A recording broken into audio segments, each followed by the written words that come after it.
Good afternoon, everybody, and welcome to Summit Point Raceway and the June MARRS presented by RP Performance. I'm Greg Ginsburg, along with Brian Donati, and we've got Spencer Gaynor pushing all our buttons here this morning as we get ready for an entire day of racing. We'll run down the schedule here in just a few moments, but Brian, first up is going to be Spec Racer Ford Gen 3. Let me run down the starting order. First off, good morning, Brian. Good morning. Go right ahead. All right. We've got 14 drivers that went out for qualifying this morning in Spec Racer Ford and Spec Racer Ford Gen 3. Here's the starting order. Starting 14th, driving the number 41 Spec Racer Ford Gen 3 from Vienna, Virginia, it's Phil Ackley. Richard Herman is in our Soul Gen 2 version. He's starting 13th today in the number 21 car. He's from Wayne, Pennsylvania. Then we got Ron Rice. He starts 12th today. He's in the number 06 machine. He's from Fogelsville, Pennsylvania in the Sir Shop machine. Starting 11th, driving the number 5 Spec Racer Ford Gen 3,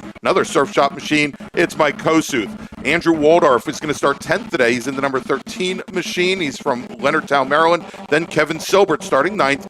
Kevin is in the number 14 car.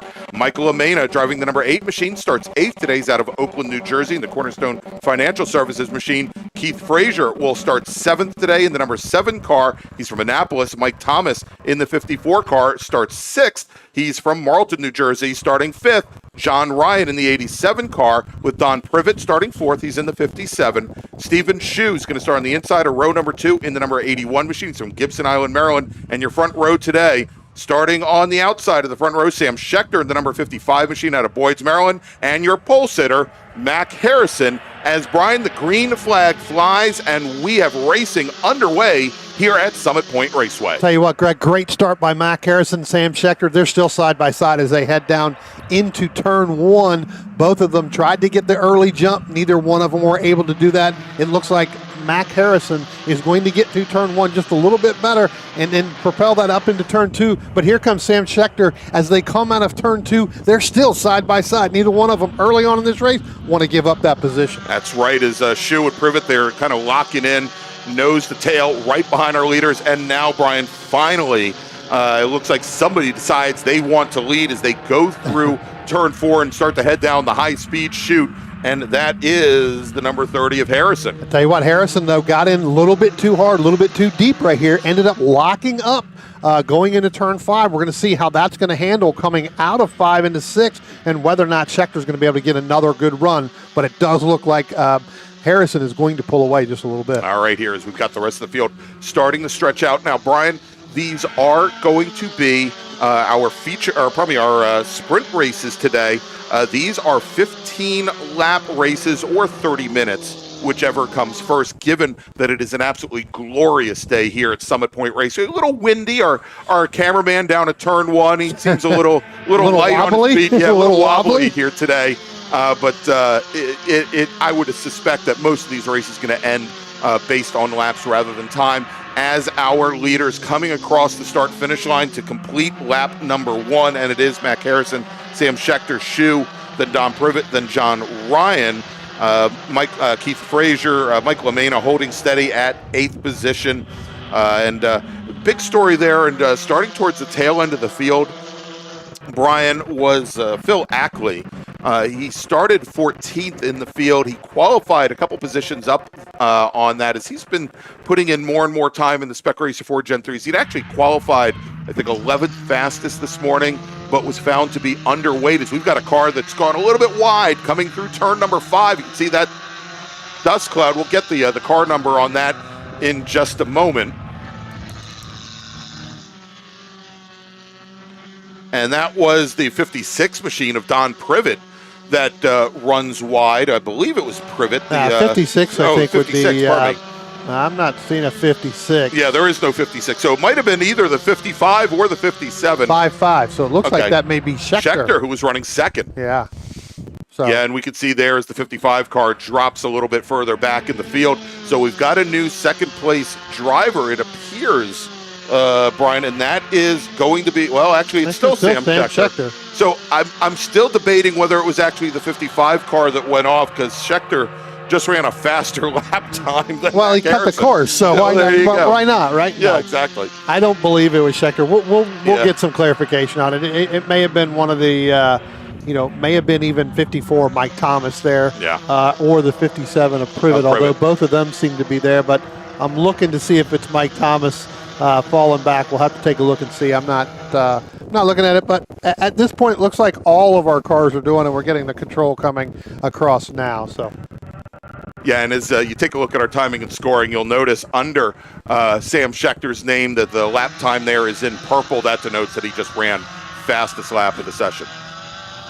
Well, we're getting the call. We're going to sit here and say he may have cut the course there and went in there. So I could see why he would do the fastest lap. But anyway, we'll let them figure it out. We're going to look at this. But for those of you watching the stream, if you didn't notice right when we came on air, you saw the new camera, a little bit bumpy, but we'll work on that after lunch. But the pace car cam, that we now have a pace car cam or safety car cam, depending on the situation there. So we always spend our time picking on Graham Taylor, our pace car driver. Well, we're going to be able to see the rear view side of Graham. But so looking forward to using that here this weekend, as we are now working lap number 4 here, and field starting to stretch out just a little bit here at the front, about almost a second and a half now advantage for our leader, Mac Harrison. And we've seen, Brian, some amazing fights here in the Mid-Atlantic Road Racing Series between these two racers, between Sam Schechter and Mac Harrison. And I look back to our first event of the year back in April, that was so tight between them.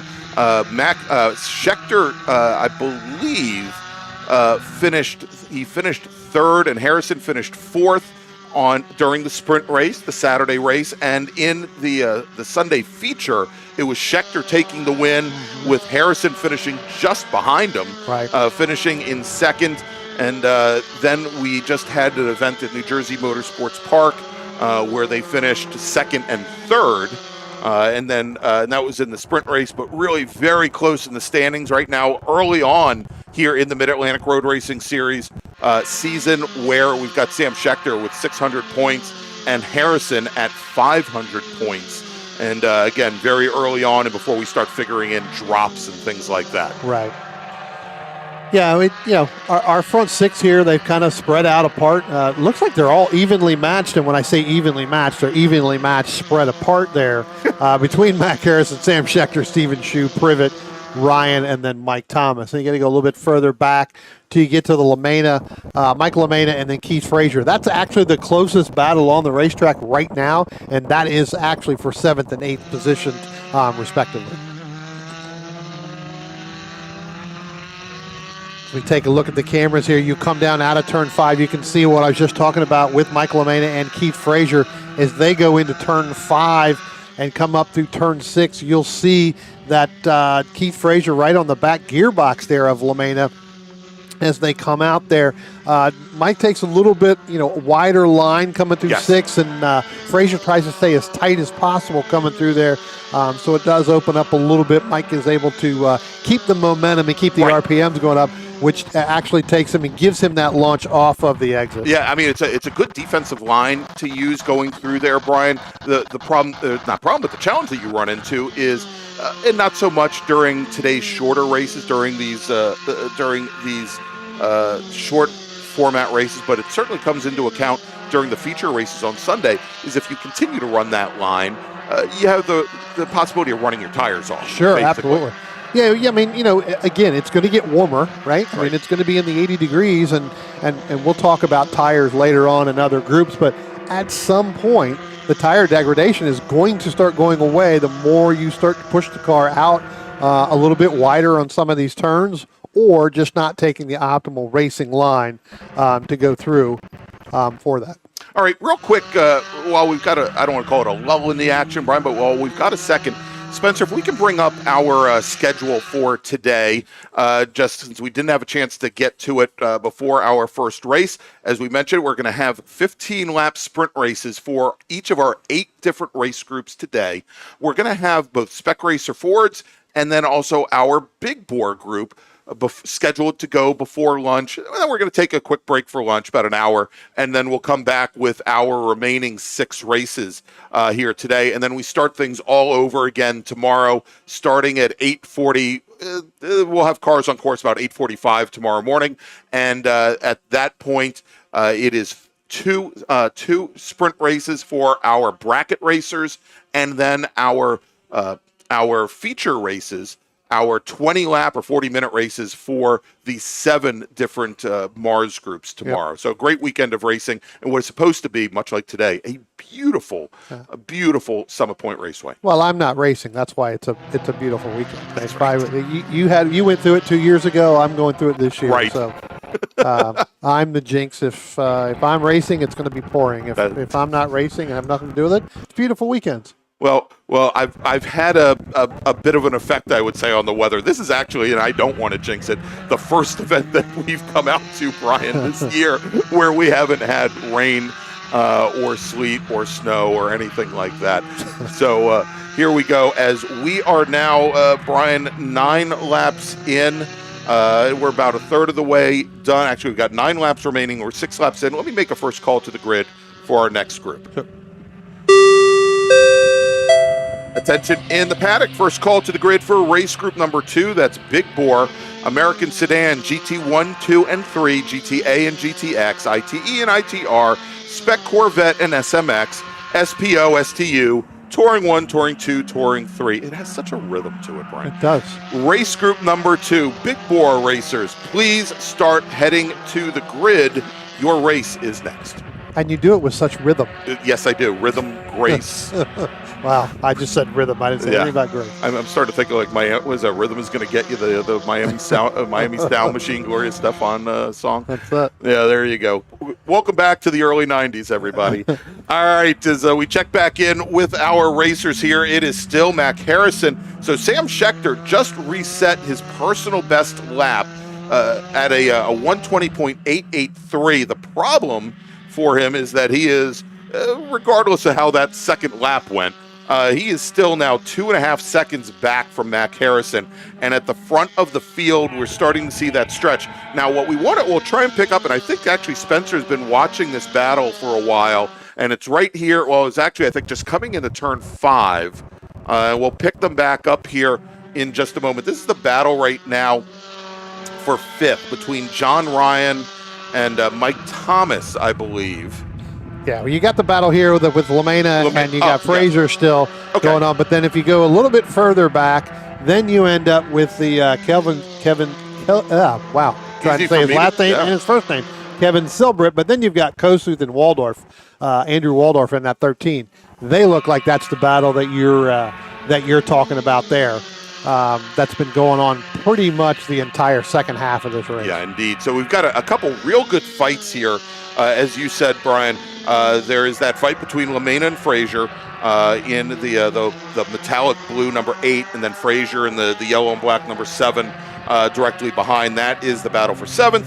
We've got that fight a little further back between Mike Kosuth in the blue 5 and then Andrew Waldorf in the 13. And we've got the battle for 5th, which is John Ryan in the 87 car, and then Mike Thomas. That one's starting to stretch out a little bit here as time is starting to wander down, though. Yeah, and if we were looking at that, you'll be able to see Spencer's going to pick that up there right there at turn 5. So it does look like that Frazier is going to get a hole ahead of Michael LaMena coming through turn 5. As we look at turn 6, he's going to hold off. We'll see again.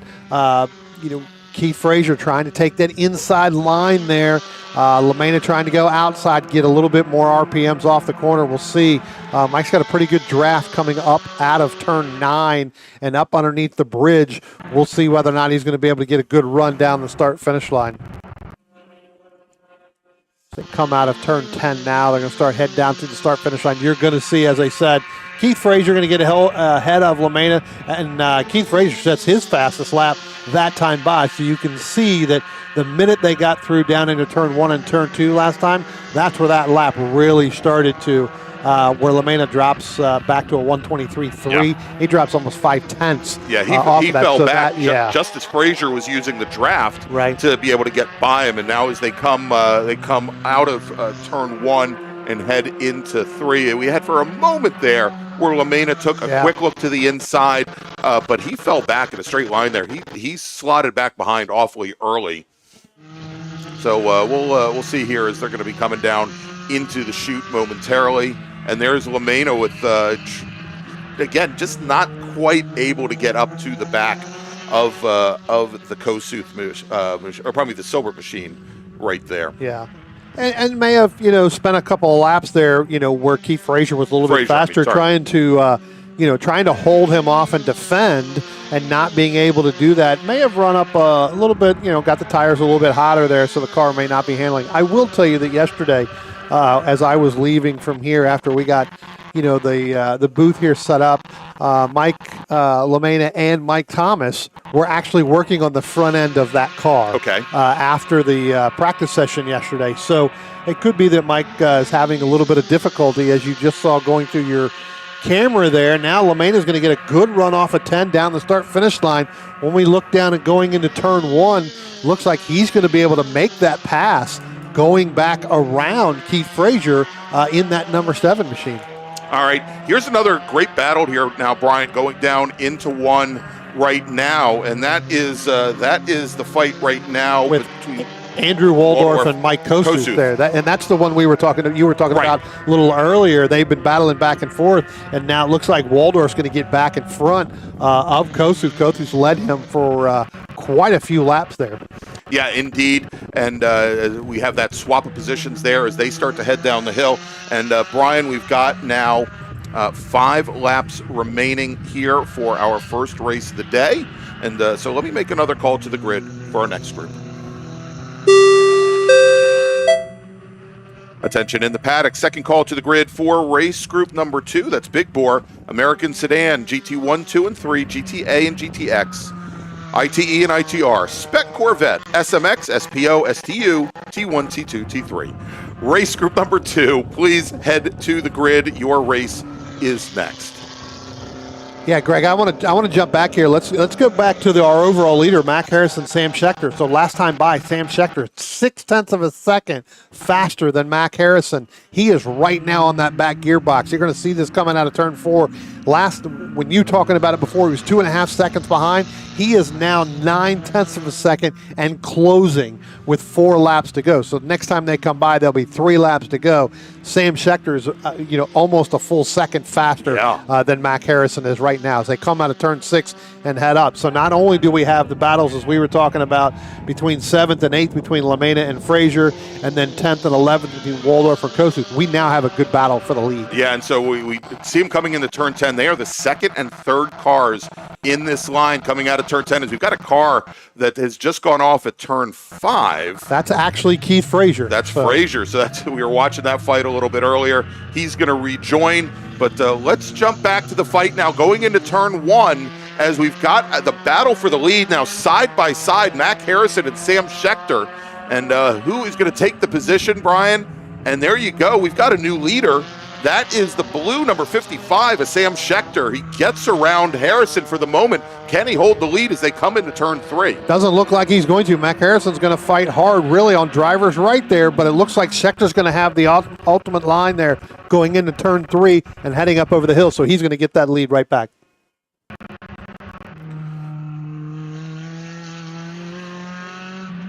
Looks like we're getting a call over the radio there, Greg. It looks like the Keith Frazier spin may have been a little bit of metal-to-metal contact there between Michael LaMena and Keith Frazier there. So we'll have to see how that gets called out. We'll let the stewards handle that, but that looks like that may have been the cause of Frazier going around there in turn 5.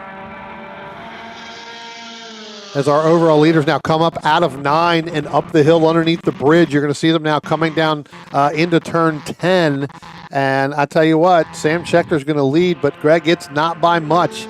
As they're coming across the start-finish line now, you're going to see this. Schechter by about half a car length, back to a car length, over Mac Harrison with 2 to go. And now, Brian, as they come down, make the run down the front straight into turn 1, again, side by side and with position, Mac Harrison in the gray number 30 machine. Can he hold off Schechter? No. Doesn't look like he can as they're coming out of turn 2 now. And Scheckter, I believe, did the over-under and was able to get right back by the number 30. Yeah, I think Mac Harrison had a little bit too much speed going in there than he really wanted to.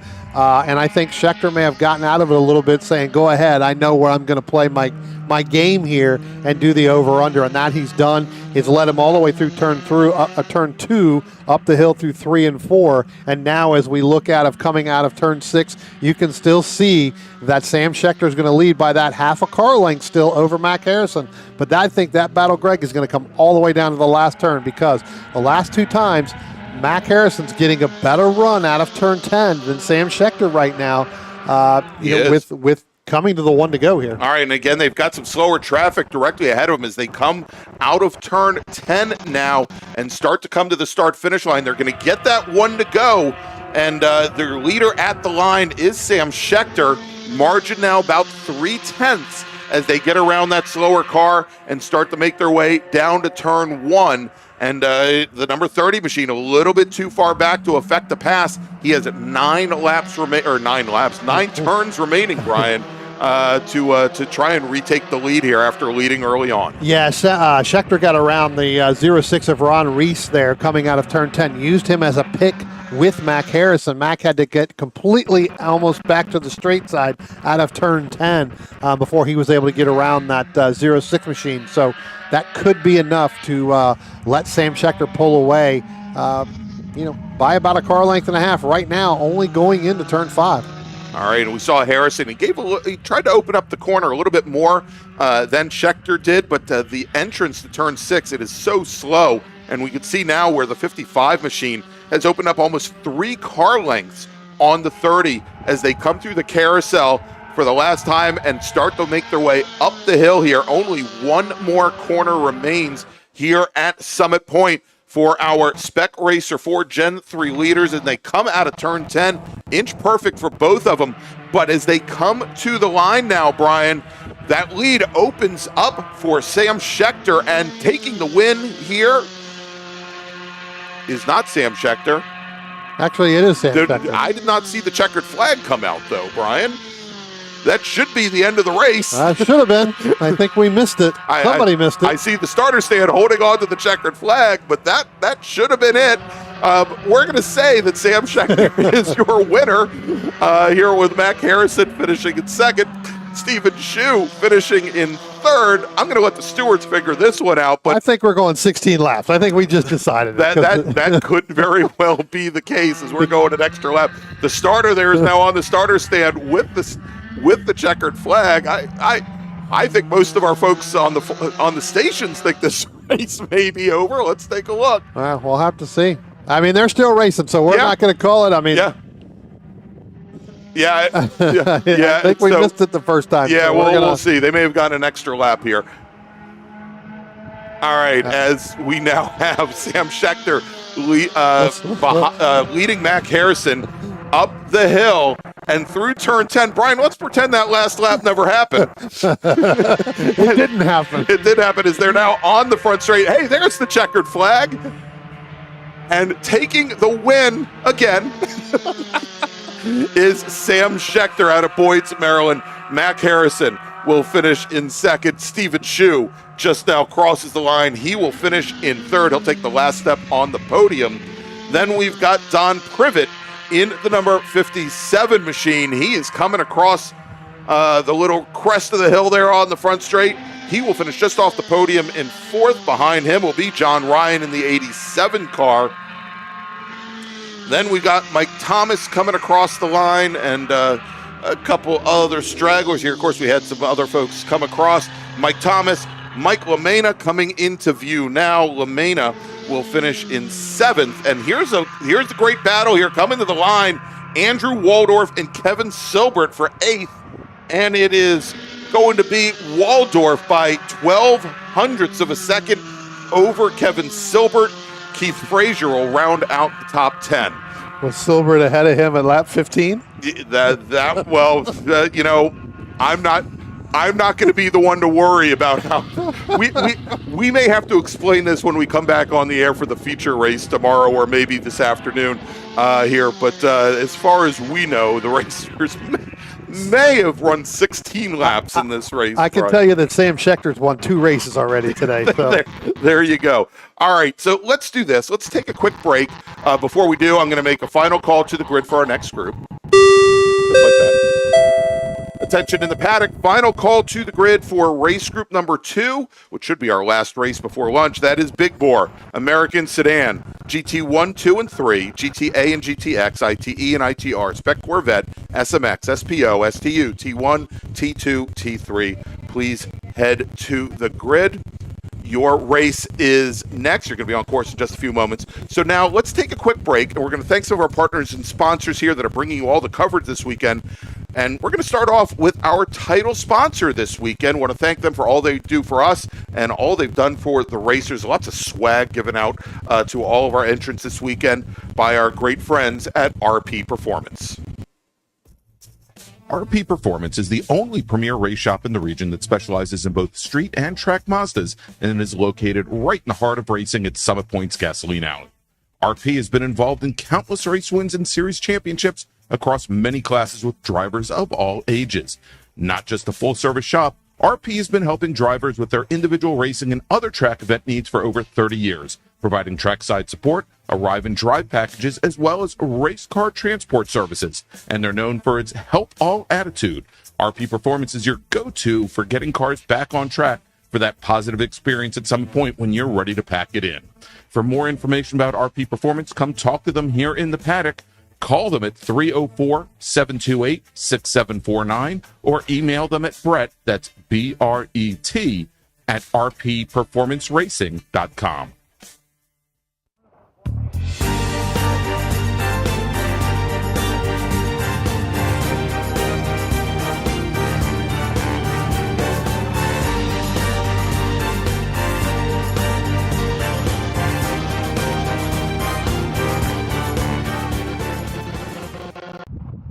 If you like what you see today, become part of the action by joining Sports Car Club of America. Whether you want to drive, flag, or just have fun with cars, SCCA membership opens the door to all kinds of motorsports to feed your obsession, along with 65,000 like-minded members ready to be friends. Ask someone trackside how to get involved or visit SCCA.com for more information. OG Racing carries just what you need to get on the track, from driving suits and shoes to helmets, data and video systems, to your favorite brake pads from Performance Friction, Hawk, and Paget. OG Racing has built its reputation during the last 22 years by providing the best customer service in the motorsports business, and their depth of inventory is second to none when it comes to safety equipment. That's why OG Racing has been the highest volume Sparco dealer for 17 years. Come visit their 12,000 square foot showroom and warehouse located in Sterling, Virginia. Call them at 1-800-934-9112 or order online at ogracing.com.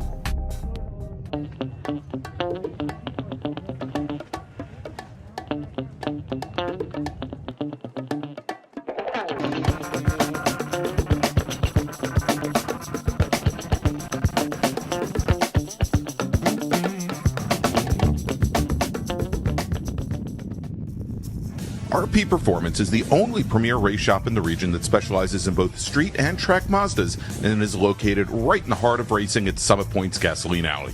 RP has been involved in countless race wins and series championships across many classes with drivers of all ages. Not just a full-service shop, RP has been helping drivers with their individual racing and other track event needs for over 30 years, providing trackside support, arrive and drive packages, as well as race car transport services. And they're known for its help all attitude. RP Performance is your go-to for getting cars back on track for that positive experience at some point when you're ready to pack it in. For more information about RP Performance, come talk to them here in the paddock. Call them at 304-728-6749 or email them at Brett, that's B-R-E-T, at rpperformanceracing.com.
Since 1976, Radial Tire Company has been providing the Washington, D.C. area with quality tires and the finest service. They have earned a reputation as a premier specialist in hard-to-find performance tire and wheel applications. They stock tires from all of the top manufacturers for whatever you drive, from small economy cars to SUVs to trucks. Their mission is to assist you in getting the most out of your tires and cars. For more information or to schedule online, browse radialtirecompany.com or call them in Silver Spring at area code 301-585-2740. That's 301-585-2740.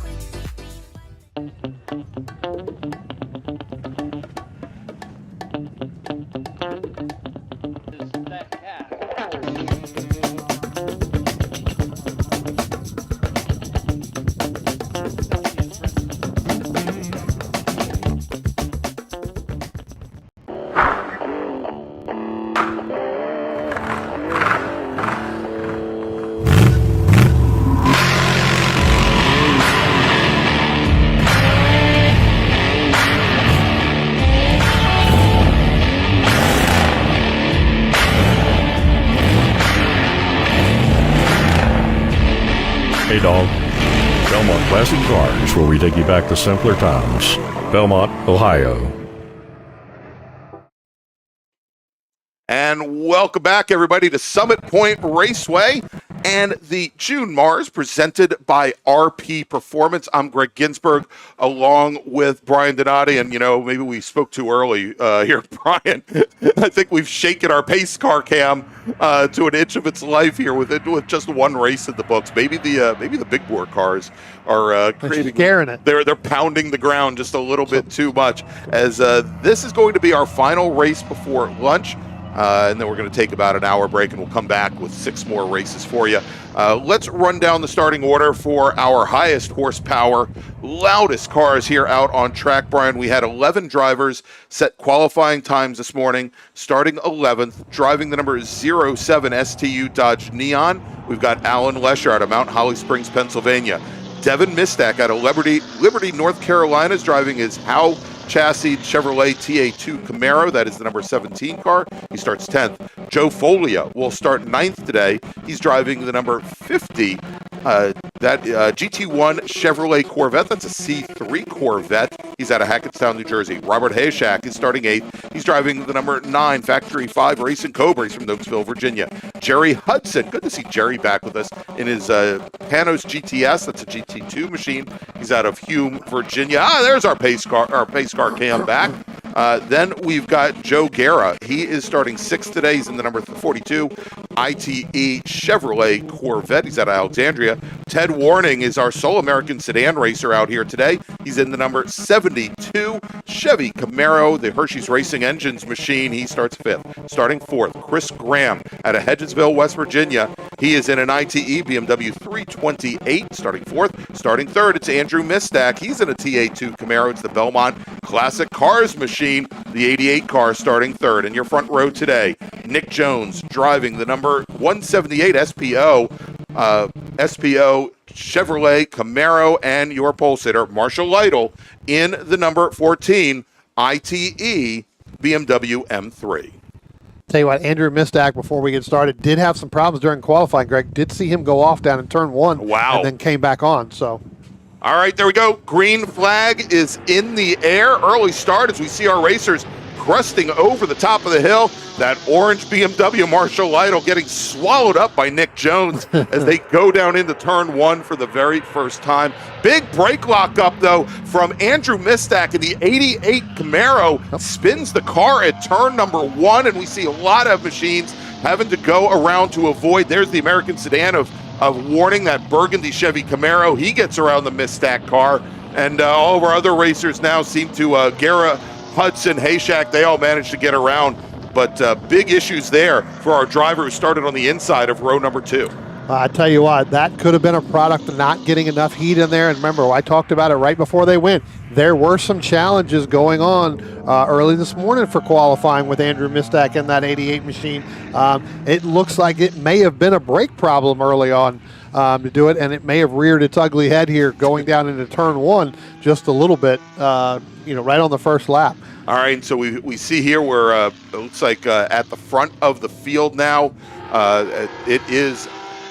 looks like Nick Jones is followed back behind Marshall Lytle, and we've seen this a lot, Brian. Yeah. Where, especially when Jones runs in the bracket races with us, where he takes a couple laps to get some heat in the equipment and get everything up to speed, and then starts to lay into the loud pedal, and that's given Marshall Lytle the opportunity now to open up about a 8-car length advantage. As we complete lap 1, starting to work lap number 2. Well, I was walking around down on the grid this morning, right before this group went out for their qualifying session, and I looked at Marshall's car, and I looked inside, and I went, oh, he got some new shoes on the outside. He said, I got new shoes, and I got new brakes. And I said, well, the good thing is you're going to end up with a lot of grip this morning, and you're going to end up with a nice little smell of brake pads in your car. So get used to it for a couple of laps, even when you come back out later on. So he's pretty excited about this BMW, and he thinks this is kind of one of the best runs that he's had in a long time. Indeed, and great run there by Ted Warning coming up right on the back of Robert Hayshak as they come out of turn 3, start to make their way down the hill here. Got some news from track management here at Summit Point Raceway, Brian, with lunch coming up after this race group. The Taco Mixto food truck is going to be parked down on the lower portion of the race course, down by the silo outside of the Baker Gate. We had them here for an event that we did a couple of weeks ago. Amazing Mexican food. So you have multiple options now. You can either go to Shea Summit for lunch, or you can get in the car, head down and see the great folks from Taco Mixto. In addition to that, and if you want to see their menu online, you can go to Taco Mixto, that's MIXTO.com. Also, the Summit Point Visitor Center is open. They're down by the silo. We've got an Indy car on display. We've got some drift cars there as well. Great exhibit with information about Summit Point Raceway all the way back to its opening, and going back even to Marlboro Speedway. So a great way to spend, if you've got some spare time, wander over there. It doesn't cost you a thing, and find out all about this wonderful racetrack and racing in the Washington, D.C. area. Some of these cars that were probably over there at Marlboro Speedway are probably out on the racetrack right now at some point in time during their history life of their of being a race car. I was going to say, Joe Folia's C3 Corvette certainly wasn't around when Marlboro was open, but not long after Summit Point opened, it rolled off the assembly line at Bowling Green, Kentucky. Yep. Recap here, get right back up to the top here. Marshall Lytle still leading over Nick Jones in that 178, in that GT2 Camaro there from Annapolis, Maryland. And then we talked about Andrew Mistak, where he did get that spin early on, Greg. He's worked his way all the way back up to 4th, again in that GT2 machine. Actually going to put him back down or put him up to 3rd now. So whatever issues he had during qualifying and or on that first turn, I think that was just a product of getting in there way too hot, exactly. So. We'll may see it when we put the timing and scoring up on the screen here, but 2 drivers did not take the green flag. There they are at the very bottom without any times listed. Chris Graham in his ITE BMW out of Hedgesville, and then Alan Lesher in the Dodge Neon, the STU car, not putting in times, although... Did we just see them? I thought I might have just seen one across the line. Yeah, I'm not sure. We'll have to take a look. I don't believe they are. No. I don't believe that those 2 made it out. But really funny story here about Andrew Mistak and Devin, his son. So, every week, right before the race, we always, we have our email address. We say, hey, give us some bio information. We put it in a database. We keep it. Funny little email is that Andrew had responded back to both you and I and said that it's going to be a good little weekend. He's racing with Devin Little Cat Mistak. Yes. And that Devin's been talking a lot of smack about the race to the old man. And then Might have gotten into his head at turn one. Yeah, maybe. And then, Andrew's response basically says, well, being that I own both of those cars, I don't mind pushing the other one off the racetrack. So, I think, again, a lot of smack going on. And I'm sure, Devin, when Andrew did spin in turn one, his eyes got real bright or got real big and basically just said, okay, I got the old man. This one, that didn't last too long. Yeah, I was going to say, did not last very long at all. So, Brian, we were talking about how Nick Jones usually takes a couple laps to get some heat in the equipment. He now pulls up right behind Marshall Lytle going into turn number 5 on that last lap. Turned the fastest lap of the race so far at a 1:18.5. He was 1.7 seconds faster than Marshall Lytle at the line here. So we'll see. He's pushing that car because he lost the nose coming through turn 6. Pretty much got a little loose there. You can see it, and then went through turn 7 in turn 8. Clipped the corner right there. And now it looks like Marshall Lytle's going to open back up a little bit. You see him come across the start-finish line here momentarily, and Marshall's going to open that back up to where it was a car length and a half that you were just talking about. You can see in the last couple turns there, Nick Jones loses the nose on one and clips the curb on the other. That's right. So they come down into turn 1, Brian, and Nick Jones, he's able to pick up on the front straight here. Surprise, surprise, because front line, straight line handling is not the problem with that Camaro. He's able to pick up about 6 or 7 car lengths to get right to the back of Lytle once again.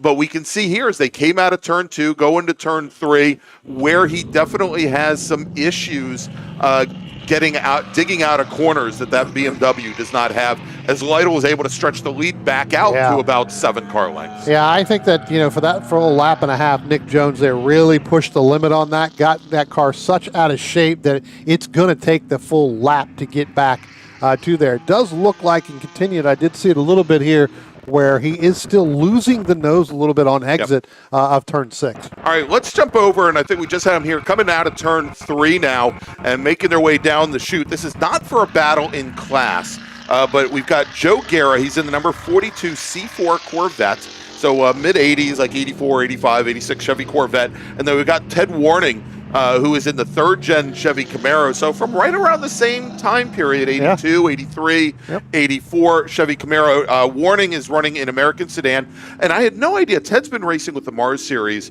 for so long, for so many years, Brian. But he comes up to us from Tompkinsville, Kentucky. All right, so a long way to run. He's not based out of the D.C. area. I thought he was. And as he comes up here from Kentucky, and let me pull this up. I believe he's a former Navy seaman as well. I'll see if I can get some information here on him. We'll get it up here in just a few moments. But great to see that Chevy Camaro up here, even if he doesn't have somebody to run against in class. He's always running very strong, and he did a good job to avoid that spinning car on the opening lap. I got to be honest with you. I saw our reigning American Sedan champion down in the paddock earlier this morning running around. So I'm shocked that car isn't out here, but I completely understand because he's already qualified for the runoffs. And I know he ran last weekend at Watkins Glen, I believe, picked up a win there as well. So I did see him running around down there. So maybe we can get him up here tomorrow. Yeah. And we can talk about that because, again, he runs a Camaro as well. So maybe he could give us some insight. Yeah, he says a retired previous U.S. Navy and U.S. Coast Guard for Warning, and he's been racing for about 20 years. He started here in the MARRS series at about the time that I started running in the MARRS series as well in my ITA cars. We've got a machine coming down the pit lane right now, Brian. That is Andrew Mistak. Yeah, that's the Mistak, the Belmont Classic Cars Chevy Camaro. There he goes. He's going to go right by your TV screen right there as Spencer able to pick up the pit cam at this place. I guess we could call it now, since it's sitting stationary, it's considered the pit cam. That's right. As Marshall Lytle continues to stretch his advantage now over Nick Jones. At the line, it was about 2 seconds, and we can see here now about 10, 11 car lengths there, as we've also got a great little run That's Jerry Hudson. And Hudson, we just saw there in that white, in the white Panos Roadster. He's a lap down currently, but it's good to see that machine back out. The Panos Roadsters have Ford 302 drivetrains in them, basically Mustang drivetrains, and a purpose-built race car, tube-frame race car, and used to be a whole bunch of them that ran in SCCA. Yeah, that's actually a battle for the lead now in GT2. Is it really? Well, because Andrew Mistak is pulled Just off, retired, that would yeah. be GT2. So now, Oh, wow. we just talked about this with a little bit of the, talking smack. Devin is now going to beat as he put in his email, the old man. There we go. Right? So they're coming into turn 3 now. That white Chevy Camaro, that is the TA2 Camaro of Devin Mistak, and then Jerry Hudson in his Panos there. And Hudson just set his fastest lap, Brian, and he was 2.7 seconds faster than the Mistak Camaro directly ahead. So we've still got 7 laps to go here. Let's see what Hudson can do. Yeah. That's been a battle the entire race between those two. That's really the closest battle on the racetrack. And again, that is for the overall lead now in GT2. So again, either one of those two can pick up a quick little win here for Saturday in that division. Again, you've got team cars between Andrew Mistak and Devin Mistak. Sometimes when you get team cars like that, they may use the same parts and everything's laid out. Again, Andrew owns both of those and manages both of those.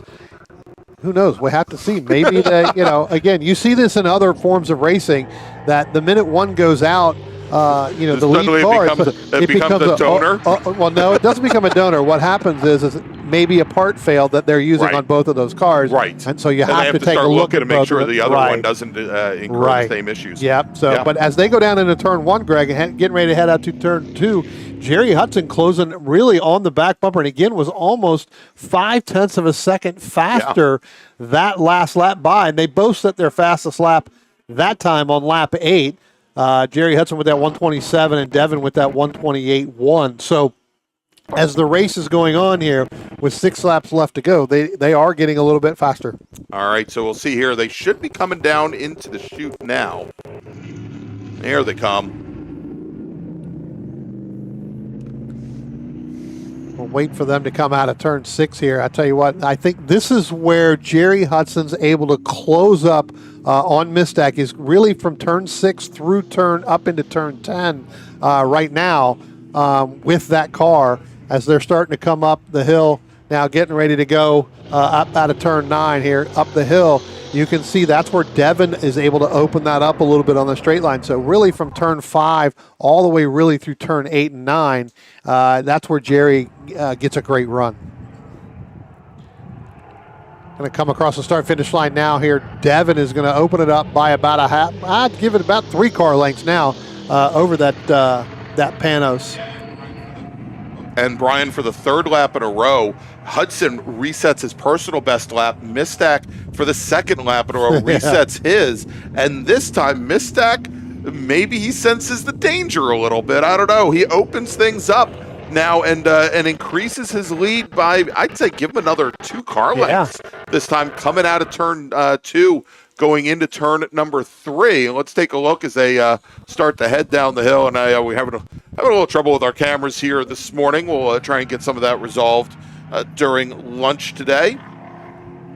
The call may have come across the radio, said, hey, that's the battle for the lead in GT2. That's right. And they were getting closer, and it was like, whoop, nope, I got to get out of here. Yeah, now Devin realizes maybe he should use the throttle a little bit. Meanwhile, now coming across the start-finish line there to complete lap number 11, start lap number 12 of 15. That is Marshall Lytle, who continues to stretch things out over Nick Jones, picks up another car length and a half on that machine. Again, not a battle in class. Marshall leading ITE right now over Joe Guerra's Chevy Corvette, where Guerra is 4th overall. Nick Jones, who is leading SPO. Robert Hayshak in that beautiful red Factory 5 Racing Cobra is currently running 2nd in that class, 5th overall. Marshall got his lights on. He wants to make sure he can see every bit of the racetrack for the last couple of laps. Lights on for safety. That's all right, right? So now, look, it could be you turn your lights on, you get some fans going, or retunes the car when you turn the lights on. Is this If where you I know, start you- to talk about BMW electrical systems? If you know, you know. If you turn the lights on, the car will go faster. It sets up another tune. That's so right. That's a whole other conversation. But if you know what I'm talking about, you know what I'm talking about. Oh, and Greg, it looks like we're going to end up with Nick Jones is going to go around in turn 9, pushing that back up through there. Let's see if he can get that thing fired back up relatively quickly and get moving, because if not, that'll mean that Ted Warning can end up picking up third overall here. Jones, that car is not moving. He likely stalled the car out as he was spinning around, and there is Hayshak coming that's Robert through there. Hayshak, who now takes the lead in SPO. Well, he's a lap down coming, so he's got to go completely all the way around. So, but we still got Nick Jones sitting down there in the corner there, trying to get going. But again, once you car that spins like that and it stalls, being that it is so warm, it is so hard to get restarted. That's right. So the call from our corner station is that they need to get that car moved now. We'll see. And we'll see if that brings out a full course caution. I don't think it will, as opposed to April, where we didn't have any didn't have any what we call hot poles, Brian. Right, we are doing something. It looks like we may be able to get this done with only that local caution there over at turn 8 as the drivers come up the hill. As we watch there's Marshall Lytle, our leader. He only has 3 laps to go. Yep, and there we go. We've got our emergency services teams now responding. That looks like he may have gotten it fired up there, so it looks like he's going to get going now. So, all right. Yeah, so one of those things where you just, it gets that where you just can't get it going. Then finally it turns over and gets it, gets going. So it looks like we're going to end up with our Rescue 1 out there, going to complete a couple laps here. That's right. Or at least half a lap. Getting word that they're going to pull off on over by our turn 7 camera. Yeah. Here, actually, let's take a look at turn 5 and see how well it comes and breaks down how well into the chute. Well, hopefully we don't have any tire lockup. He's kind of in the middle of the racetrack, so he's going to go straight off there. So that's the Sam Schechter move. Yeah, he took the Sam Schechter line, or whoever that was. I don't know if it was Sam or not, but. So he's going to come straight across. We're not going to be able to see him in our turn 7 camera there. But right now, Marshall Lytle with about a lap and a half remaining. He's coming through the carousel now. They're over at turn 7, so just past our emergency services team that have pulled off track. Next time he comes by, Brian, didn't happen during the last race. Going to get the 1 to go, hopefully. That's right. Hopefully he'll be getting that 1 to go. Warning. Ted Warning now crossing the stripe, and as you said, Ted Warning, who's now starting lap 13, almost a full lap down from our leader here, but Warning in his American sedan running 2nd overall as Marshall Lytle now crosses the line. He does get the 1 to go board, 1 lap remaining as Lytle gets around the Chevy Corvette. I think that was Joseph Guerra that he just drove by, the black C4 Corvette. Yeah. So Guerra now running 3rd overall, but a lap down from our leader. Yeah, coming out of turn 10, Guerra just kind of let him go, right? Yep. Saw the lights coming up through him and realized that was the leader, so decided to just let him go, knowing he's going to be that lap down. And then they both crossed the start-finish line at the same time there.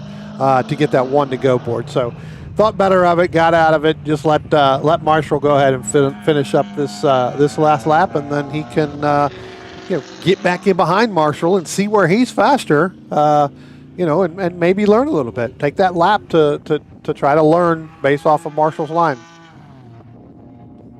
Especially if you're going to be in a lap down situation. It's sometimes better. You can, duck in. He's not racing with anybody at this point. You see that he's by himself. Just duck in behind him and learn. Obviously, exactly. The leader, you can always learn every single lap out here. All right, Marshall Lytle now on the front straight, has just about 100 feet in line. There it is. Checkered flag is in the air, and Marshall Lytle will win race number 2. Our ITE winner here. And it's going to be a little while before we see Ted Warning. He's got about 3/4 of a lap now to complete. As a matter of fact, Ted Warning, I think, just coming out of turn 2 and coming up to turn 3.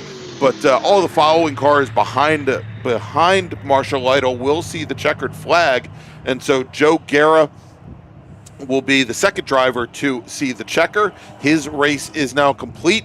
He finishes second in ITE. Nick Jones will come across the line in his Nick Jones in his SPO GT2 Camaro. He's going to finish with the win in SPO, with Robert Hayshak finishing second in SPO. And take a look here. I think this is the misstack. No, here's Nick Jones now coming across the line. And no, that is Devin Misstack. That's Devin Misstack. Yeah. So Misstack will take the win in GT2 over Jerry Hudson. Hudson now just comes over the crest of the hill, and he will take the checkered flag. And then I think our final driver to take the checkered flag here, Ted Warning, will take the win in American Sedan. So let's run things down the overall order here. Marshall Lytle in his ITE BMW, our overall winner. Ted Warning in American Sedan and Chevy Camaro will finish second overall. Joe Guerra in his ITE Chevy Corvette will finish third overall, second in ITE. Nick Jones will take the win in SPO, finishes fourth overall. Robert Hayshak, second in SPO, finishes fifth overall. Your GT2 winner is Devin Misstack. He finishes sixth overall ahead of Jerry Hudson, who will finish seventh overall.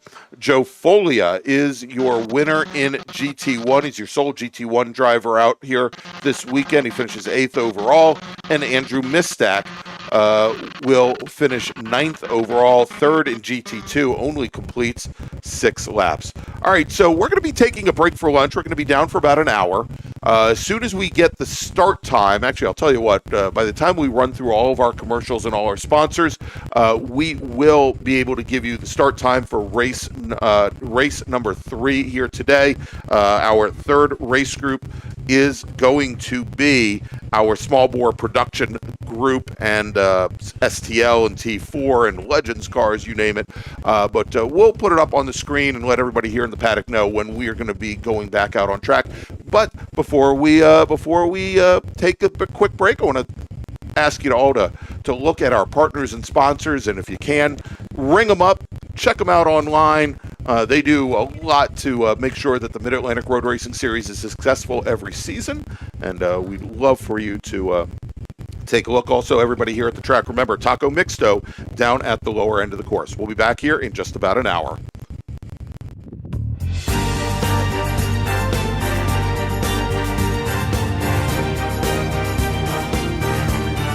OG Racing carries just what you need to get on the track, from driving suits and shoes to helmets, data and video systems, to your favorite brake pads from Performance Friction, Hawk, and Paget. OG Racing has built its reputation during the last 22 years by providing the best customer service in the motorsports business, and their depth of inventory is second to none when it comes to safety equipment. That's why OG Racing has been the highest volume Sparco dealer for 17 years. Come visit their 12,000 square foot showroom and warehouse located in Sterling, Virginia. Call them at 1-800-934-9112 or order online at ogracing.com. RP Performance is the only premier race shop in the region that specializes in both street and track Mazdas and is located right in the heart of racing at Summit Point's Gasoline Alley. RP has been involved in countless race wins and series championships across many classes with drivers of all ages. Not just a full-service shop, RP has been helping drivers with their individual racing and other track event needs for over 30 years, providing trackside support, arrive and drive packages, as well as race car transport services. And they're known for its help all attitude. RP Performance is your go-to for getting cars back on track for that positive experience at some point when you're ready to pack it in. For more information about RP Performance, come talk to them here in the paddock. Call them at 304-728-6749 or email them at Brett, that's B-R-E-T, at rpperformanceracing.com. Since 1976, Radial Tire Company has been providing the Washington, D.C. area with quality tires and the finest service. They have earned a reputation as a premier specialist in hard-to-find performance tire and wheel applications.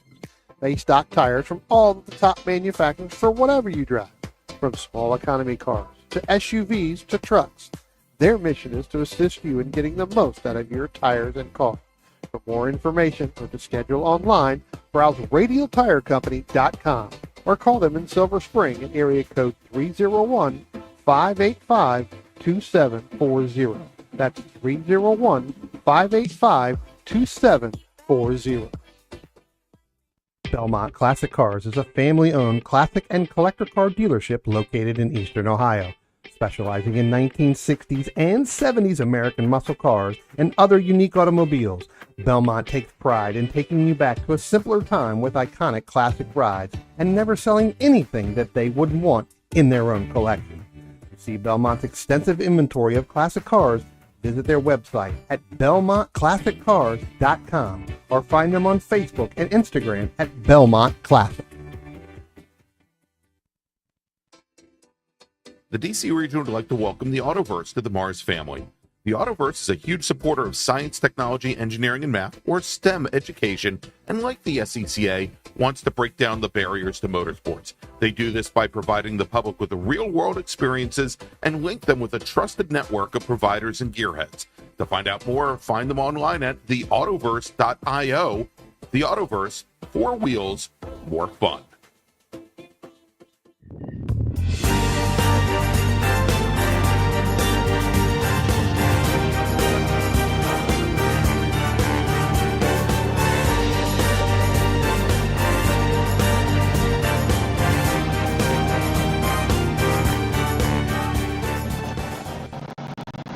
If you like what you see today, become part of the action by joining Sports Car Club of America. Whether you want to drive, flag, or just have fun with cars, SCCA membership opens the door to all kinds of motorsports to feed your obsession, along with 65,000 like-minded members ready to be friends. Ask someone trackside how to get involved or visit SCCA.com for more information. OG Racing carries just what you need to get on the track, from driving suits and shoes to helmets, data and video systems, to your favorite brake pads from Performance, Friction, Hawk, and Paget. OG Racing has built its reputation during the last 22 years by providing the best customer service in the motorsports business, and their depth of inventory is second to none when it comes to safety equipment. That's why OG Racing has been the highest volume Sparco dealer for 17 years. Come visit their 12,000 square foot showroom and warehouse located in Sterling, Virginia. Call them at 1-800-934-9112 or order online at ogracing.com.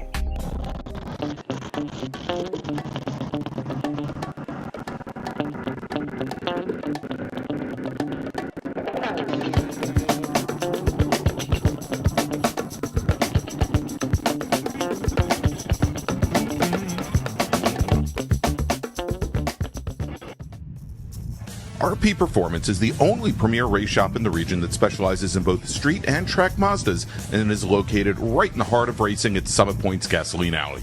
RP has been involved in countless race wins and series championships across many classes with drivers of all ages.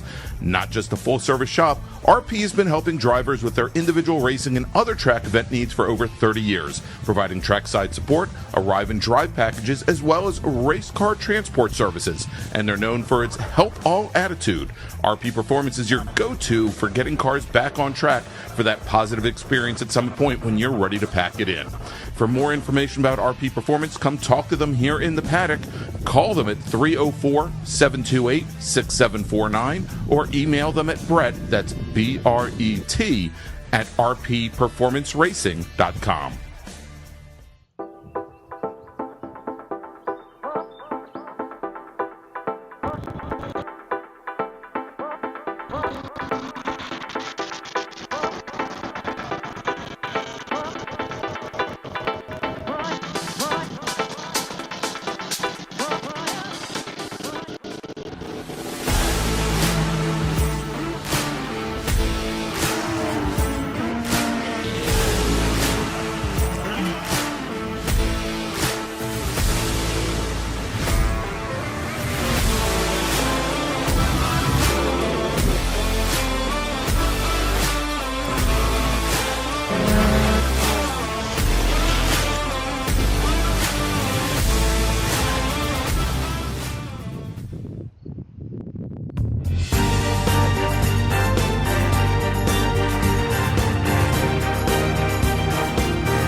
Since 1976, Radial Tire Company has been providing the Washington, D.C. area with quality tires and the finest service. They have earned a reputation as a premier specialist in hard-to-find performance tire and wheel applications. They stock tires from all the top manufacturers for whatever you drive, from small economy cars to SUVs to trucks. Their mission is to assist you in getting the most out of your tires and cars. For more information or to schedule online, browse radialtirecompany.com or call them in Silver Spring at area code 301-585-2740. That's 301-585-2740.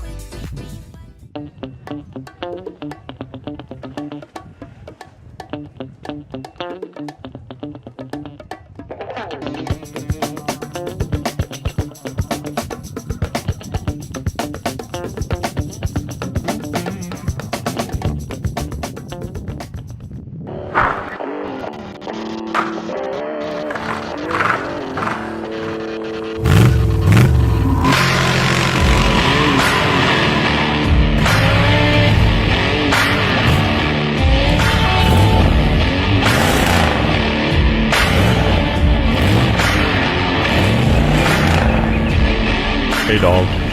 Belmont Classic Cars, where we take you back to simpler times. Belmont, Ohio.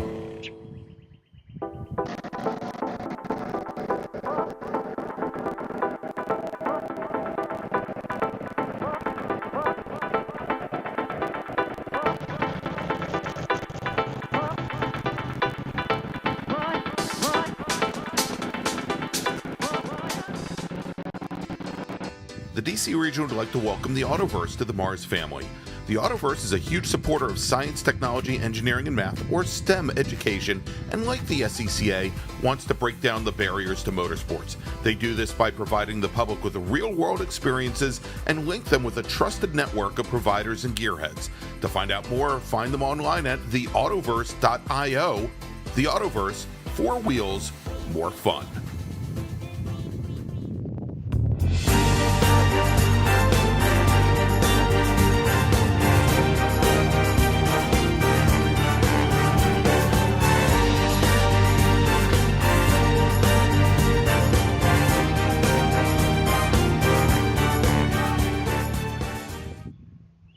If you like what you see today, become part of the action by joining Sports Car Club of America. Whether you want to drive, flag, or just have fun with cars, SCCA membership opens the door to all kinds of motorsports to feed your obsession, along with 65,000 like-minded members ready to be friends. Ask someone trackside how to get involved or visit SCCA.com for more information. OG Racing carries just what you need to get on the track, from driving suits and shoes to helmets, data and video systems, to your favorite brake pads from Performance, Friction, Hawk, and Paget. OG Racing has built its reputation during the last 22 years by providing the best customer service in the motorsports business, and their depth of inventory is second to none when it comes to safety equipment. That's why OG Racing has been the highest volume Sparco dealer for 17 years. Come visit their 12,000 square foot showroom and warehouse located in Sterling, Virginia. Call them at 1-800-934-9112 or order online at ogracing.com.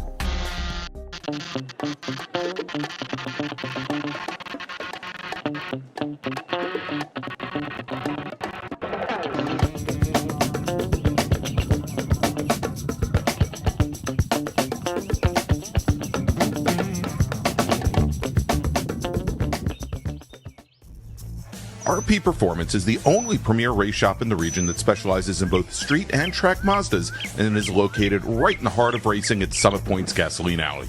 RP has been involved in countless race wins and series championships across many classes with drivers of all ages. Not just a full-service shop, RP has been helping drivers with their individual racing and other track event needs for over 30 years, providing trackside support, arrive and drive packages, as well as race car transport services. And they're known for its help all attitude. RP Performance is your go-to for getting cars back on track for that positive experience at Summit Point when you're ready to pack it in. For more information about RP Performance, come talk to them here in the paddock. Call them at 304-728-6749 or email them at Brett, that's B-R-E-T, at rpperformanceracing.com.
Since 1976, Radial Tire Company has been providing the Washington, D.C. area with quality tires and the finest service. They have earned a reputation as a premier specialist in hard-to-find performance tire and wheel applications. They stock tires from all of the top manufacturers for whatever you drive, from small economy cars to SUVs to trucks. Their mission is to assist you in getting the most out of your tires and car. For more information or to schedule online, browse radialtirecompany.com or call them in Silver Spring at area code 301-585-2740. That's 301-585-2740.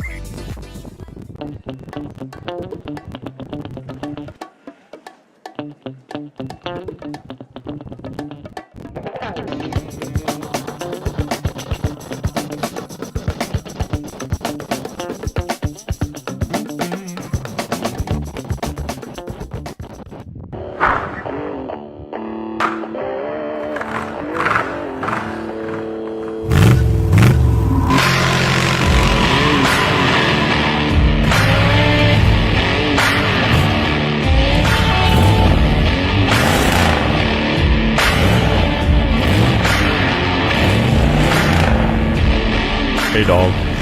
Belmont Classic Cars, where we take you back to simpler times. Belmont, Ohio.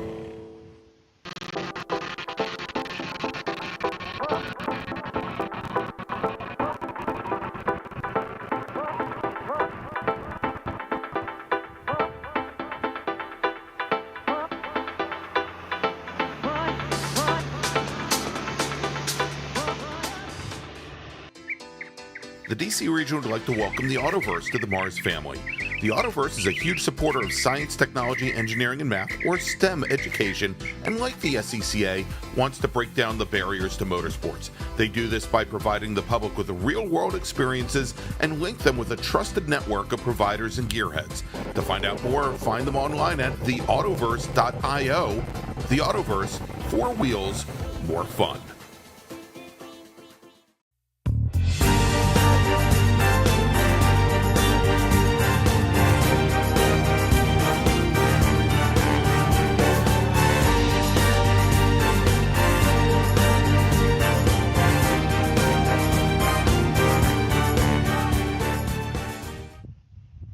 If you like what you see today, become part of the action by joining Sports Car Club of America. Whether you want to drive, flag, or just have fun with cars, SCCA membership opens the door to all kinds of motorsports to feed your obsession, along with 65,000 like-minded members ready to be friends. Ask someone trackside how to get involved or visit SCCA.com for more information. OG Racing carries just what you need to get on the track, from driving suits and shoes to helmets, data and video systems, to your favorite brake pads from Performance, Friction, Hawk, and Paget.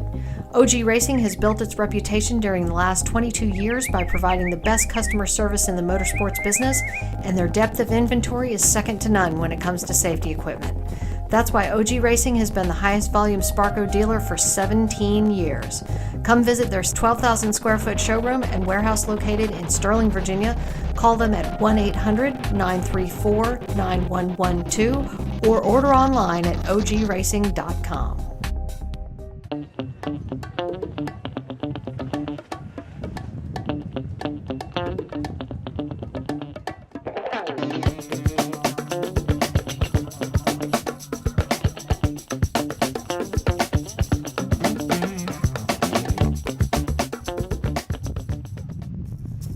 RP Performance is the only premier race shop in the region that specializes in both street and track Mazdas and is located right in the heart of racing at Summit Point's Gasoline Alley. RP has been involved in countless race wins and series championships across many classes with drivers of all ages. Not just a full-service shop, RP has been helping drivers with their individual racing and other track event needs for over 30 years, providing trackside support, arrive and drive packages, as well as race car transport services. And they're known for its help all attitude. RP Performance is your go-to for getting cars back on track for that positive experience at Summit Point when you're ready to pack it in. For more information about RP Performance, come talk to them here in the paddock. Call them at 304-728-6749 or email them at Brett, that's B-R-E-T, at rpperformanceracing.com.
Since 1976, Radial Tire Company has been providing the Washington, D.C. area with quality tires and the finest service.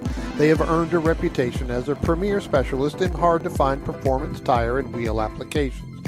They stock tires from all of the top manufacturers for whatever you drive, from small economy cars to SUVs to trucks. Their mission is to assist you in getting the most out of your tires and car. For more information or to schedule online, browse radialtirecompany.com or call them in Silver Spring at area code 301-585-2740. That's 301-585-2740.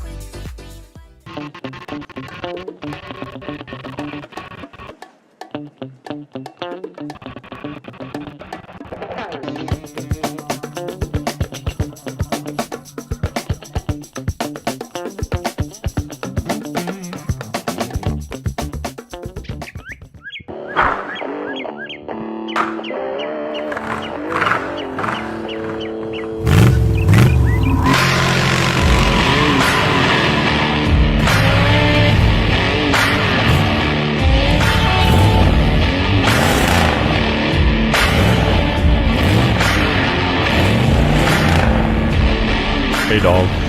Belmont Classic Cars, where we take you back to simpler times. Belmont, Ohio.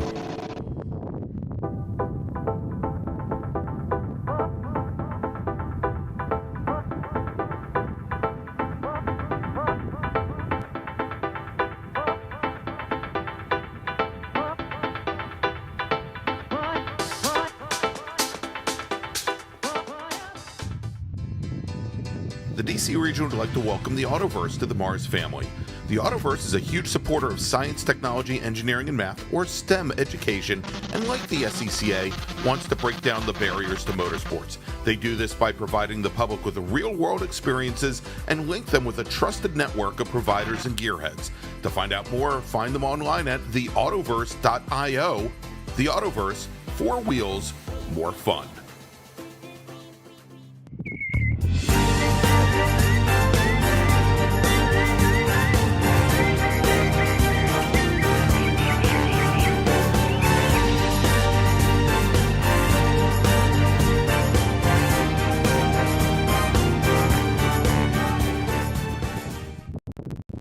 If you like what you see today, become part of the action by joining Sports Car Club of America. Whether you want to drive, flag, or just have fun with cars, SCCA membership opens the door to all kinds of motorsports to feed your obsession, along with 65,000 like-minded members ready to be friends. Ask someone trackside how to get involved or visit SCCA.com for more information.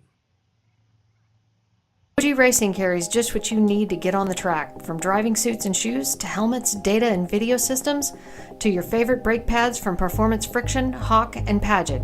OG Racing has built its reputation during the last 22 years by providing the best customer service in the motorsports business, and their depth of inventory is second to none when it comes to safety equipment. That's why OG Racing has been the highest volume Sparco dealer for 17 years. Come visit their 12,000 square foot showroom and warehouse located in Sterling, Virginia. Call them at 1-800-934-9112 or order online at ogracing.com.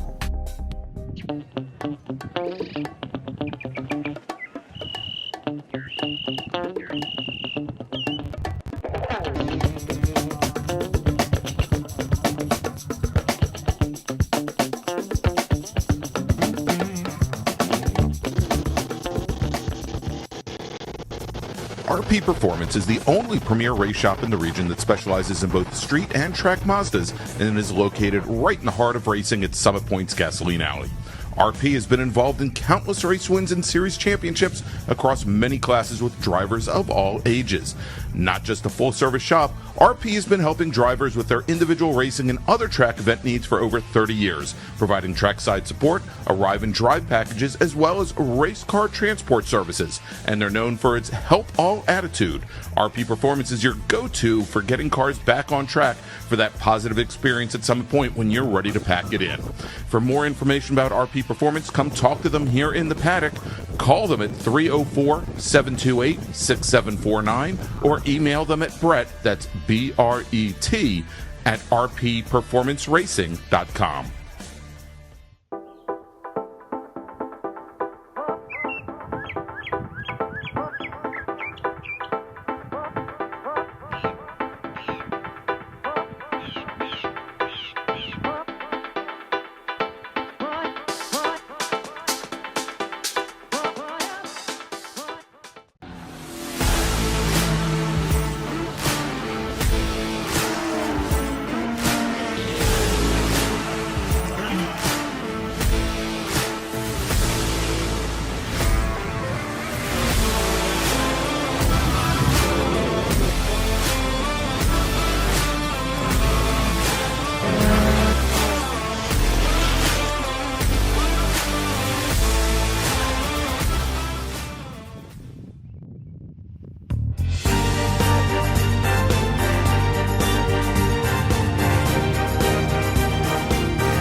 Since 1976, Radial Tire Company has been providing the Washington, D.C. area with quality tires and the finest service. They have earned a reputation as a premier specialist in hard-to-find performance tire and wheel applications. They stock tires from all of the top manufacturers for whatever you drive, from small economy cars to SUVs to trucks. Their mission is to assist you in getting the most out of your tires and car. For more information or to schedule online, browse radialtirecompany.com or call them in Silver Spring at area code 301-585-2740. That's 301-585-2740.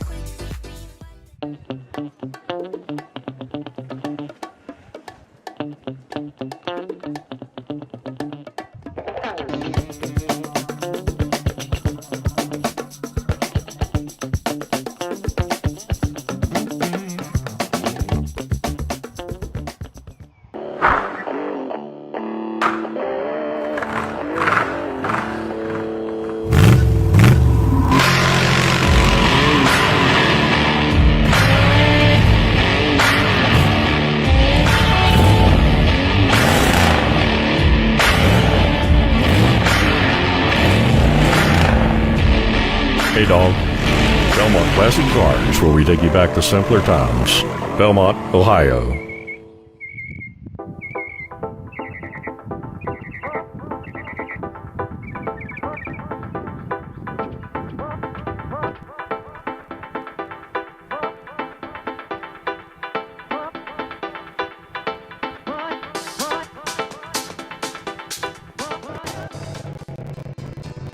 The DC region would like to welcome the Autoverse to the MARRS family. The Autoverse is a huge supporter of science, technology, engineering, and math, or STEM education, and like the SCCA, wants to break down the barriers to motorsports. They do this by providing the public with real-world experiences and link them with a trusted network of providers and gearheads. To find out more, find them online at theautoverse.io. The Autoverse, 4 wheels, more fun.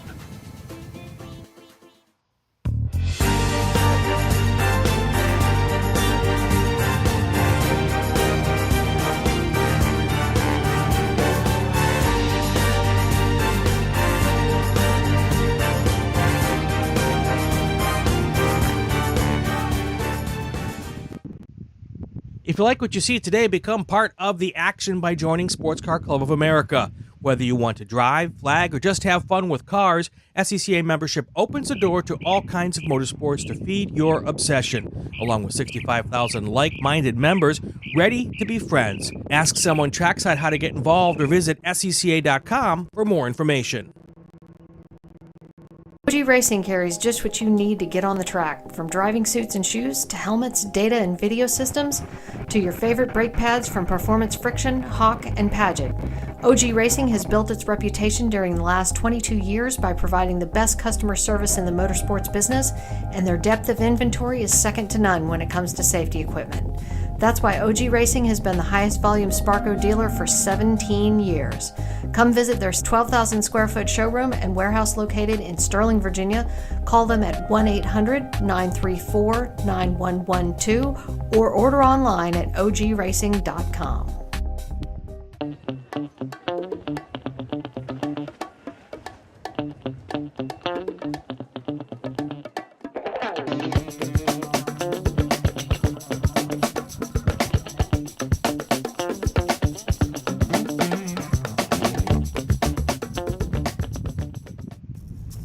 RP Performance is the only premier race shop in the region that specializes in both street and track Mazdas, and is located right in the heart of racing at Summit Point's Gasoline Alley. RP has been involved in countless race wins and series championships across many classes with drivers of all ages. Not just a full-service shop, RP has been helping drivers with their individual racing and other track event needs for over 30 years, providing trackside support, arrive and drive packages, as well as race car transport services. And they're known for its help all attitude. RP Performance is your go-to for getting cars back on track for that positive experience at Summit Point when you're ready to pack it in. For more information about RP Performance, come talk to them here in the paddock. Call them at 304-728-6749 or email them at Brett, that's B-R-E-T, at rpperformanceracing.com.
Since 1976, Radial Tire Company has been providing the Washington, D.C. area with quality tires and the finest service. They have earned a reputation as a premier specialist in hard-to-find performance tire and wheel applications. They stock tires from all of the top manufacturers for whatever you drive, from small economy cars to SUVs to trucks. Their mission is to assist you in getting the most out of your tires and car. For more information or to schedule online, browse radialtirecompany.com or call them in Silver Spring at area code 301-585-2740. That's 301-585-2740.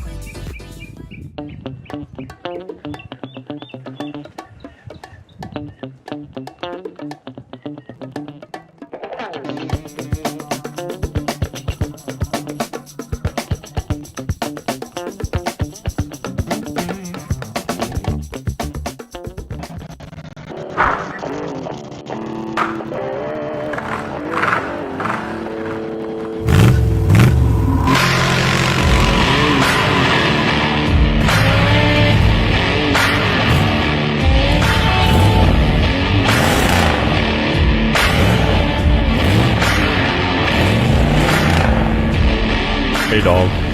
Belmont Classic Cars, where we take you back to simpler times. Belmont, Ohio.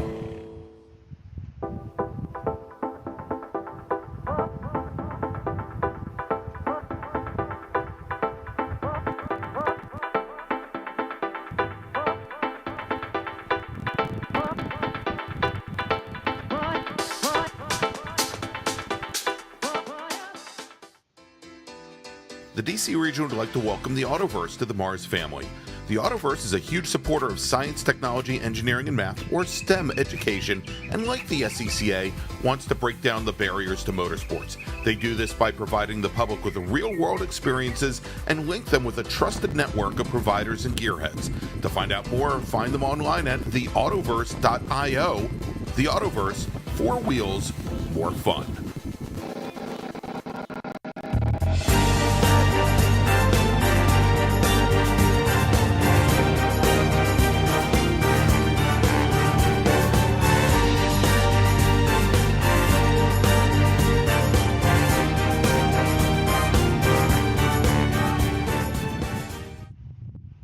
If you like what you see today, become part of the action by joining Sports Car Club of America. Whether you want to drive, flag, or just have fun with cars, SCCA membership opens the door to all kinds of motorsports to feed your obsession, along with 65,000 like-minded members ready to be friends. Ask someone trackside how to get involved or visit SCCA.com for more information. OG Racing carries just what you need to get on the track, from driving suits and shoes to helmets, data and video systems, to your favorite brake pads from Performance Friction, Hawk, and Paget. OG Racing has built its reputation during the last 22 years by providing the best customer service in the motorsports business, and their depth of inventory is second to none when it comes to safety equipment. That's why OG Racing has been the highest volume Sparco dealer for 17 years. Come visit their 12,000 square foot showroom and warehouse located in Sterling, Virginia. Call them at 1-800-934-9112 or order online at ogracing.com.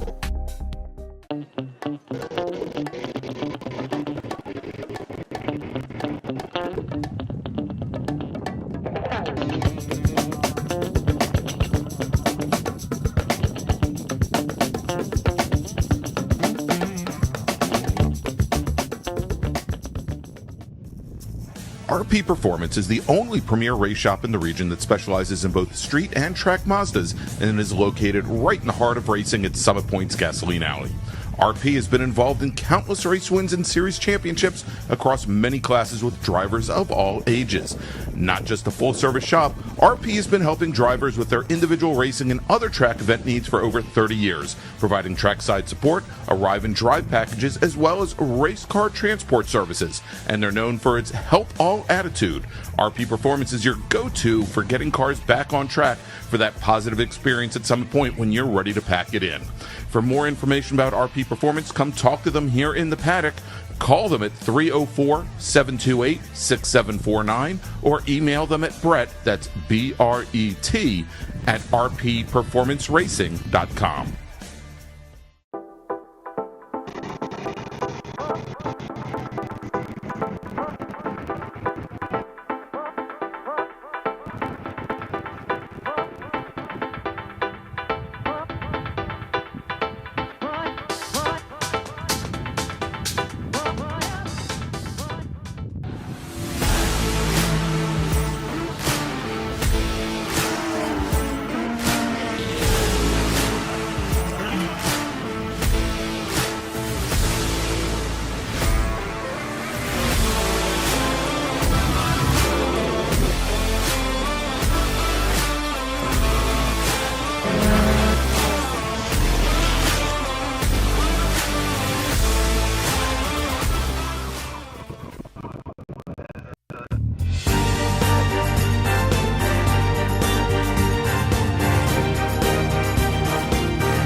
Since 1976, Radial Tire Company has been providing the Washington, D.C. area with quality tires and the finest service. They have earned a reputation as a premier specialist in hard-to-find performance tire and wheel applications. They stock tires from all the top manufacturers for whatever you drive, from small economy cars to SUVs to trucks. Their mission is to assist you in getting the most out of your tires and car. For more information or to schedule online, browse radialtirecompany.com or call them in Silver Spring at area code 301-585-2740. That's 301-585-2740.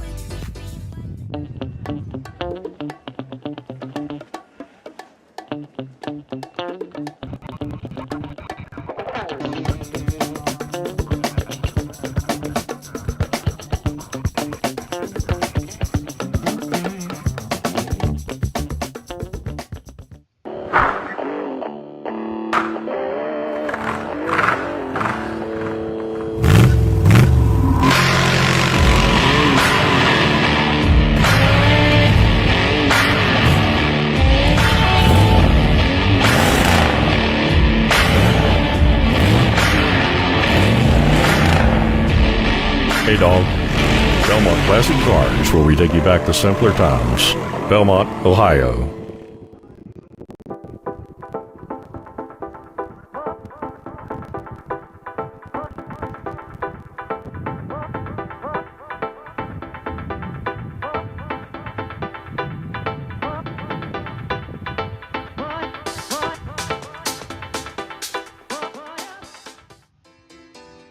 The DC region would like to welcome the Autoverse to the MARRS family. The Autoverse is a huge supporter of science, technology, engineering, and math, or STEM education, and like the SCCA, wants to break down the barriers to motorsports. They do this by providing the public with real-world experiences and link them with a trusted network of providers and gearheads. To find out more, find them online at theautoverse.io. The Autoverse, 4 wheels, more fun.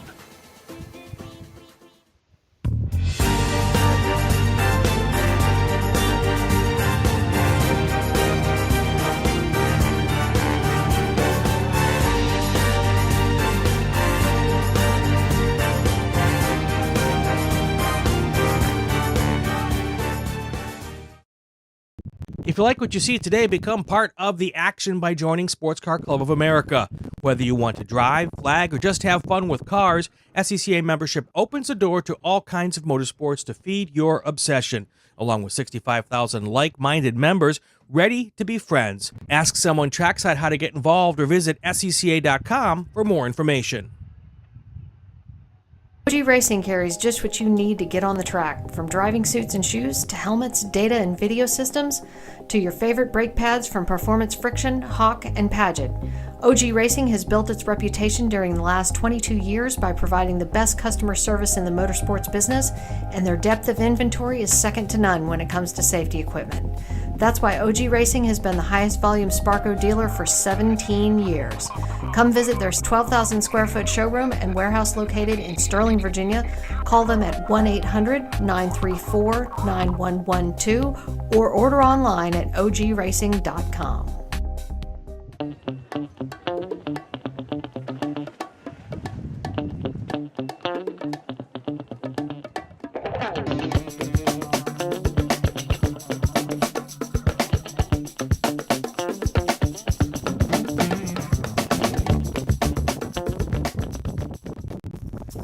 RP Performance is the only premier race shop in the region that specializes in both street and track Mazdas and is located right in the heart of racing at Summit Point's Gasoline Alley.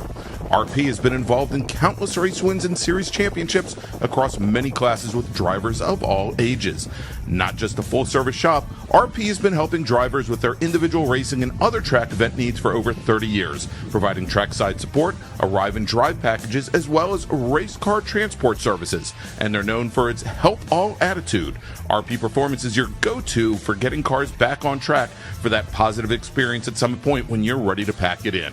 For more information about RP Performance, come talk to them here in the paddock. Call them at 304-728-6749 or email them at Brett, that's B-R-E-T, at rpperformanceracing.com.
Since 1976, Radial Tire Company has been providing the Washington, D.C. area with quality tires and the finest service.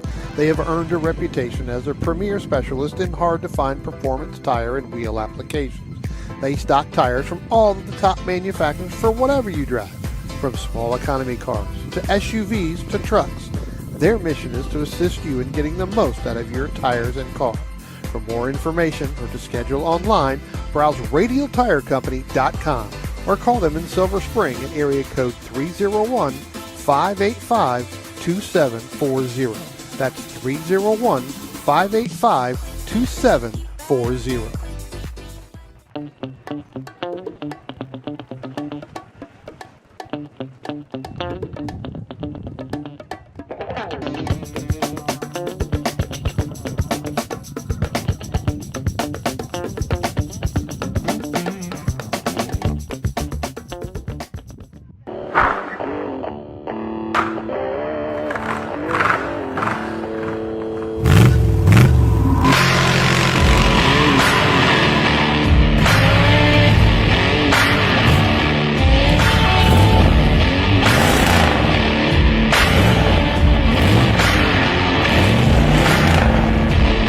Hey dog. Belmont Classic Cars, where we take you back to simpler times. Belmont, Ohio.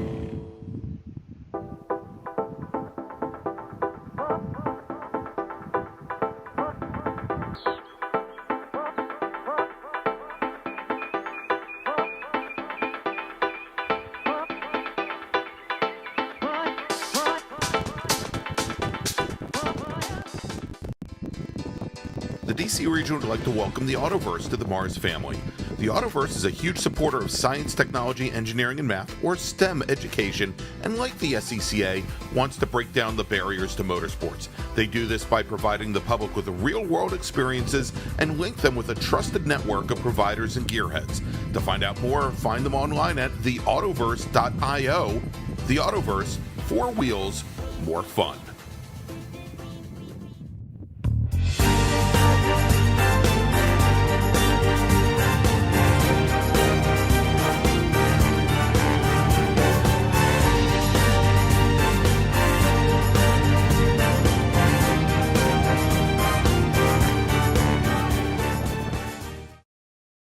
If you like what you see today, become part of the action by joining Sports Car Club of America.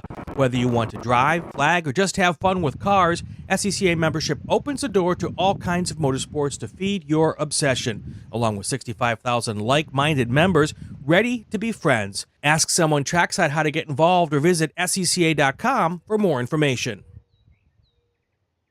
OG Racing carries just what you need to get on the track, from driving suits and shoes to helmets, data and video systems, to your favorite brake pads from Performance, Friction, Hawk, and Paget.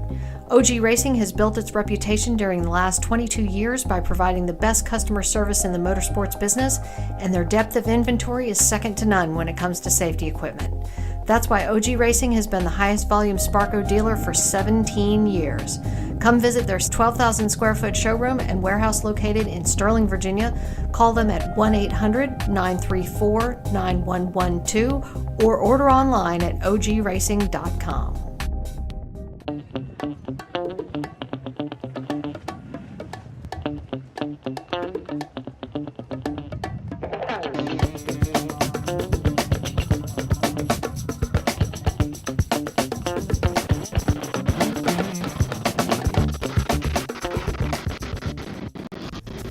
RP Performance is the only premier race shop in the region that specializes in both street and track Mazdas and is located right in the heart of racing at Summit Point's Gasoline Alley. RP has been involved in countless race wins and series championships across many classes with drivers of all ages. Not just a full-service shop, RP has been helping drivers with their individual racing and other track event needs for over 30 years, providing trackside support, arrive and drive packages, as well as race car transport services. And they're known for its help all attitude. RP Performance is your go-to for getting cars back on track for that positive experience at Summit Point when you're ready to pack it in. For more information about RP Performance, come talk to them here in the paddock. Call them at 304-728-6749 or email them at Brett, that's B-R-E-T, at rpperformanceracing.com.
Since 1976, Radial Tire Company has been providing the Washington, D.C. area with quality tires and the finest service.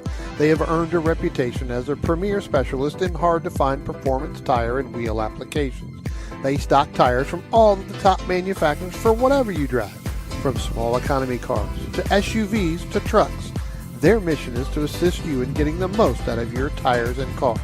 For more information or to schedule online, browse radialtirecompany.com or call them in Silver Spring at area code 301-585-2740. That's 301-585-2740.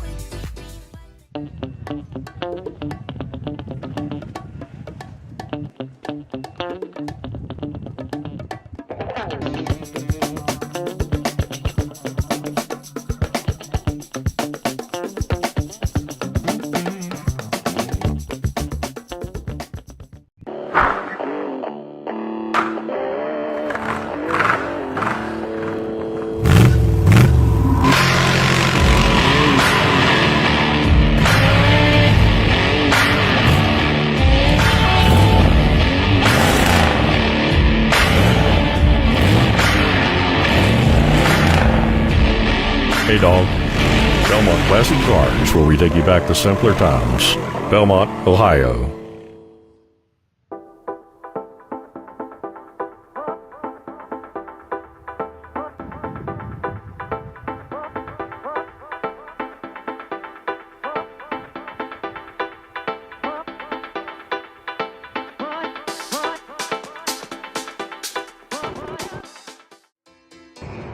The DC region would like to welcome the Autoverse to the MARRS family.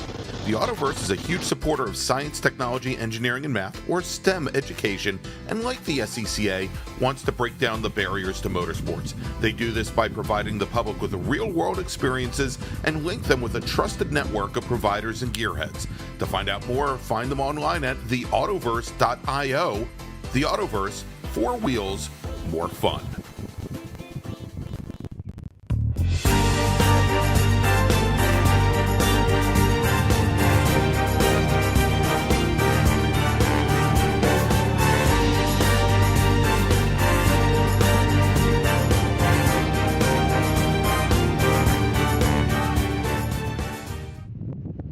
If you like what you see today, become part of the action by joining Sports Car Club of America. Whether you want to drive, flag, or just have fun with cars, SCCA membership opens the door to all kinds of motorsports to feed your obsession, along with 65,000 like-minded members ready to be friends. Ask someone trackside how to get involved or visit SCCA.com for more information. OG Racing carries just what you need to get on the track, from driving suits and shoes to helmets, data and video systems, to your favorite brake pads from Performance, Friction, Hawk, and Paget.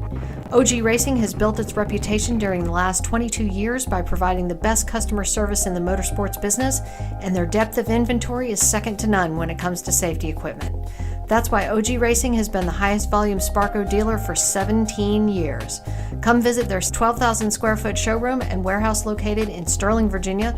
Call them at 1-800-934-9112 or order online at ogracing.com.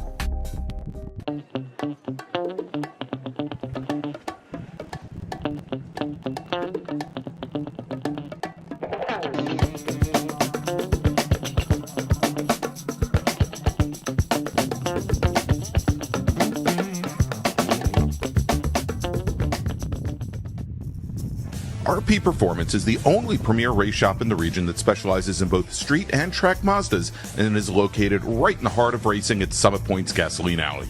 RP has been involved in countless race wins and series championships across many classes with drivers of all ages. Not just a full-service shop, RP has been helping drivers with their individual racing and other track event needs for over 30 years, providing trackside support, arrive and drive packages, as well as race car transport services. And they're known for its help all attitude. RP Performance is your go-to for getting cars back on track for that positive experience at Summit Point when you're ready to pack it in. For more information about RP Performance, come talk to them here in the paddock. Call them at 304-728-6749 or email them at Brett, that's B-R-E-T, at rpperformanceracing.com.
Since 1976, Radial Tire Company has been providing the Washington, D.C. area with quality tires and the finest service.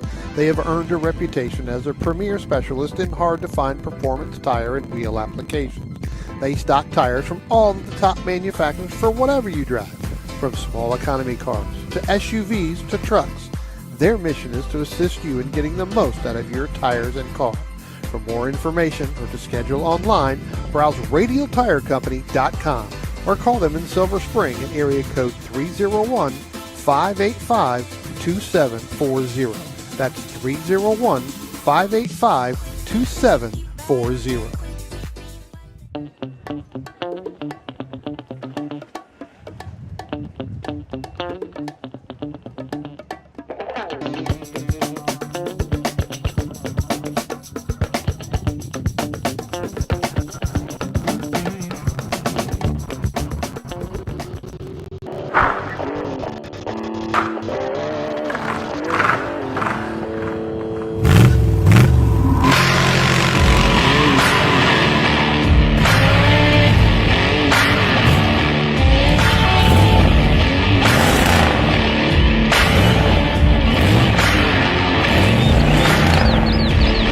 Hey dog, Belmont Classic Cars, where we take you back to simpler times.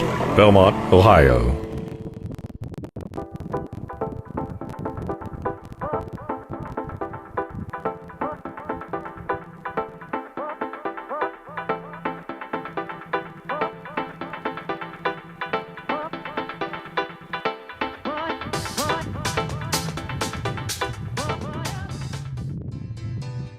The DC region would like to welcome the Autoverse to the MARRS family.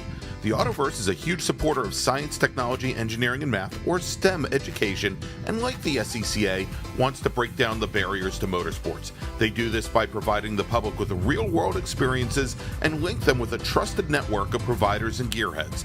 To find out more, find them online at theautoverse.io. The Autoverse, 4 wheels, more fun.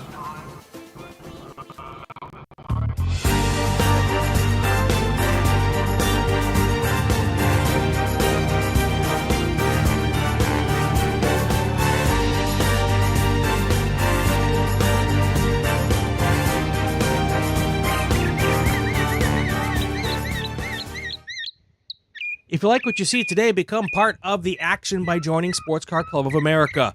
Whether you want to drive, flag, or just have fun with cars, SCCA membership opens the door to all kinds of motorsports to feed your obsession, along with 65,000 like-minded members ready to be friends. Ask someone trackside how to get involved or visit SCCA.com for more information. OG Racing carries just what you need to get on the track, from driving suits and shoes to helmets, data and video systems, to your favorite brake pads from Performance, Friction, Hawk, and Paget. OG Racing has built its reputation during the last 22 years by providing the best customer service in the motorsports business, and their depth of inventory is second to none when it comes to safety equipment.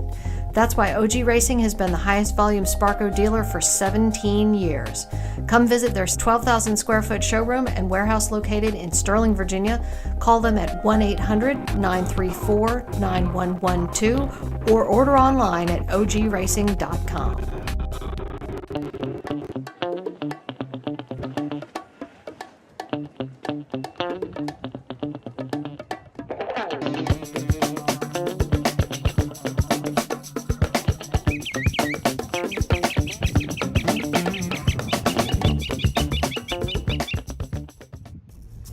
RP Performance is the only premier race shop in the region that specializes in both street and track Mazdas and is located right in the heart of racing at Summit Point's Gasoline Alley. RP has been involved in countless race wins and series championships across many classes with drivers of all ages. Not just a full-service shop, RP has been helping drivers with their individual racing and other track event needs for over 30 years, providing trackside support, arrive and drive packages, as well as race car transport services. And they're known for its help all attitude. RP Performance is your go-to for getting cars back on track for that positive experience at Summit Point when you're ready to pack it in. For more information about RP Performance, come talk to them here in the paddock. Call them at 304-728-6749 or email them at Brett, that's B-R-E-T, at rpperformanceracing.com.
Since 1976, Radial Tire Company has been providing the Washington, D.C. area with quality tires and the finest service.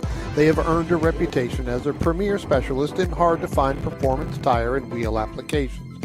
They stock tires from all of the top manufacturers for whatever you drive, from small economy cars to SUVs to trucks. Their mission is to assist you in getting the most out of your tires and car. For more information or to schedule online, browse radialtirecompany.com or call them in Silver Spring at area code 301-585-2740. That's 301-585-2740.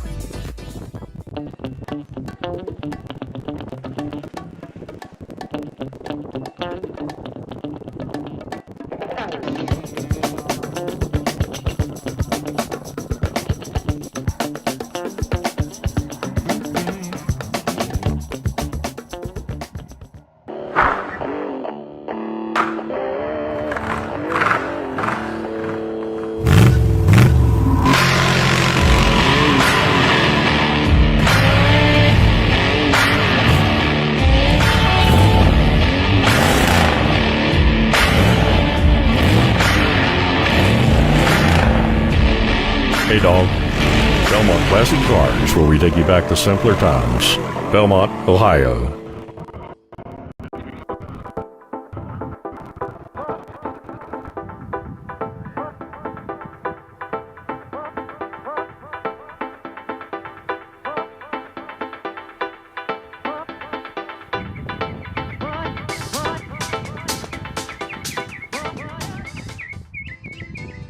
The DC region would like to welcome the Autoverse to the MARRS family. The Autoverse is a huge supporter of science, technology, engineering, and math, or STEM education, and like the SCCA, wants to break down the barriers to motorsports. They do this by providing the public with real-world experiences and link them with a trusted network of providers and gearheads. To find out more, find them online at theautoverse.io. The Autoverse, 4 wheels, more fun.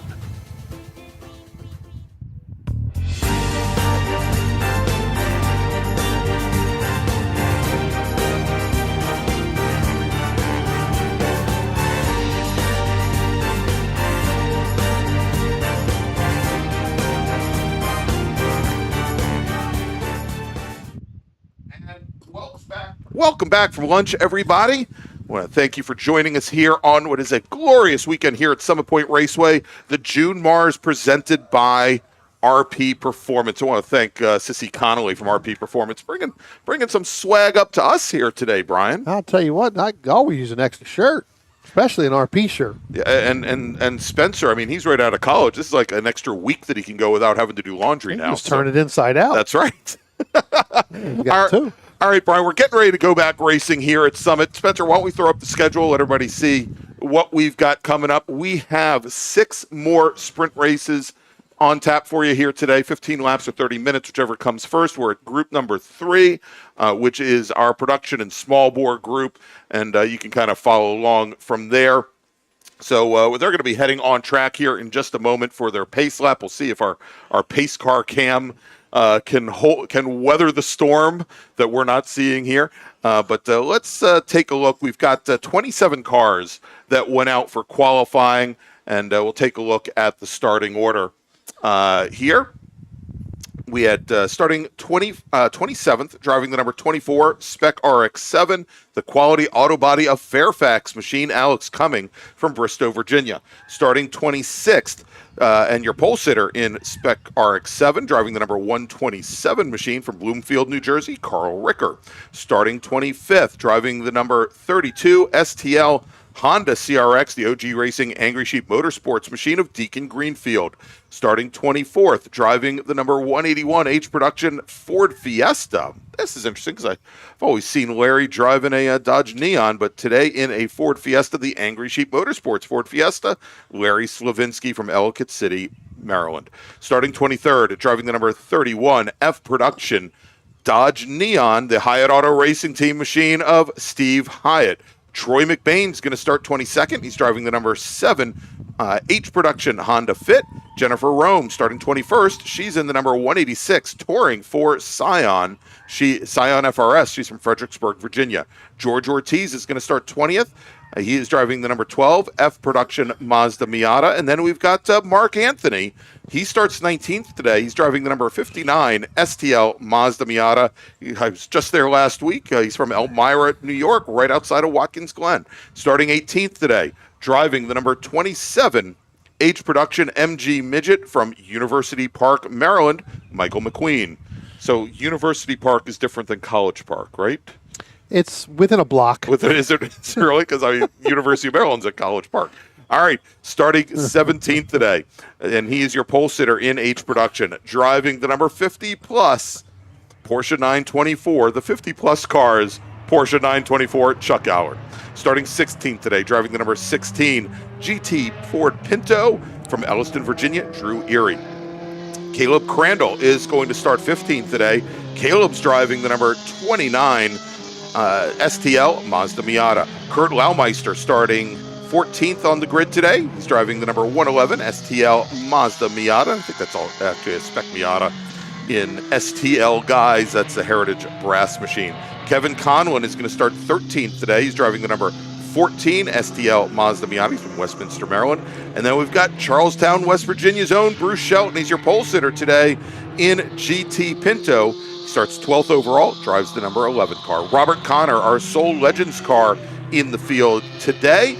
He is driving the number 9, 1934 Ford sedan. He's from Stafford, Virginia. John Jenkins will start 10th on the field today. He's in the number 195 STL Mazda Miata. That's the Classic Car Club of Manhattan machine.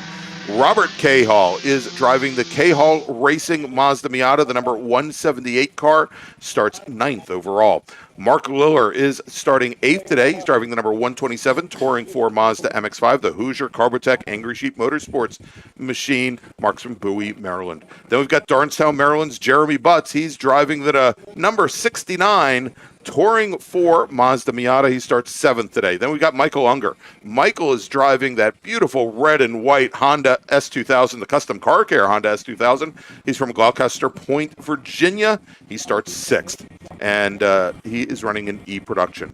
Your pole sitter in SPU today. Great to see Jimmy P back out on course here at Summit Point. Scranton Park, Pennsylvania's own, is driving the DPS Nutrition BMW M3. He starts 5th. On the outside of row number 2, your pole sitter today in E Production, driving the number 48 Acura Integra Type R, the Radial Tire Company Acura Integra, Paul Marcones.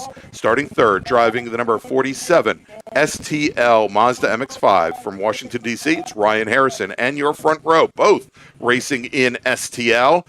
Starting on the outside of the front row, driving the number 4 Honda Civic from Boyd's, Maryland, it's Thomas Beverly, and your pole sitter today.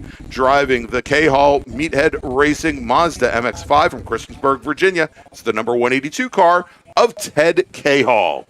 Pace car is off onto the pit lane, waiting for them to come up out of turn 10. I tell you what, Greg, before they get started, this STL battle, saw it in qualifying, it's going to be a great run. All right, big gap in the field here, Brian, on the front straight. Not very nicely formed, but we get a green flag, and we are racing, and the 182 machine got absolutely bum rushed there on the front straight.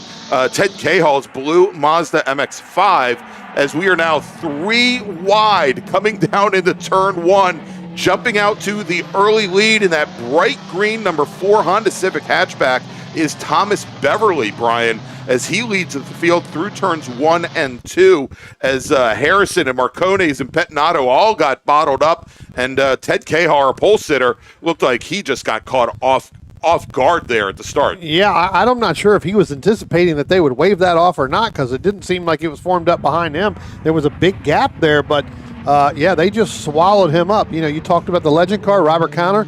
I tell you what a jump he had on this start. He moved all the way up into the top 6 at that point on the start, but then fell back a little bit going through 1 and 2.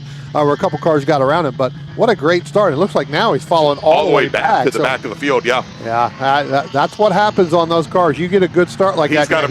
He's got a mechanical issue with that Ford sedan, Brian, as he's now run off at turn 5, and Well, we'll try and get word on that, but it looks like it might be an early finish to his race. Well, usually what happens when you shift those, if you don't get that, when you upshift it and you get on the gas, or if you shift it without the clutch, you can drag it a little bit. And so what ends up happening, it could have revved it and shut the motor off.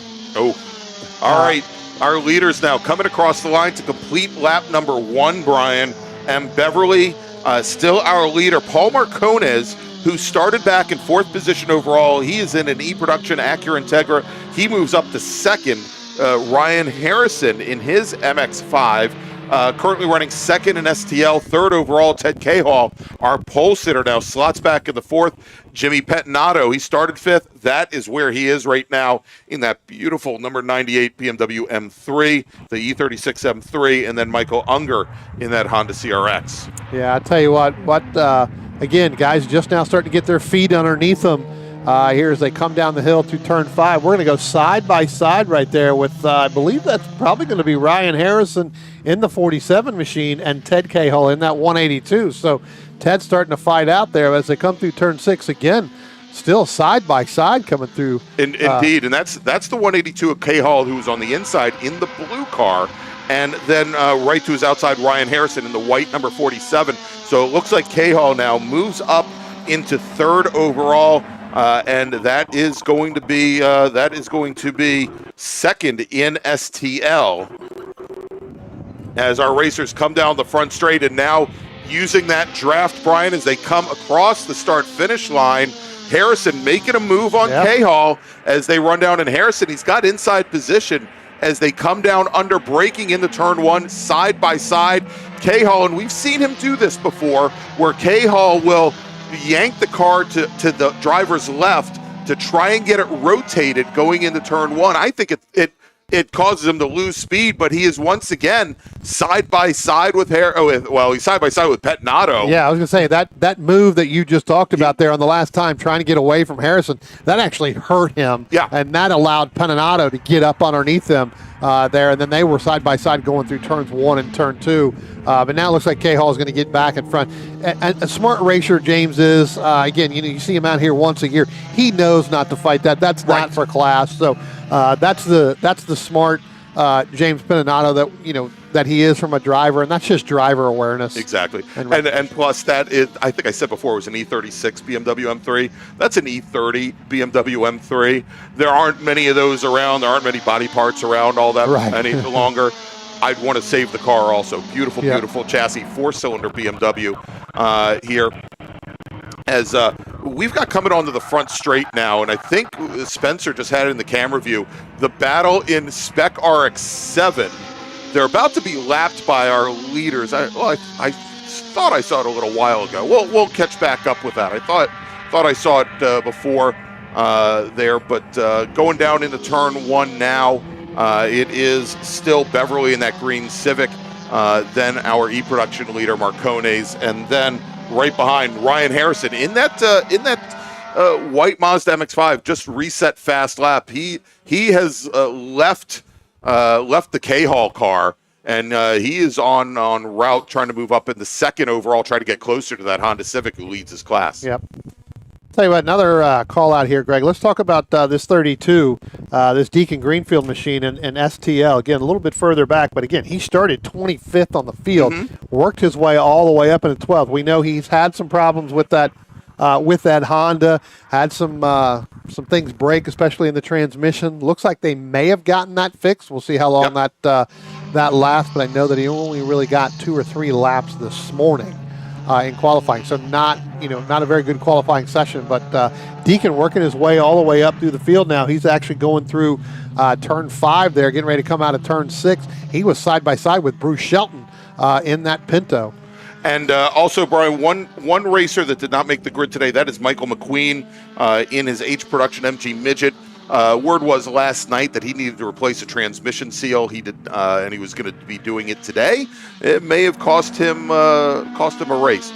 Here as we go down into turn 1, and coming out of turn 1, just had the E-Production Acura Integra. Paul Marcones tried to come down the inside of Thomas Beverly, And as they come up to turn 2, that yellow Integra, he is your new overall leader. But in doing so, Brian, that backed Beverly up a little bit. Yeah. And we now have, I think, a battle on our hands for the lead in STL as Ryan Harrison in that white Mazda MX-5. He is now able to come up right to the back of the Honda Civic, and he's going to go into 5 side by side, gets the pass done. Wow, going into 5. Basically bullied his way through that out of the chute of 4 down into 5, really making that, getting the driver's left there, making that pass on Beverly. Tell you what, Ryan Harrison was up almost a full second faster that lap by than Thomas Beverly. So again, Ryan Harrison's got that MX-5 dialed in Very right now much early dialed on. in. Yeah, absolutely. Getting ready to put some pressure on Parma Oconys in that Acura. It's good to see he's in an Acura now, and we don't have to call him in a Pinto like we did a month ago. Well, we saw Paul racing at a vintage event last week. He was in an old SCCA GT3 Pinto. But this is the machine he's been racing in SCCA road racing. Oh, yeah. Well, it just seemed weird to call him on a weekend in a Pinto. That just didn't very much so. Speaking of Pintos, I think our leader in GT Pinto right now is Bruce Shelton, and he has already opened up a pretty sizable advantage.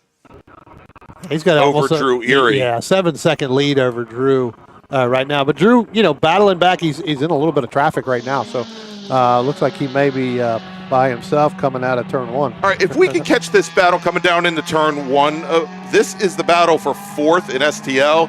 We've got Robert Cahall. He's in the red 178 Mazda Miata. John Jenkins in the 195 Miata. And then Deacon Greenfield in that Honda CRX. All piling in the one. Speaking of piling, we just had a car, I think, go off at turn 5. But we'll try and get some information on that in just a moment. As Deacon Greenfield, he makes a pass, gets around John Jenkins. So move Greenfield now up in the 5th position in STL. Yeah, so whatever those problems were we were talking about early on, they have definitely gone away. We're getting a call on who that was down in turn 5. Yeah, unfortunately, all I got was that it was a white car. Yeah. Doesn't help me much. There are a lot of white cars out there Yes, today. there are. When we were talking about Drew Erie and a little bit of traffic, when he came out of 10 the last time by, really got sideways, which really kind of stalled his momentum coming down through. It looks like our legend car is now back out on the racetrack. Yes. I just see him going down in through turns 5, so he'll be coming through turns 5 and 6. So, again, sometimes what happens, you miss a shift like that, the car will rev up. It will shut off if you don't get your foot in on that clutch. So I'll talk to Bob later on and see kind of what that was. Attention in the paddock, attention in the paddock. First call to the grid for our open wheel and prototype racers. Please head to the grid. Race group number 4, open wheel and prototype racers. ASR, Club Ford, Formula 6, Formula Atlantic and Continental, Formula Enterprises and Enterprises 2, Formula F, Formula S, Formula ST, Formula V, Formula X, Prototype 1 and Prototype 2. Race group number 4, please head to the grid. Your race is next. That is a plethora of groups. Yes, and far more groups than we have racers, I think, this weekend. Yep. So, Larry, hey, I reversed it. Brian. If Larry's listening right now, that's Drink, one. Larry. That's one. Over and under's 1. That's right. All right. So Brian, I've been watching the back of the Steve Hyatt Dodge Neon. It definitely has some issues smoking coming through turn 1, also through turn 3, as we watch him go through turn 1 now. And the reason that concerns me a little bit is, typically if it's a question of just like oil slosh, and maybe when these motors, inline 4 motors, lean over to one side, it'll be an issue. Usually not in both directions when you make left and right turns. Right. I didn't see it there when he was going up through 3, so we'll have to take a look. I didn't look like it was pretty much gone away. Maybe that's either a good sign or a bad sign. Good sign is it's not, it's not leaking, so it's not smoking anymore, or he's almost completely out of oil. All right, got a great fight here, and we saw before a 3-car fight in STL earlier between Greenfield, Cahall, and Jenkins. Well, the CRX has now cleared the 2 Miatas. This is Robert Cahall in the red 178, John Jenkins in the dark gray 195 machine as they just go through turn 1. And we can see here is they're now side by side. Greenfield's opened up almost 15 seconds on both of those, or actually 20 seconds now on them as they go through turn 3. I tell you what, Greg, you talked about that. When they came out of turn 2, K-Hall was all the way far driver's left coming up the chute, going into turn 3. Yeah. Jenkins was pinning him all the way down, not to give him to where he had to get on the brakes. K-Hall decided, hey, I'm not doing this. I'm going to stay in it. And then he had to get Jenkins had to get out of it in order to allow Robert K-Hall to continue that line, or it would have taken them both out. And so I'm glad that I have Meathead Mike Collins as a spotter, Brian, because he asked us where did Ryan Harrison go? The problem is that Ryan Harrison has now fallen back in the 5th position. And I believe when we had the white car that went off of turn 5, Brian, that's who it was. That was Ryan Harrison. And so he is now sitting a considerable distance back. He is now almost 7 seconds back from Jenny, or 7 seconds. When I say he's 5th overall. He's about 7 seconds back from Pettinato. Here he is still 3rd in STL, as we now have just about. Next time our leaders come by, we'll have 6 laps remaining. And now you talk about Ryan Harrison. Now they are side by side with Pettinato, so he's going to go ahead and get back up into that 4th overall. But that is most definitely where he went. So Mike, paying attention to the race monitor, I'm sure. More attention than us, apparently. Yeah. And. I'm just waiting to hear the sign when he sends you the next text message and you hear. That's right. So here's another fight, and maybe we can pick, if we can pick this up here, Spencer, going into turn 1, and it's in this big mix of traffic. It is the gold Honda Fit. He is currently, that is Troy McBain. He's currently running 2nd in H production. Then Larry Slavinsky, he's in the number 181 blue Ford Fiesta 4-door hatchback directly behind. And at the line, they were about a half a second separated. Slavinsky's been making up some good ground. Actually made about 5 car lengths the last time by. Looks like we're getting a call over the radio, Greg, regarding the 182 of Ted K-Hall. That may be for sound.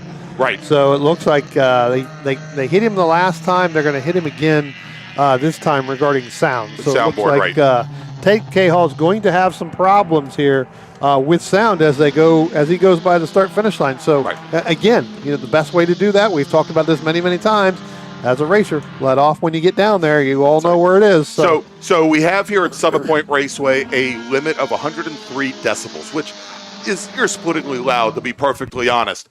If you go and exceed that 2 times, you're going to get warned.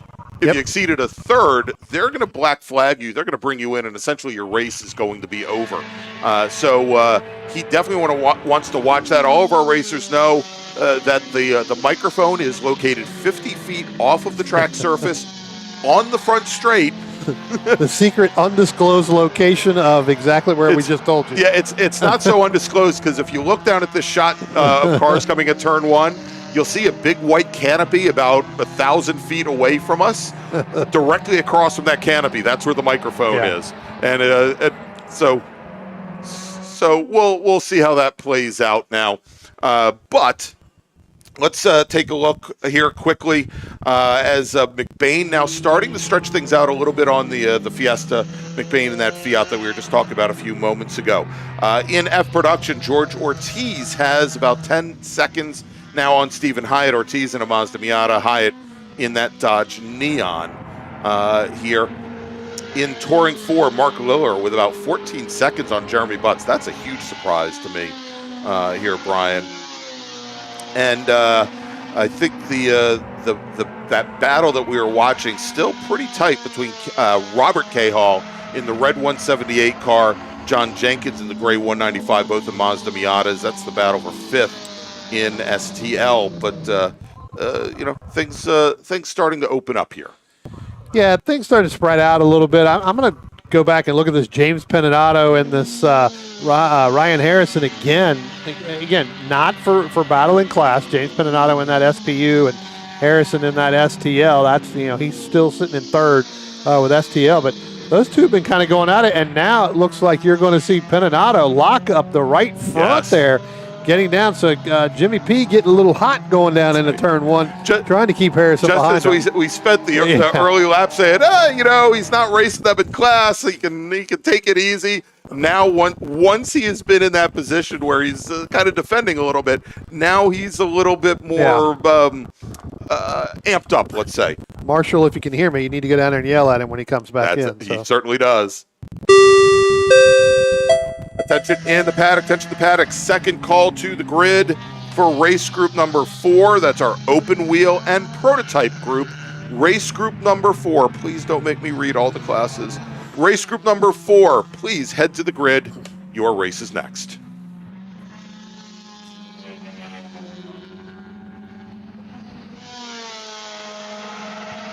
And I love watching Connor's little Legends car there as it comes across the line. Easy with the little now. I'm sorry. With the little. Well, we used to have a very affectionate nickname. Oh, and we've got 2 cars that have gone off into the gravel trap at turn 1. One of them appears to be Bruce Shelton, who was our GT Pinto leader, and then the other machine is, I believe, is one of our Spec RX-7s. Yeah. And I think that's the silver one. I think it's the 24 car. We'll get a call on that in just a second. And we'll get a call. It looks like the RX-7 now trying to get it out of the gravel trap, and he does. He's back underway. He's just going straight across the racetrack. Yeah, he's going home. He is. It's the. Let's see. Well, we'll get. Yep. All right, and Brian, I have just gotten word. Yep. Ted Cahall, driver of the number 182 STL Mazda Miata, he has cracked that 103 decibel sound limit once again. They are going to be black flagging that car. His race now is done. And so our STL driver running in second place in class, Ted Cahall, looks like his race is now done. Yeah. I tell you what, I'm not sure what happened with the incident down there in turn 1, but it does look like Bruce Shelton in that Pinto, may have had a little bit of contact there with that RX-7, but he definitely has, some left front damage right there, and yes. The wheels kind of turn a little bit to the left. So they're definitely going to have to pull him out.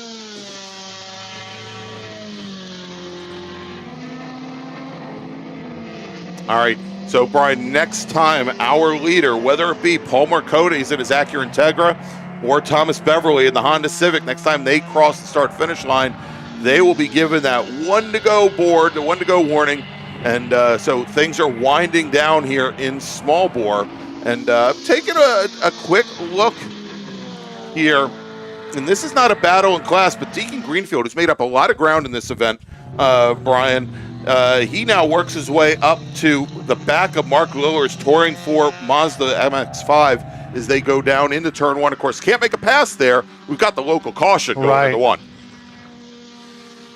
Yeah, it's going to be interesting to see when you've got some of these battles going on, even if they're not for, within class, and you have that. You get down into turn 1, you're going to have to back out of it a little bit sooner because of that standing yellow with that with the car down there. With the Bruce Shelton machine.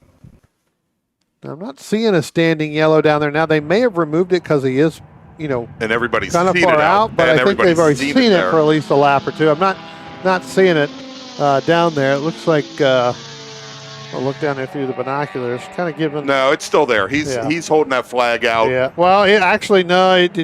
Or do you think it's not up there? He's doing the blue flag. Oh, it's a blue flag to let him know that leaders, Marcones is coming through. Yeah, our leaders now are going out of turn 2 now and heading up into turn 3 right there. You can see it as they're going to put a lap on some of the slower cars that we have on Kevin Conlon and on Kurt Laumeister in that 111 machine. And that's been a nice little fight going on right there between, and that's an STL, between those two drivers.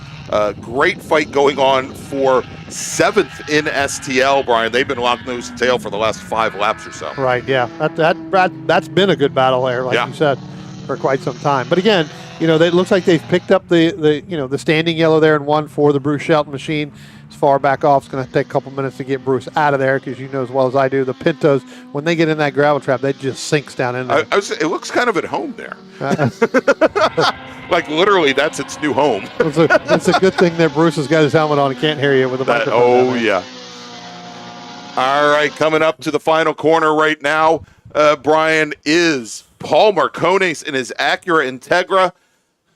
The E-Production machine coming down the front straight, checkered flag in view. And our overall winner here in this group and winner in E-Production, Paul Marcones in that Acura Integra. Paul out of Highland, Maryland.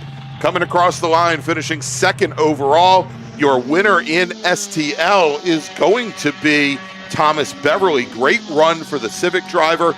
Ted Cahall technically crosses the line in third, but I have a feeling that's not going to stand up there, given that he was black flagged about 2 laps ago. Yeah, exactly. Ryan Harrison works his way back up to fourth overall.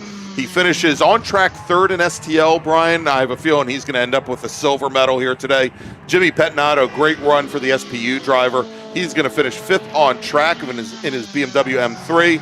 Michael Unger in that beautiful Honda S2000 finishes second in E-Production, sixth overall.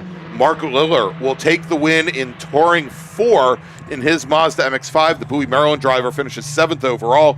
Deacon Greenfield will finish eighth overall, fourth in STL, but again, we think that will likely be moved up to third.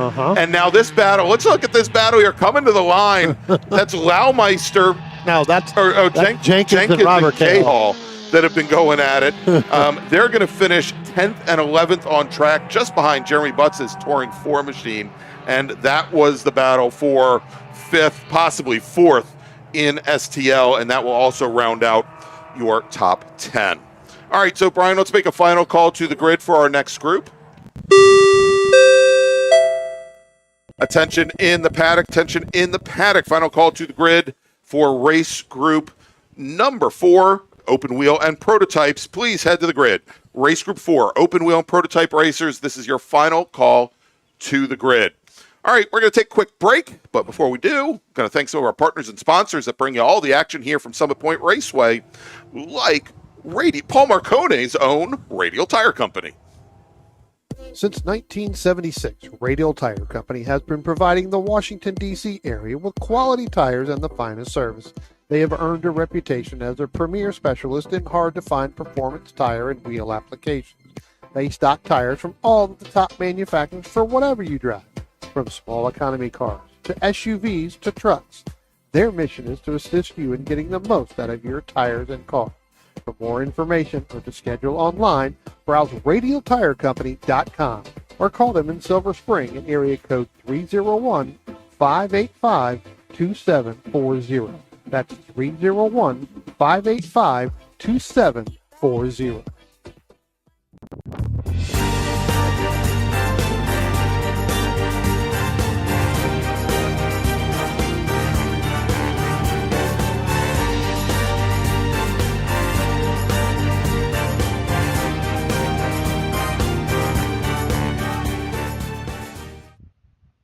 If you like what you see today, become part of the action by joining Sports Car Club of America. Whether you want to drive, flag, or just have fun with cars, SCCA membership opens the door to all kinds of motorsports to feed your obsession, along with 65,000 like-minded members ready to be friends. Ask someone trackside how to get involved or visit SCCA.com for more information.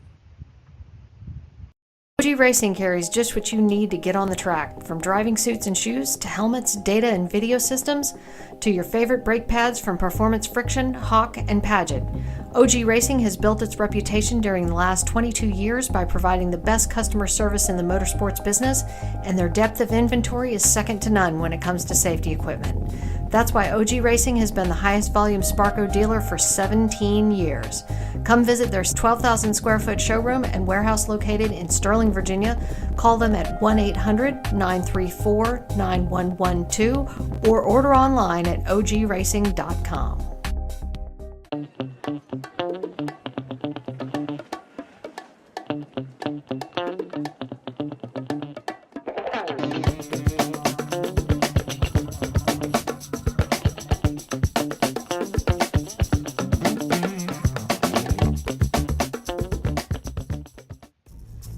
RP Performance is the only premier race shop in the region that specializes in both street and track Mazdas and is located right in the heart of racing at Summit Point's Gasoline Alley. RP has been involved in countless race wins and series championships across many classes with drivers of all ages. Not just a full-service shop, RP has been helping drivers with their individual racing and other track event needs for over 30 years, providing trackside support, arrive and drive packages, as well as race car transport services. And they're known for its help all attitude. RP Performance is your go-to for getting cars back on track for that positive experience at Summit Point when you're ready to pack it in. For more information about RP Performance, come talk to them here in the paddock. Call them at 304-728-6749 or email them at Brett, that's B-R-E-T, at rpperformanceracing.com.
Since 1976, Radial Tire Company has been providing the Washington, D.C. area with quality tires and the finest service. They have earned a reputation as a premier specialist in hard-to-find performance tire and wheel applications. They stock tires from all of the top manufacturers for whatever you drive, from small economy cars to SUVs to trucks. Their mission is to assist you in getting the most out of your tires and car. For more information or to schedule online, browse radialtirecompany.com or call them in Silver Spring at area code 301-585-2740. That's 301-585-2740.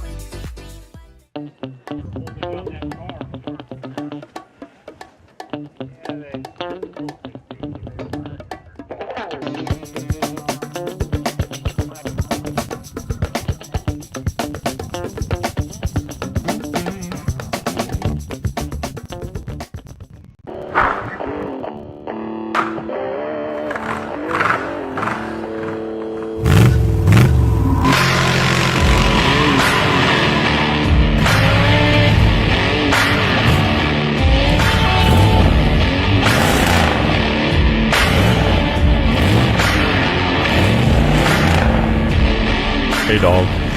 Belmont Classic Cars, where we take you back to simpler times. Belmont, Ohio.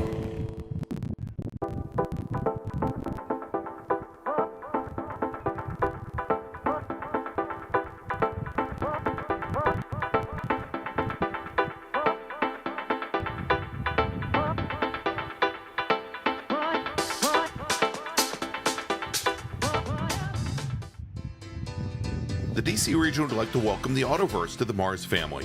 The Autoverse is a huge supporter of science, technology, engineering, and math, or STEM education, and like the SCCA, wants to break down the barriers to motorsports. They do this by providing the public with real-world experiences and link them with a trusted network of providers and gearheads. To find out more, find them online at theautoverse.io. The Autoverse, 4 wheels, more fun.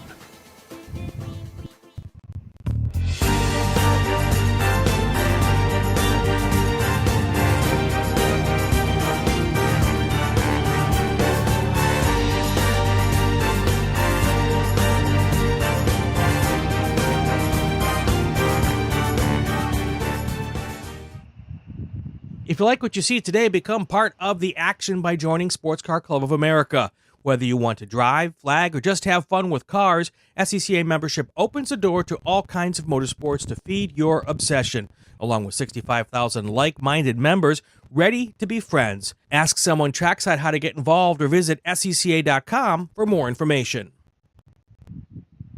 OG Racing carries just what you need to get on the track, from driving suits and shoes to helmets, data and video systems, to your favorite brake pads from Performance, Friction, Hawk, and Paget. OG Racing has built its reputation during the last 22 years by providing the best customer service in the motorsports business, and their depth of inventory is second to none when it comes to safety equipment. That's why OG Racing has been the highest volume Sparco dealer for 17 years. Come visit their 12,000 square foot showroom and warehouse located in Sterling, Virginia. Call them at 1-800-934-9112 or order online at ogracing.com.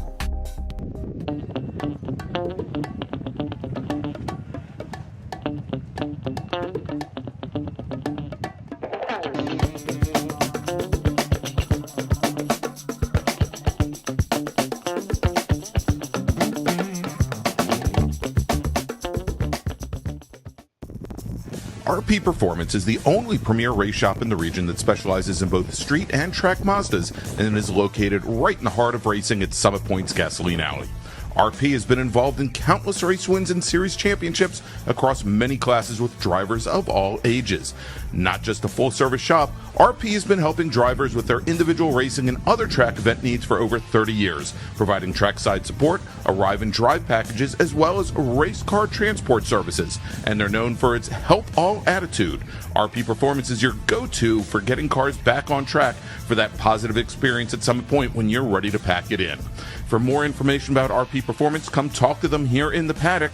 Call them at 304-728-6749 or email them at Brett, that's B-R-E-T, at rpperformanceracing.com.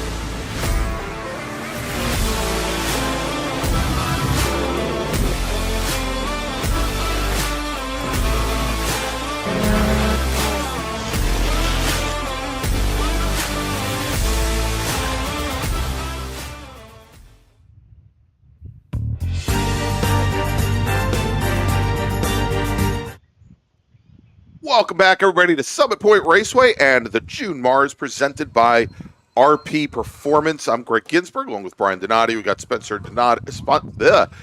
Gaynor here with us as well. We combined names. Just be glad. Spencer and I are now related. One of these days, I'm going to call you Larry, and that's going to be the ultimate insult there.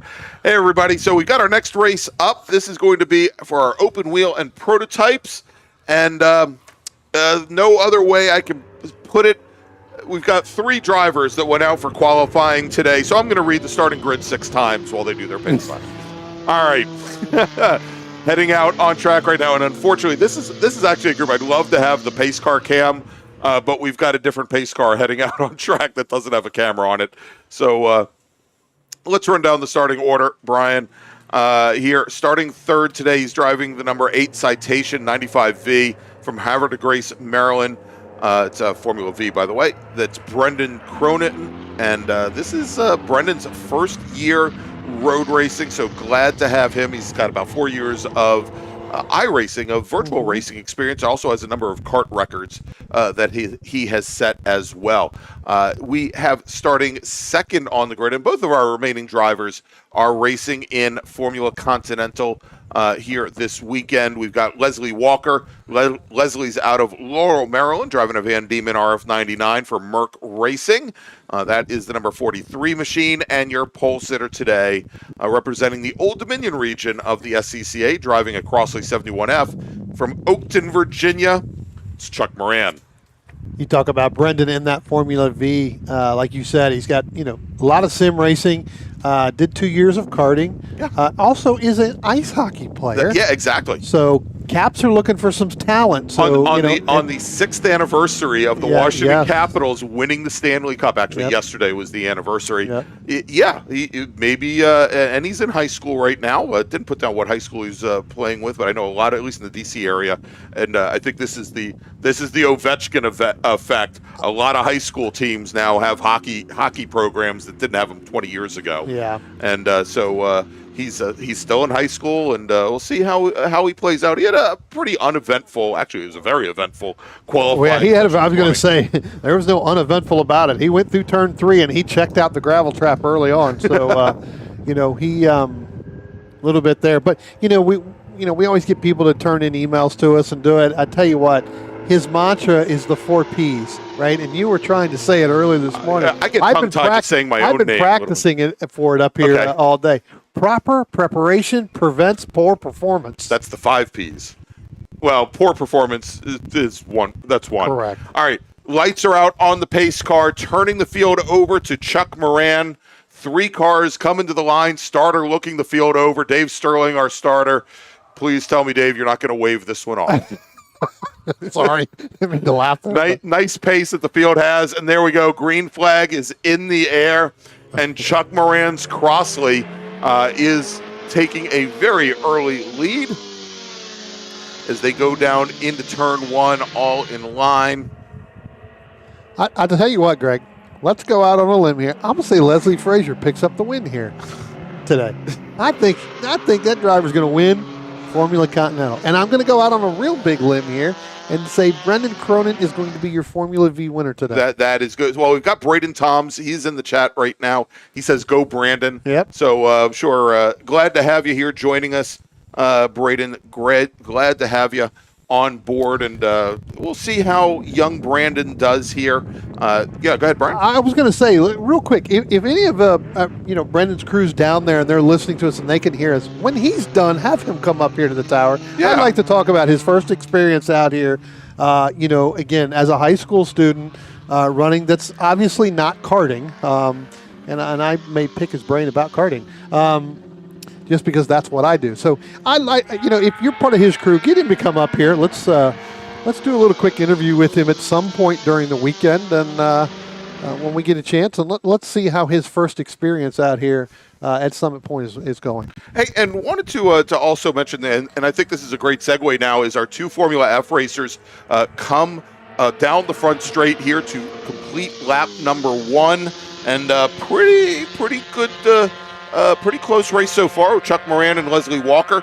Moran had out-qualified Walker by almost 0.8 of a second, but the gap at the line only about 0.4. So at least on lap 1, good start there for Leslie Walker as Cronin now comes across the line. Good time for a Formula V here, 40 flat. That is actually a pretty good time for by Formula himself, V. right? I mean, Yeah, you get no Formula draft. Vs and you get you get drafts. They go a little bit faster, but with no draft and out there. As a matter of fact, we were here for an event, about 3 weeks, about a month ago now. Yeah, and what we saw had a very large Formula V field, and it's about 2 seconds difference around Summit Point with a draft versus without a draft in Formula V. So he's got nobody to work with, which is kind of unfortunate because I think learning how to draft in Formula V and work the draft is, it's a key component to Formula V racing. It's something you need to pick up. It's unfortunate we don't have anybody from to work with. Hey, so we have Trey Albrecht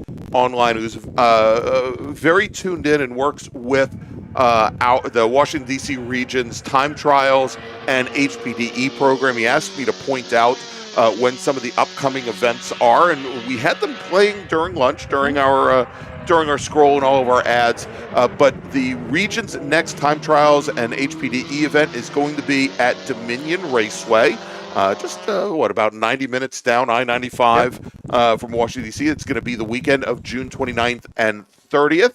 And our next event after that going to be on the Shenandoah circuit here at Summit Point. That's going to be July 13th and 14th. And if you want to find out more information about how you can get your own car out on track with the Washington, D.C. region of the SCCA, go to WDCR-SCCA.org. Especially going down there to Dominion. If you're going to go there for July, knowing how the traffic is, you may want to pack up and leave today. Yeah, you might want to go early. It may take you that full month to get there with traffic. Yeah, remember July 4th is right in the middle. Miss the July 4th traffic.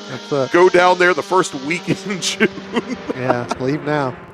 All right, as our leaders now coming out of turn number 10 and onto the front straight, and we complete lap number 2. It's Moran and Walker.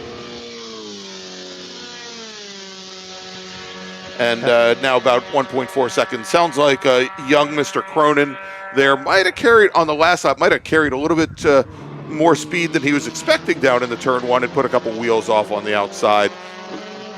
Didn't end up Pinto deep in the gravel trap, which is good. He was able to continue, and he's on his way. Let's say that's the new saying. He didn't end up Pinto deep, but he looks like he kept going. He's just now coming through turn 6, heading up through the carousel, so he'll be coming up around there. There you go. We're going to show him coming through there. He may have already been through there already, so we may be a little bit late. Yeah, he's actually coming up the hill right now. He's going faster than we thought. I tell you what, his last lap, he went 135. So he knocked 5. So he knocked instead of 5 40 seconds. was good. He knocked 5 seconds off right there. Yeah. So, again, getting to understand. And look, and there are some individuals out there that will tell me that I'm crazy when I say this, but which that's true. Anybody down there in the paddock that knows me knows that I'm crazy. When you come out of karting and you get into a Formula V, it's somewhat the same a little bit. Your view is the same. You do it. Now, obviously, there's a little bit more, power. But if you're driving a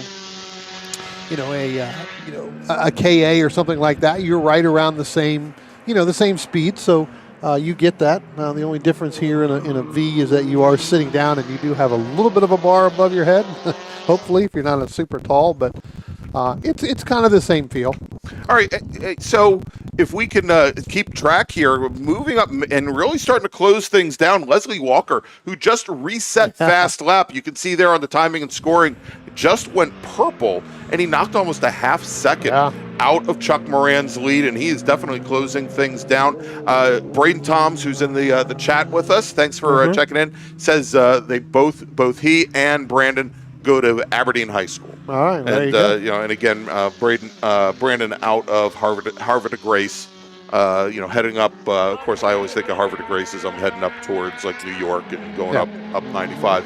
So pretty good drive to get over to here. Maybe we may see him in a couple weeks in New Jersey. Possibly. Maybe, because it's not that far. We go right by there. It's right before the bridge before you go over the water. So, But, hey, let's look at that Formula Continental battle here as they're getting ready to fire off down across the start-finish line.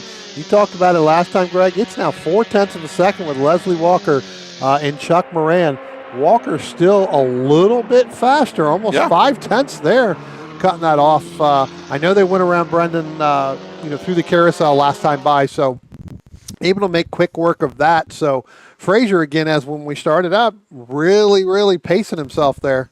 And Brian, I just got word from Alex Cumming. He was the driver of the RX-7 that was involved in that incident with Bruce Shelton down at turn 1 in our last race.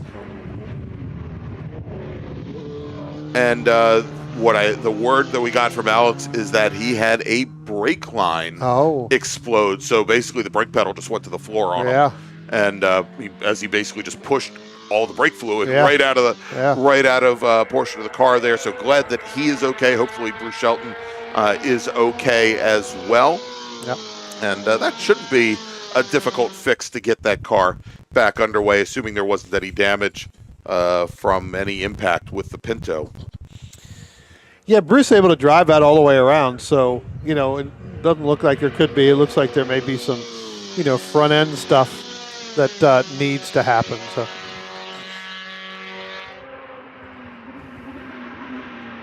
Tell you what, Greg, we talked about that, Spencer. Let's go back down. There you go. You got it on camera 1 there. When we go down, last time we were talking about it, it was, 0.4 of a second with Leslie Walker. It's now over 2 seconds. Yes. So, again, and then Chuck Moran, he just now went his fastest lap at lap 6.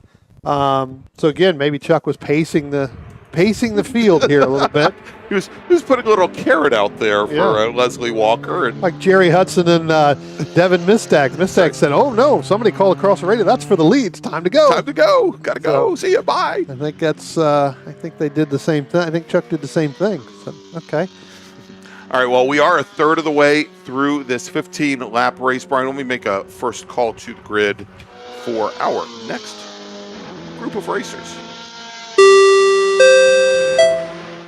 Attention in the paddock. Attention in the paddock. First call to the grid for Race Group 5. That's Sprint Bracket Road Racing Series drivers. Race Group 5, our Sprint Bracket Road Racers. Please head to the grid. Your race is next. Race Group 5 to the grid, please.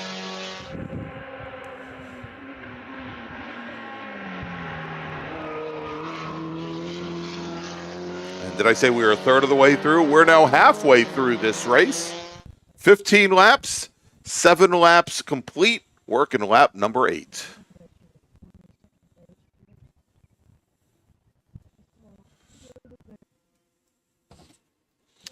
Sending a message here to Braden Toms in our chat. Hey, make sure that, as we talked about, Brendan comes up here and get a few minutes with him. I think it'd be interesting to see us, coming out here running. I mean, Formula he V. just passed us on the front straight. Why don't we just start yelling out the window at him? Get our starter to send a message to him. Say, hey, come to the third floor when you're at some point between now and the end of tomorrow. And so, it's interesting here as Brandon, is running this Formula V. I've started to see many more young racers move into Formula V. One of the draws of Formula V over the last 60 years now, 61 years, has been that it is essentially the lowest cost Formula car racing that you can do. It's a great jumping off point. These cars, they are based on older Volkswagen Beetles like 1962 and earlier, 1200 cc air-cooled Beetle motors. They use the front suspension from a Beetle. They've got a very basic rear suspension as well, and it's very inexpensive to get into. And so we had a lot of kids, we'll call them, coming out of karts and moving directly into Formula V's as a first little stepping stone, especially if they didn't see themselves going into Formula One. Right. And the iRacing simulation platform added Formula V to their lineup of cars now. I guess we're running on 3 years, probably, give or take. Maybe 4. Maybe it was right during the COVID, I think, when they really did it. And I think what we're starting to see is more young adults that have come up, much like Brandon, started iRacing, started sim racing, and he started during COVID. And it's a very easy move into that car because of how closely that car emulates the real world. And because, especially for a high school student, it's probably financially feasible to get into a car like that. Right, exactly. Pull up a few things here on the computer while you're talking about that. I want to look at some stuff here, but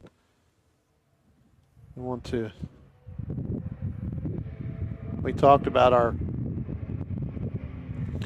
Formula Continental truck now and opened it up 7 seconds. So I'm wondering if Leslie Frazier may have a problem. And he just comes right underneath our Formula V racer, Brendan Cronin, going down into turn 5. And Cronin, he wisely left the door open for the faster Formula Continental driver to come down and make the pass there. So he puts Cronin now, I think, 2 laps down. But Cronin, Brian, continues to reset his personal bests. If you look at our timing and scoring on the left-hand side of your screen, you can see the time there that he just ran in green. That denotes that Brandon has reset a personal best, and he's now down to a 134 and change. Yeah. Again, getting fat, and again, this is all by himself. Let's think about that, all by himself. And we could see there as he made up. He just had Leslie Walker go by him as they came into turn 10, but he is learning to carry a good amount of speed with that Formula V. And they, look, those Formula Vs we talked about, they're based on older Volkswagen Beetle hardware. They make, I think, around 62 horsepower thereabouts. So they are not, they are not speed demons, but they when you have more than one of them, they race so well together. Some of the most exciting racing I see in the SCCA are these big fields of Formula Vs, locked nose to tail and just kind of leapfrogging through corners in order to keep their momentum up. They are the epitome of a momentum race car. Right, absolutely. Which we see here on a constant basis in the Spec Miatas and even our regional SSM races. This is another avenue that you get in and you got to learn how to draft. Right, this is not something you can just go and get in between or get inside and just expect that you're going to be able to pull out and make a pass on somebody when you have other cars in that group, because it's just not going to happen. Right.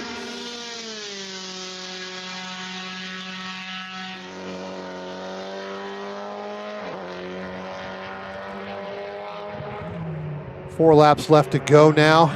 Looks like Moran's coming out of turn 4, heading down into actually just went up through turn 3, heading down into turn 4 there.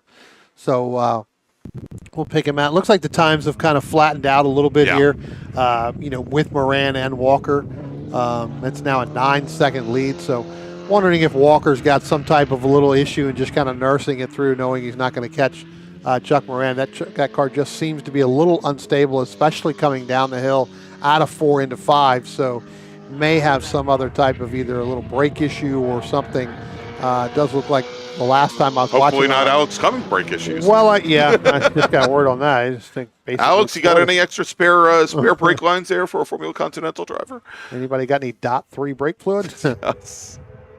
All right, coming across the line, Chuck Moran, and as you said, he's kind of settling in here, running about 4/10 off of his fastest lap. Leslie Walker now on the front straight. And Walker almost 2 full seconds off of Moran's times there. He's dropping back about 11.5 seconds back. Yeah. Brian, let me make another call to the grid for our next group. Sure. Attention in the paddock, attention the paddock. Second call to the grid for our bracket racers. Race group number 5, Sprint Bracket Road Racing Series. Please head to the grid. Race group 5, your sprint race is next.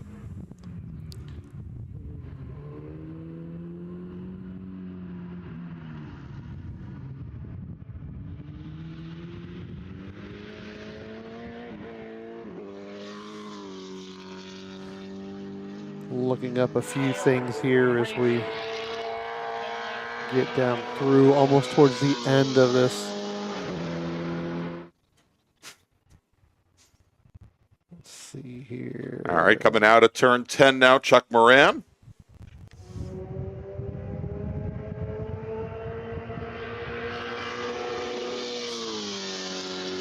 All right, just getting word now from the starter stand that the next time Chuck Moran crosses the start-finish line, he will get the one-to-go board, as Leslie Walker now puts himself back up onto the lead lap, and he will be starting lap number 14 now.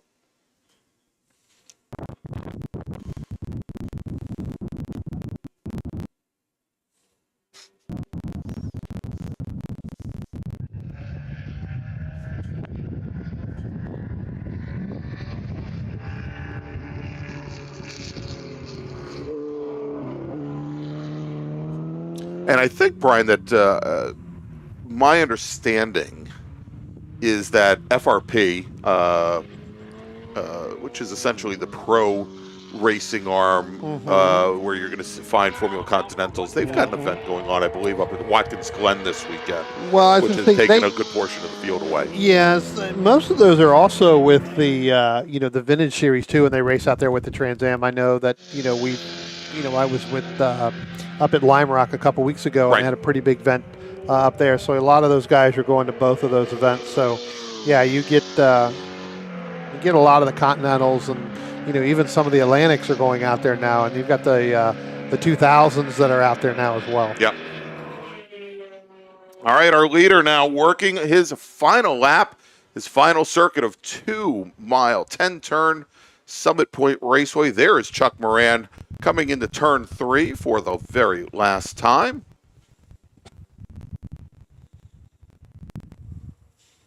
And he's going to have just ahead of him Brandon Cronin in the Formula V. And Cronin, he's going to keep that car pretty far over to driver's right. But Moran just not able to get down to the braking zone quickly enough. So Cronin will lead him through turn 5. And they're making his way around, going through the carousel, is Chuck Moran. So he's going to put the Formula V driver another lap down.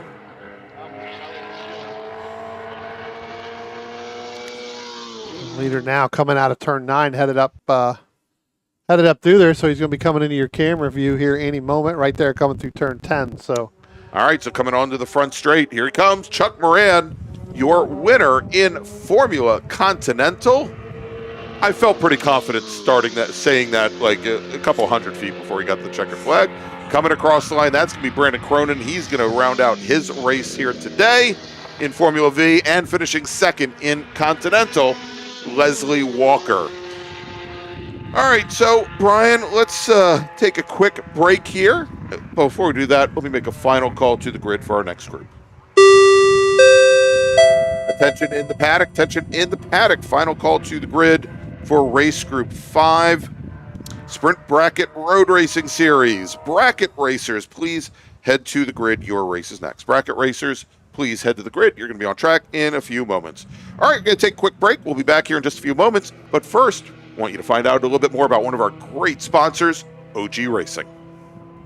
OG Racing carries just what you need to get on the track, from driving suits and shoes to helmets, data and video systems, to your favorite brake pads from Performance Friction, Hawk, and Paget. OG Racing has built its reputation during the last 22 years by providing the best customer service in the motorsports business, and their depth of inventory is second to none when it comes to safety equipment. That's why OG Racing has been the highest volume Sparco dealer for 17 years. Come visit their 12,000 square foot showroom and warehouse located in Sterling, Virginia. Call them at 1-800-934-9112 or order online at ogracing.com.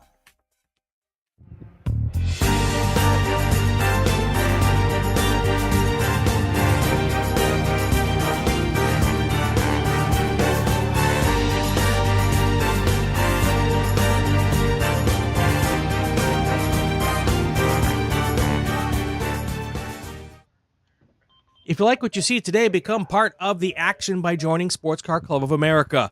Whether you want to drive, flag, or just have fun with cars, SCCA membership opens the door to all kinds of motorsports to feed your obsession, along with 65,000 like-minded members ready to be friends. Ask someone trackside how to get involved or visit SCCA.com for more information. OG Racing carries just what you need to get on the track, from driving suits and shoes to helmets, data and video systems, to your favorite brake pads from Performance Friction, Hawk, and Paget. OG Racing has built its reputation during the last 22 years by providing the best customer service in the motorsports business, and their depth of inventory is second to none when it comes to safety equipment. That's why OG Racing has been the highest volume Sparco dealer for 17 years. Come visit their 12,000 square foot showroom and warehouse located in Sterling, Virginia. Call them at 1-800-934-9112 or order online at ogracing.com.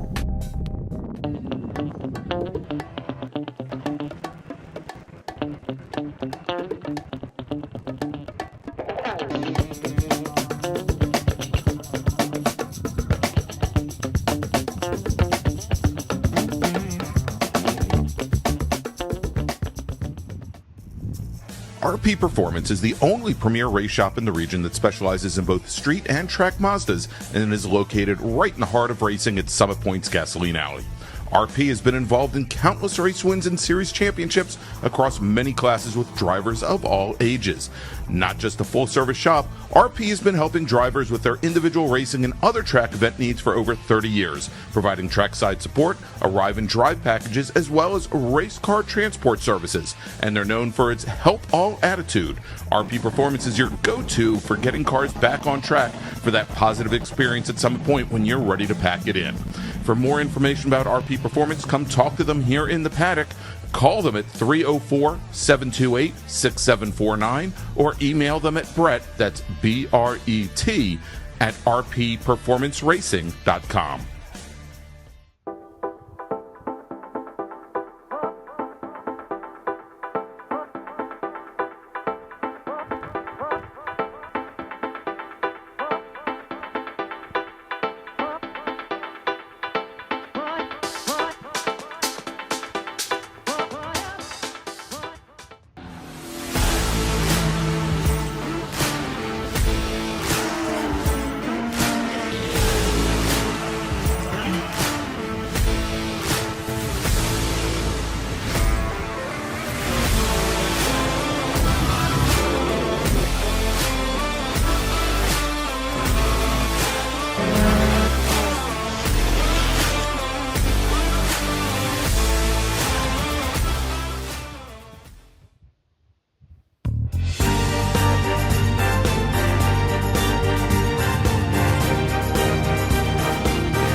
Since 1976, Radial Tire Company has been providing the Washington, D.C. area with quality tires and the finest service.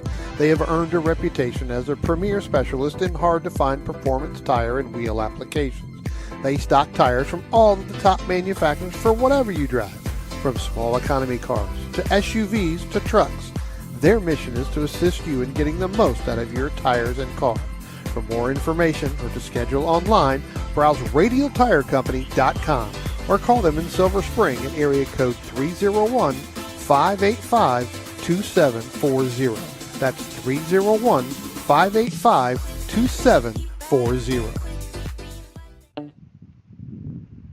Welcome back to Summit Point Raceway, everybody, and the June MARRS presented by RP Performance. Again, I want to thank the great folks from RP, Brett DePedro, Sissy Connolly, for all they do for the Mid-Atlantic Road Racing Series in the Washington, D.C. region of the SCCA, and want to thank them for providing some great swag to all of our drivers this weekend and some T-shirts to us. So thank you very much.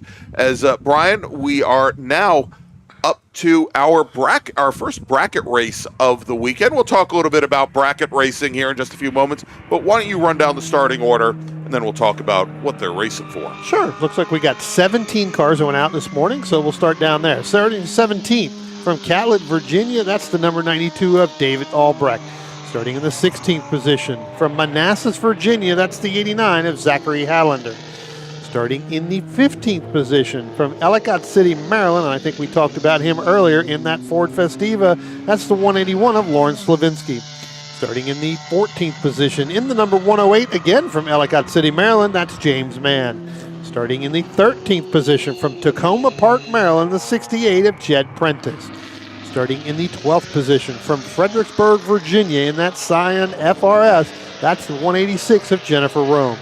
And starting in the 11th position in that Nissan 300ZX from Jefferson, Maryland, where they never have any internet, that is Murphy Nichols. Starting in the 10th position from Thurmont, Maryland, in a Mazda MX-5, that's the 127. We saw this car earlier with a different driver. This here is Jeff Liller. Starting in the 9th position from Dickerson, Maryland, in that BMW 325i, that's Michael Palasinski. Starting in the 8th position from Wayne, Pennsylvania, in that SRF, that Gen 2 is the number 21 of Richard Herman. Starting in the 7th position from Mechanicsburg, Pennsylvania, in another Scion FRS, that's the 98 of Brian McRae. Starting in the 6th position in the Honda Prelude from Scottsville, Virginia, that's the 43 of Frank Alessi. Starting in the 5th position in a Ford Mustang, number 50 from Silver Spring, Maryland, that's Steve Martin. Starting in the 4th position from Annapolis, Maryland, and that SRF Gen 3, that's the 7 of Keith Frazier. Starting in the 3rd position in another BMW 328 IS, that's the 20 of Christopher Graham from Hedgeville, West Virginia. Starting on the front row in a BMW 335i, that from Harrisburg, Pennsylvania, that's the 119 of Chris Benedetto. And starting on the pole in another SRF Gen 3, that's the 81 of Steven Shue. All right, green flag is in the air, Brian, as we are underway with our bracket race. We did have one car, we showed it a little bit here, pulled off on the pace lap over at turn number 2, one of our Mazda Miatas. We'll get the number on that in just a moment. And we'll see here. I think that 89. Might be, that's I think the 89 is Zach Hollander. Yep. Exactly. Yep. And he pulled off. It looks like he is now done for the day. But Brian, as these racers are heading out on track now, or not heading out, they're already out on track, as they are out racing. This is bracket racing, a little bit different than most of the sprint races that we're going to run here this weekend. In which case, our drivers, they are trying to keep their cars in a particular, we'll call it a time slice. Basically, we split up into 10 different brackets based on 2-second intervals. And what you want to try and do is you want to keep your car in that bracket for the entirety of a race and keep from breaking out of your bracket, because you may find yourself, leading your group, leading your bracket. Yeah. You run a little bit too fast. You've now broken out, and now you're at the tail end of the bracket that's a little bit faster, as opposed to bracket drag racing, where if you break out, you're done. You're done. Right. You're over with. You're essentially disqualified. In bracket road racing, a little bit different. You're still eligible. You can still run, but you may find yourself where you're just very much at a very big disadvantage. The cars that were already running faster than you that are now quite a bit further up the road. Right. And you'll see a bunch of cars that, and again, this class, right, or this race group has really taken off the last couple of years where, you can have cars from other series as long as you meet the SCCA safety rules, right? As far as that goes, you can bring it out here and run in this group. This is for points. This is for, they do have championships just like we do in our other regular race groups. But this is more of where you will see drivers such as Keith Frazier, such as Stephen Shue. Let's see who else. Jennifer, no, not Jennifer Rome. She's not.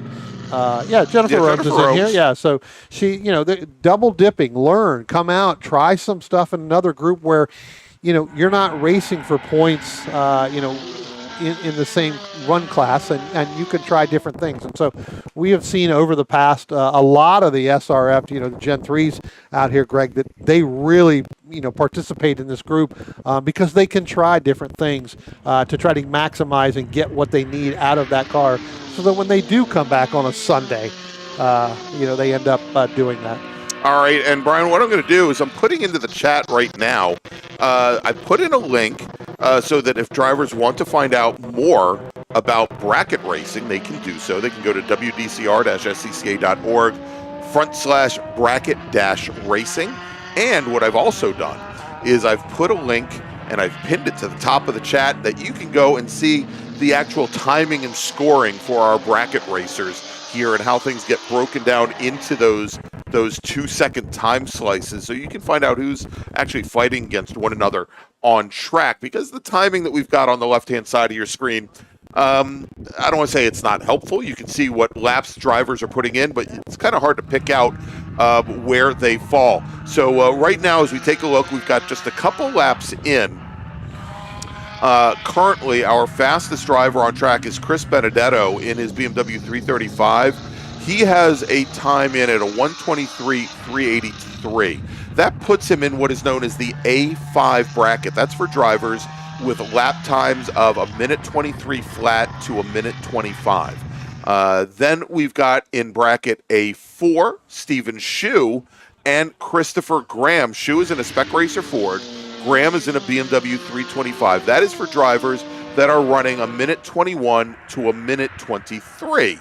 And a bit of a gap between those two racers. We're going to have more of our drivers coming across the line here in just a moment. We'll get a little bit better idea of where they all fall, as we now have Benedetto, who just picked up the pace a little bit. Benedetto and Shue and Graham are now all in that A4 bracket.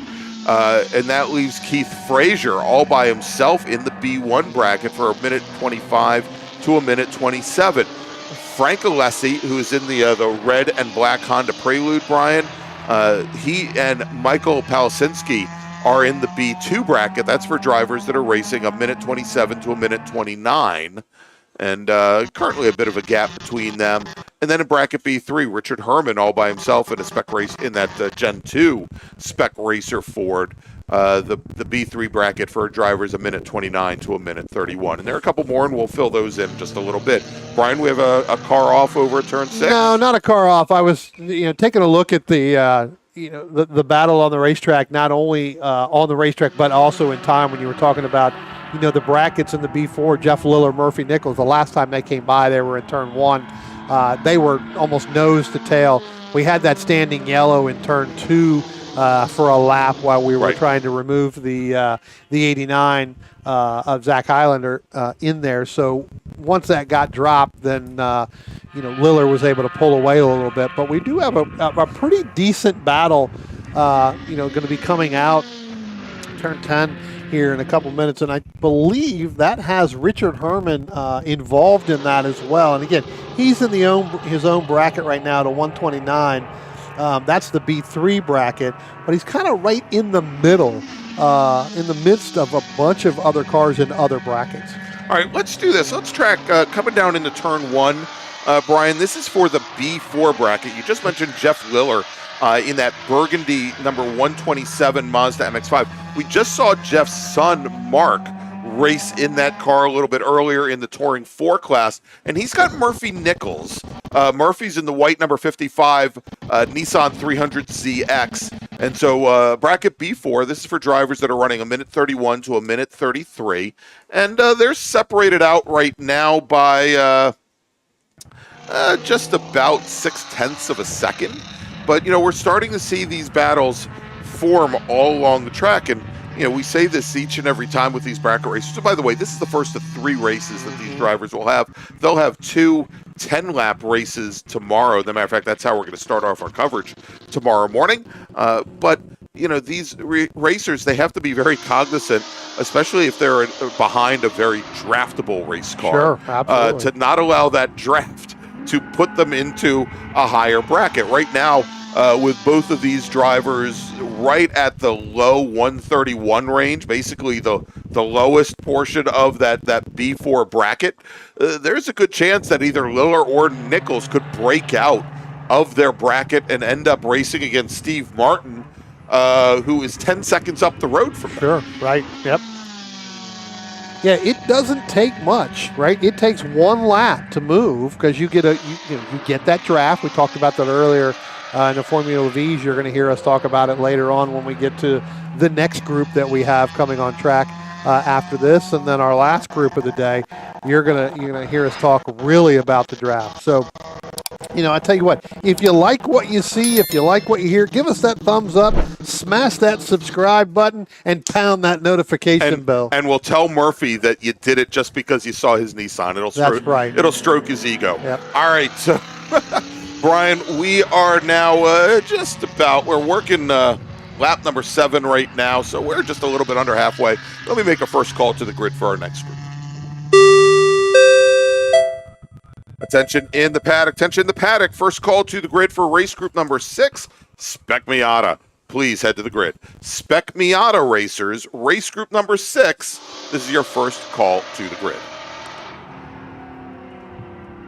And there you go, Brian. Just as I was mentioning it, Jeff Liller and Murphy Nichols, they break out of their B4 bracket. They are now in the same B3 bracket for drivers a minute 29 to a minute 31 as Steve Martin. Steve in his Ford Mustang. And that leaves them, almost 10 seconds in arrears of Steve Martin currently. So if you notice, if you look at the camera that Spencer's got it on turn 1, there's Steve Martin in right the black there. Mustang. Steve Martin came down to the racetrack. As soon as he came out of turn 10, went dead stick driver's right and went all the way down driver's right to ensure that he got to at least the 500-foot mark. Then he moved over to driver's left. To ensure that he doesn't break out of his bracket. Well, no, not to break out of his bracket. Remember, he got he got the soundboard this morning, and so Steve Martin doing everything he can not to fall into the clutches of that black flag where, that's right. Because of the sound barrier. Now, we'll take a look at it. I'll watch for it again, but I can almost guarantee that's what he's doing. All right. A little bit further back in the B5 bracket, that's for drivers running a minute 33 and higher.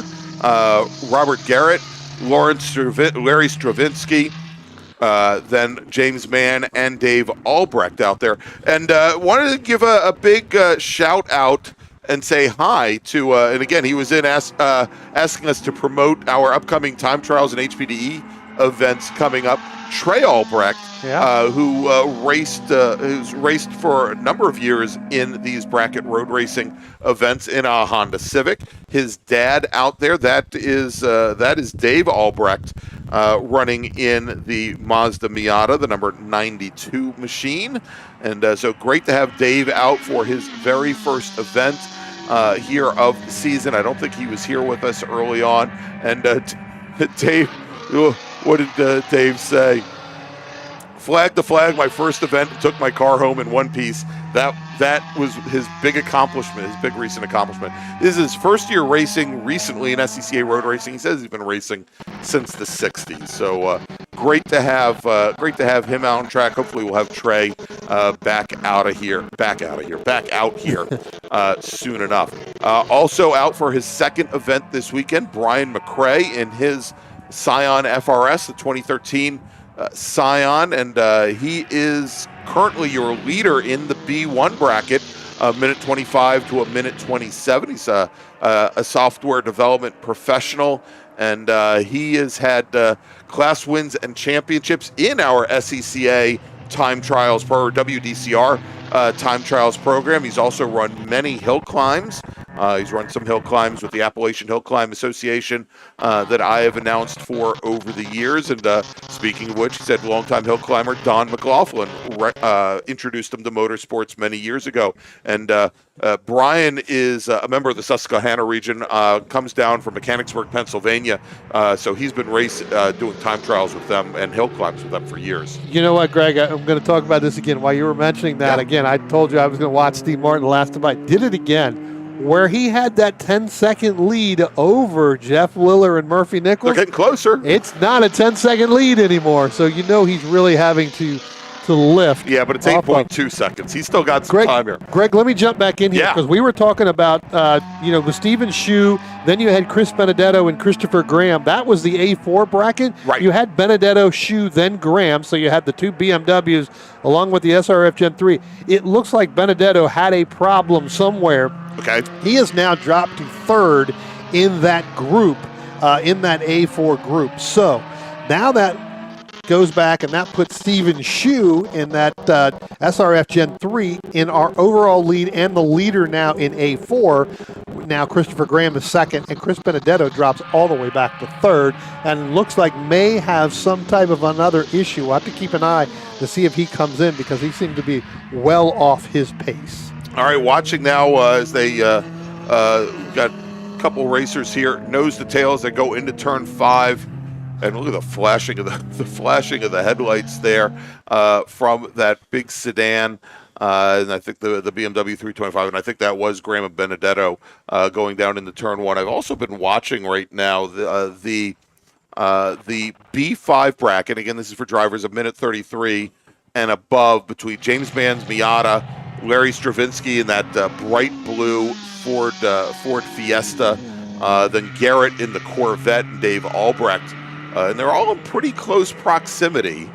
We'll try and pick them up here in a few moments. Actually, there goes Stravinsky. There was Stravinsky right there, and Garrett, and then there is actually it's one of our Spec Racer Fords coming down. I think coming up to lap them right back behind. But Brian, we've got just about 5 laps remaining. Let me make another call to the grid for our next group.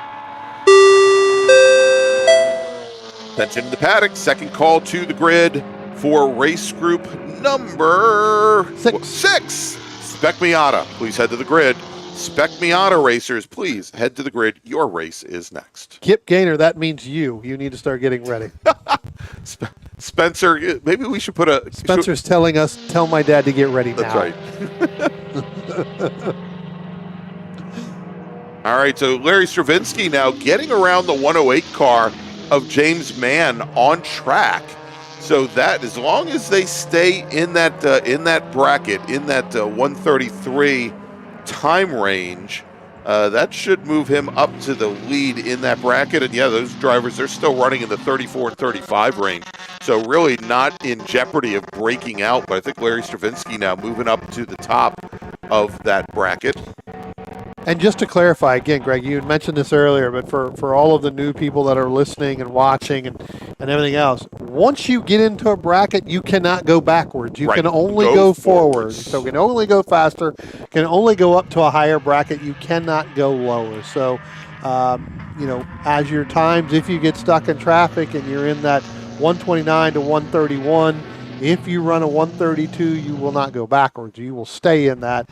You will just lose time on the racetrack to your competitors on there. So real quick, Greg, what I'm going to do is I'm going to actually look here on our camera here. If we can pick up turn 5 there, Spencer. We talked about James. We talked about Steve Martin. That's Steve Martin coming down the hill now. And we talked about that 10-second lead. There's Jeff Liller there. So he has really rolled him in where Murphy Nichols got stuck in behind some of these other cars. So he has definitely dropped back. So, again, if the times stay the same and Jeff Liller is able to pass Steve Martin in that B3 bracket without running out to get to that under 129, Jeff Liller could potentially pass Steve Martin for the win in that bracket. So, again, not only are you racing the clock, and this is all about being consistent with every lap that you have, it's also working to try to get past your competitor when you know. Here's the only drawback. You don't know who you're actually racing in there. Right. So, and this is going to be very interesting now as we see Steve Martin pulling all the way over driver's right once again and giving up time. He still had a number of seconds on the Liller machine. And, Greg, he's really way off the pace now. So I think he's got another issue or just pull to go through. Yeah. So, again, here's where I don't think, again, I just talked about you don't know who you're racing. So Steve Martin doesn't realize he's racing Jeff Liller in that bracket, right? And Jeff Liller just drove by him going into turn one. He's now right behind that Liller Mazda MX-5 going into turn number 3. Yeah. And so Liller, who's made up a number of seconds the last time by Brian here at the line, just looking at their speeds here, Liller was at a 130.109. Okay, and so he was still a full second off of breaking out of the bracket, but also made up 2.1 seconds on Steve Martin on that previous lap, and now he's ahead. Right. So we're the ultimate arbiters here. They don't know who they're racing against, but we do. Some of these drivers do have radios, and I'm sure they can hear us, and you've got somebody out there that knows. Not all of them, but you've got some of them that understands that when you're racing somebody, hey, that is your competitor you're racing. That's the, coming from a spotter's mentality as I do, because that's also what I do. That spotter knows who you're racing against. Sure. Again, here you go, Steve, going all the way over to driver's right, pretty much coasting down, understands about his... So given how far Martin goes down before he pulls over, I'm just wondering, there may be something else going on with that machine, Brian, that may not be sound related. Yeah, I don't know. Let's keep an eye on him because he just went through turns 1 now, coming out of turn 2, and it seems like that's where he picks up some speed. He's definitely dropped back from the look. Coming out of 2, really gets a great burst of speed going out of there through 3. And he also could have a little bit of brake issues too. That is possible. I'm thinking that's really what's going on with the Benedetto machine. Right. Because when he comes across the start-finish line and he goes down into 1 and 2, he's really on the brakes, really pumping them up early than he normally did at the very beginning of this race. So may have a little bit of brake fade. All right. The next time our overall leader comes through, or comes out of 10 and comes up to the front straight, that is Stephen Shu in the number 81 Spec Racer 4 Gen 3. And here he comes now on the front straight. He's going to get the 1 to go, and all of our following racers will receive it as well. Shu on the previous lap had reset the fastest lap at a 121.62. And that is still about 0.6 away from breaking out of the A4 bracket. Yeah. So Shu now with about a 7-second advantage on Christopher Graham, and then Chris Benedetto just now. Actually, he hasn't even come out of turn 10. He's a distant third in that bracket, as we've got a car off at the gravel trap. I believe that's the 108. 1. I believe that could be James Mann in the 108. Yeah, I believe that is. Yep, that is the 108. Yep, that is the 108. That is James Mann. Down in there, you can see him on your camera sitting right there. He's got the left rear tire in the gravel trap. He's getting out of it. That's not Pinto deep. That is for sure. No, well, Miata deep is much more shallow, Brian. We don't let the Miatas go any deeper than like 3 feet. The Pintos, they're authorized to go off the diving board at the deep end. Here, but the 108 car looks like he is going to rejoin for that last lap. He's going to be able to listen to all the gravel rattling around underneath his car. But James Mann back underway here as Stephen Shu comes across the line. There he is, and taking the win, we believe, in the A4 bracket for drivers 1:21 to 1:23 as their fast lap time.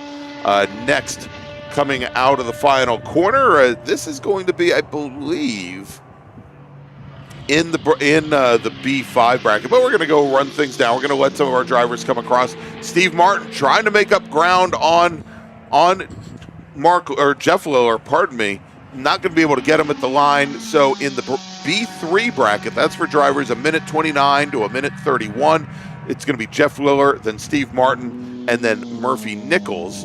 In the B1 bracket, that's for drivers a minute 25 to a minute 27.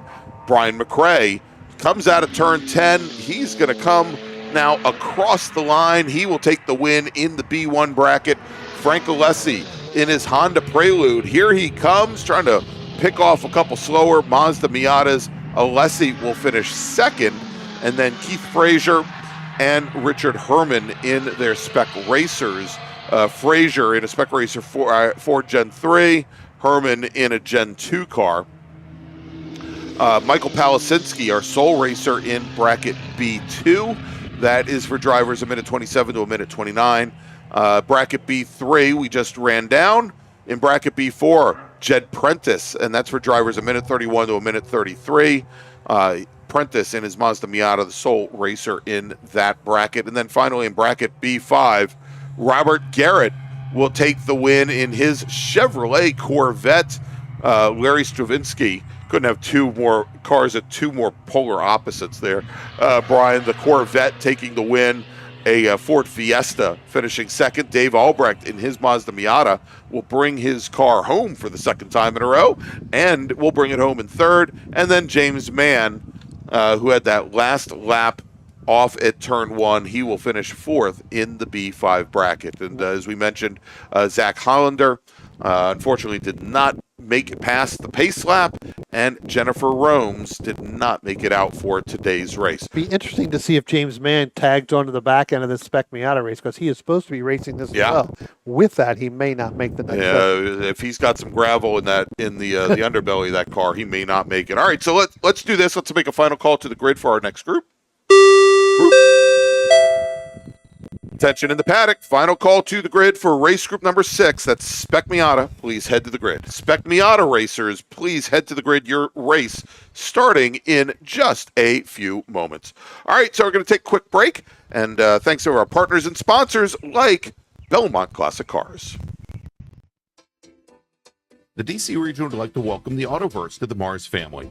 The Autoverse is a huge supporter of science, technology, engineering, and math, or STEM education, and like the SCCA, wants to break down the barriers to motorsports. They do this by providing the public with real-world experiences and link them with a trusted network of providers and gearheads. To find out more, find them online at theautoverse.io. The Autoverse, 4 wheels, more fun.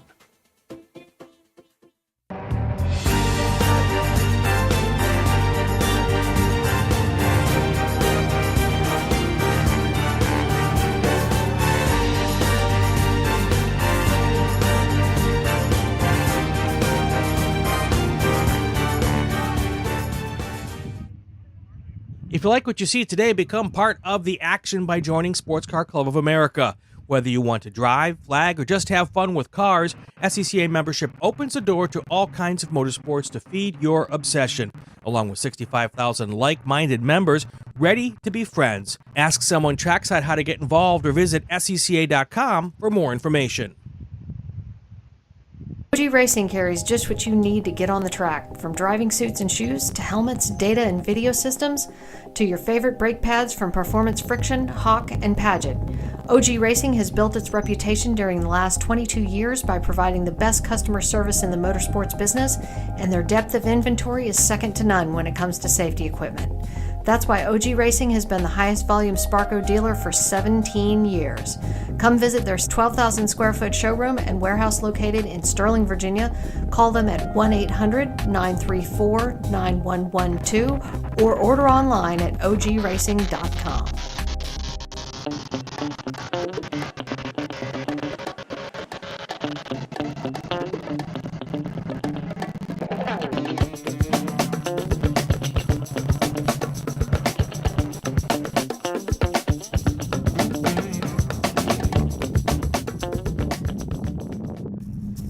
RP Performance is the only premier race shop in the region that specializes in both street and track Mazdas and is located right in the heart of racing at Summit Point's Gasoline Alley. RP has been involved in countless race wins and series championships across many classes with drivers of all ages.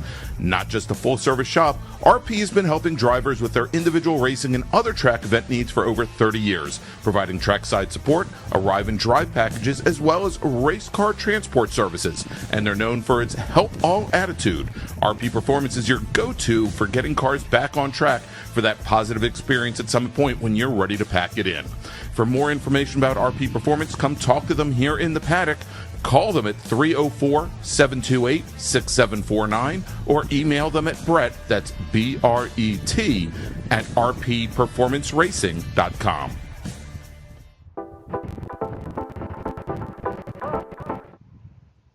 And welcome back to Summit Point Raceway, everybody, for the 2024 June MARRS presented by RP Racing. I'm Greg Ginsburg, and did I say RP Racing? RP Performance. Ooh. Sorry, guys. I apologize. Ooh. All right. I'm Greg Ginsburg, and I'm the one who screwed up. And that is Brian Donati, not Larry McLeod, and that is Spencer Gaynor. And we're going to laugh at his father this entire race. Anyway, let's go and run down the starting order for Spec Miata. We had 19 drivers set qualifying times.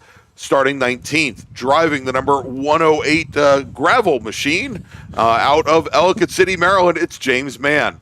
Mark Anthony will start 18th today. He's in the number 59 Windsor Customs machine. He's from Elmira, New York, representing the Glen region of the SCCA. Michael Cohen is starting 17th. Michael's in the number 54 Glass Jacobson Financial Group machine out of Owings Mills, Maryland.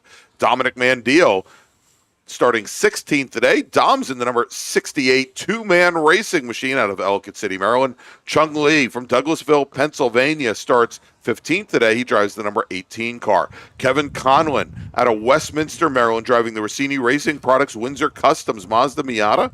He starts 14th on the grid in the 14 machine. Kurt Laumeister will start 13th today. He's out of Newark, Delaware, driving the Heritage Brass machine. He is driving the number 11 car. Then we got the 71 Peak Environmental Mazda Miata of Brad Williams. He starts 12th, starting 11th, driving the number 28 BDL Motorsports Mazda Miata from Falmouth, Virginia. David Henderson starting 10th, driving the number 178 K-Hall Racing Mazda from Gurnee, Illinois, representing the Chicago region of the SCCA. It's Robert K-Hall. Khalil Natterboff will start 9th today. He is driving the number 19 RP Performance Pit Viper Enterprises Mazda Miata. John Jenkins will start 8th. John's in the number 195 Classic Car Club of Manhattan Windsor Customs Mazda. He's from New York, New York. Michael Lamena from Oakland, New Jersey, the Cornerstone Financial Advisors Mazda. The number 88 car starts 7th. Kip Gaynor, he's driving the number 44 Structural Rehabilitation Group Mazda. He's from Durwood, Maryland. The 44 car starts 6th. Starting 5th on the grid today, driving the number 78 K-Hall Racing Mazda from Christiansburg, Virginia, Ted K-Hall. James Lindenthal will start 4th today. James is driving the RP Performance Wildfire Engineering machine out of Morgantown, West Virginia. John Hotz will start 3rd. He's driving the number 63 Hot Stuff Racing Mazda from Sparks Glencoe, Maryland.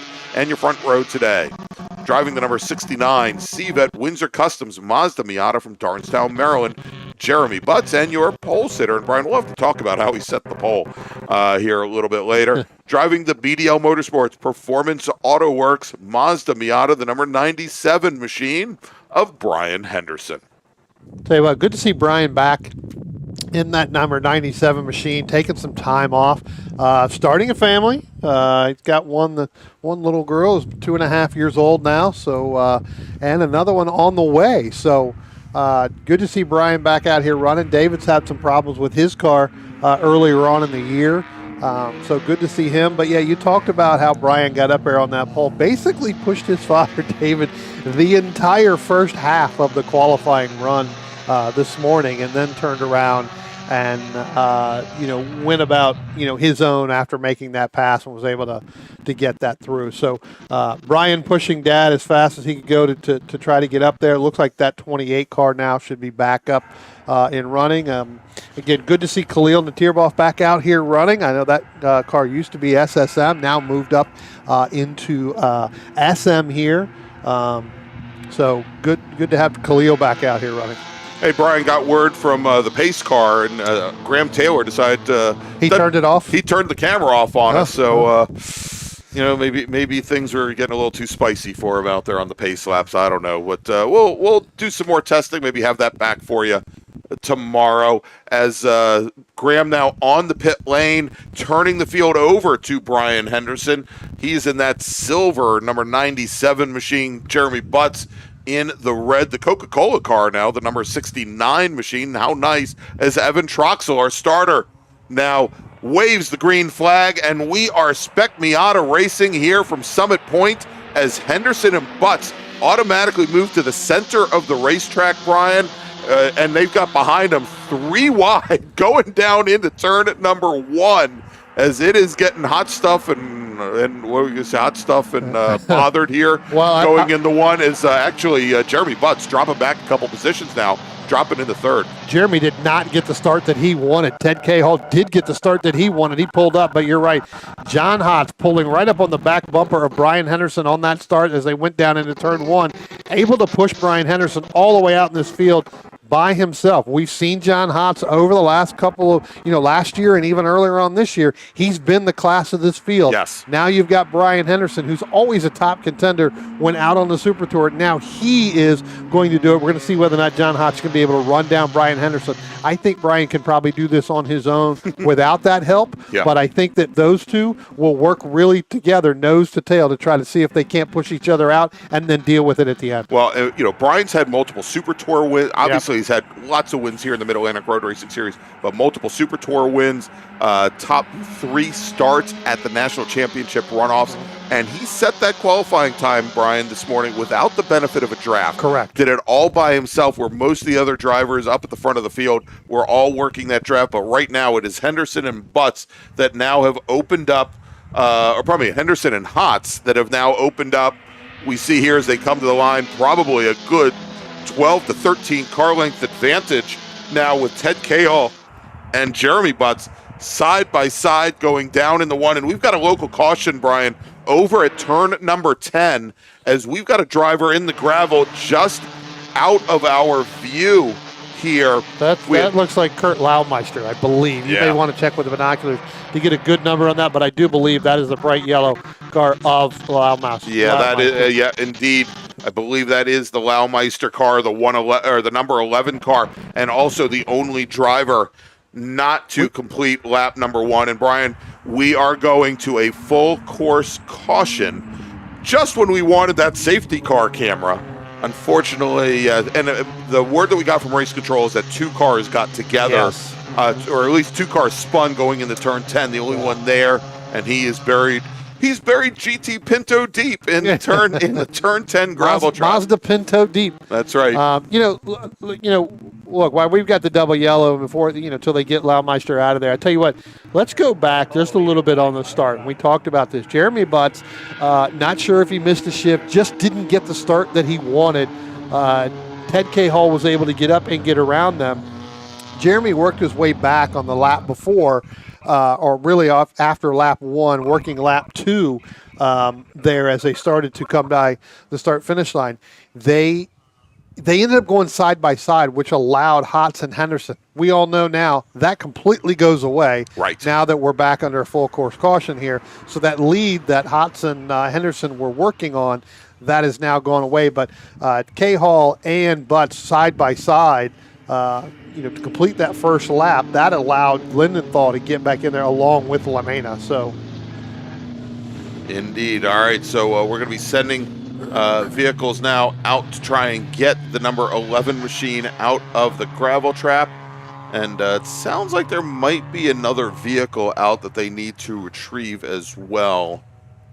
Yeah, I know they're definitely going to go all the way. They're going to go all the way around the track. Yeah. They're definitely not going to go counter race. Well, let's see. The only driver I show is not having completed. Yeah, it's Laumeister. Is just Laumeister. Yep. So.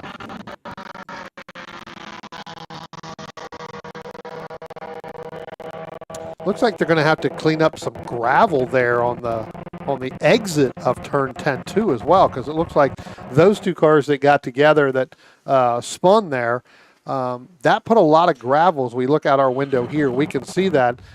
Spencer, if you can bring up the turn 10 camera, let's take a look and see if we can't see. Well, you really can't. It's kind of out. It's just off to the left of there, maybe another 20 feet.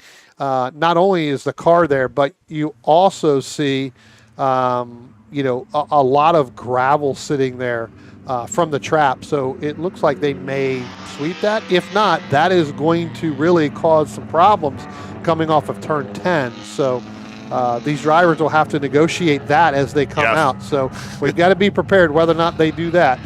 Yeah, I mean it's all over to the point where the gravel, the curbing there at the outside of turn 10, you don't even see the exit curbing, the gator teeth over there. It's nothing but gravel for about 20 feet, and I think that's where the other car might have spun through and was able to get itself out of the gravel trap. As we now have the emergency services teams responding over to the 11 car.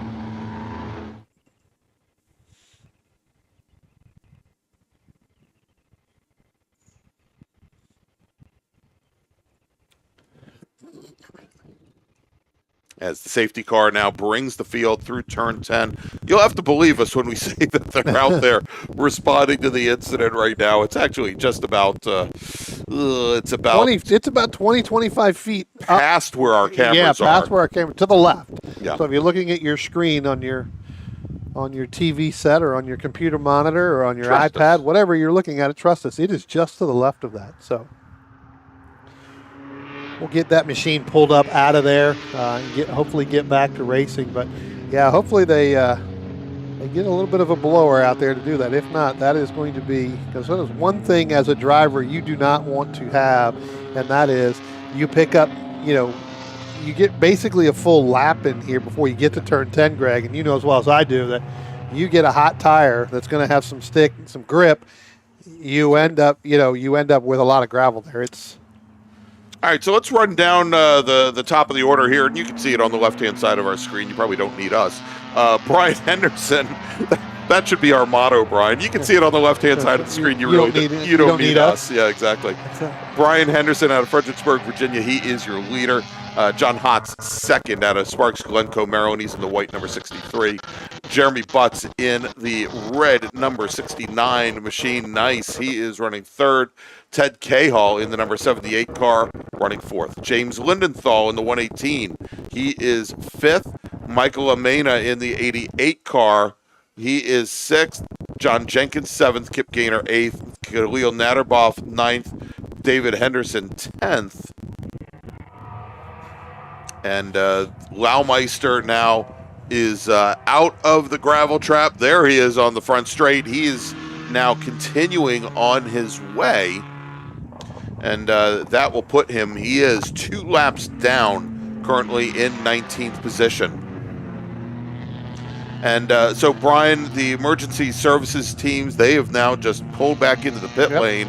I have not seen... Well, I've heard the call of the radio, Greg. They are not going to clean that. They are going to go debris flag for a lap. To do that, that is quite a bit of gravel. These guys are going to have to tiptoe through there. Yeah, they're going to have to adjust their lines quite a bit. That should make things very interesting. Yes, Brian, to see who can carry speed out of turn 10. That may wildly change the complexion of this race every time we see racers go into turn 1.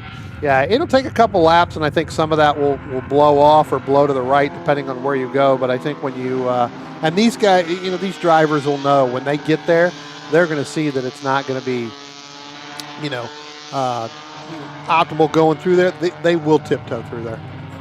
It looks like, Greg, we're going to go back to green right now. Here we go. Car coming down through the pit. So pace car on the pit lane, and that turns the field back over to Brian Henderson. They're going to come up to the acceleration zone here on the front straight. Green flag is in the air, and we are once again, too wide as John Hotz, Brian. Great start. Great anticipation as he works ahead of Henderson as they go down the front straight. Henderson still has inside position, and he's keeping the car drivers right to hold off cars from going underneath them. But John Hotz, he's going to sweep around the outside there and takes over the lead. And once again, side by side in the battle for third, as we've got a car that's gone around, multiple cars that have gone around over at one. Yeah, actually the car that got spun around the very beginning was the 44 of Kip Gaynor.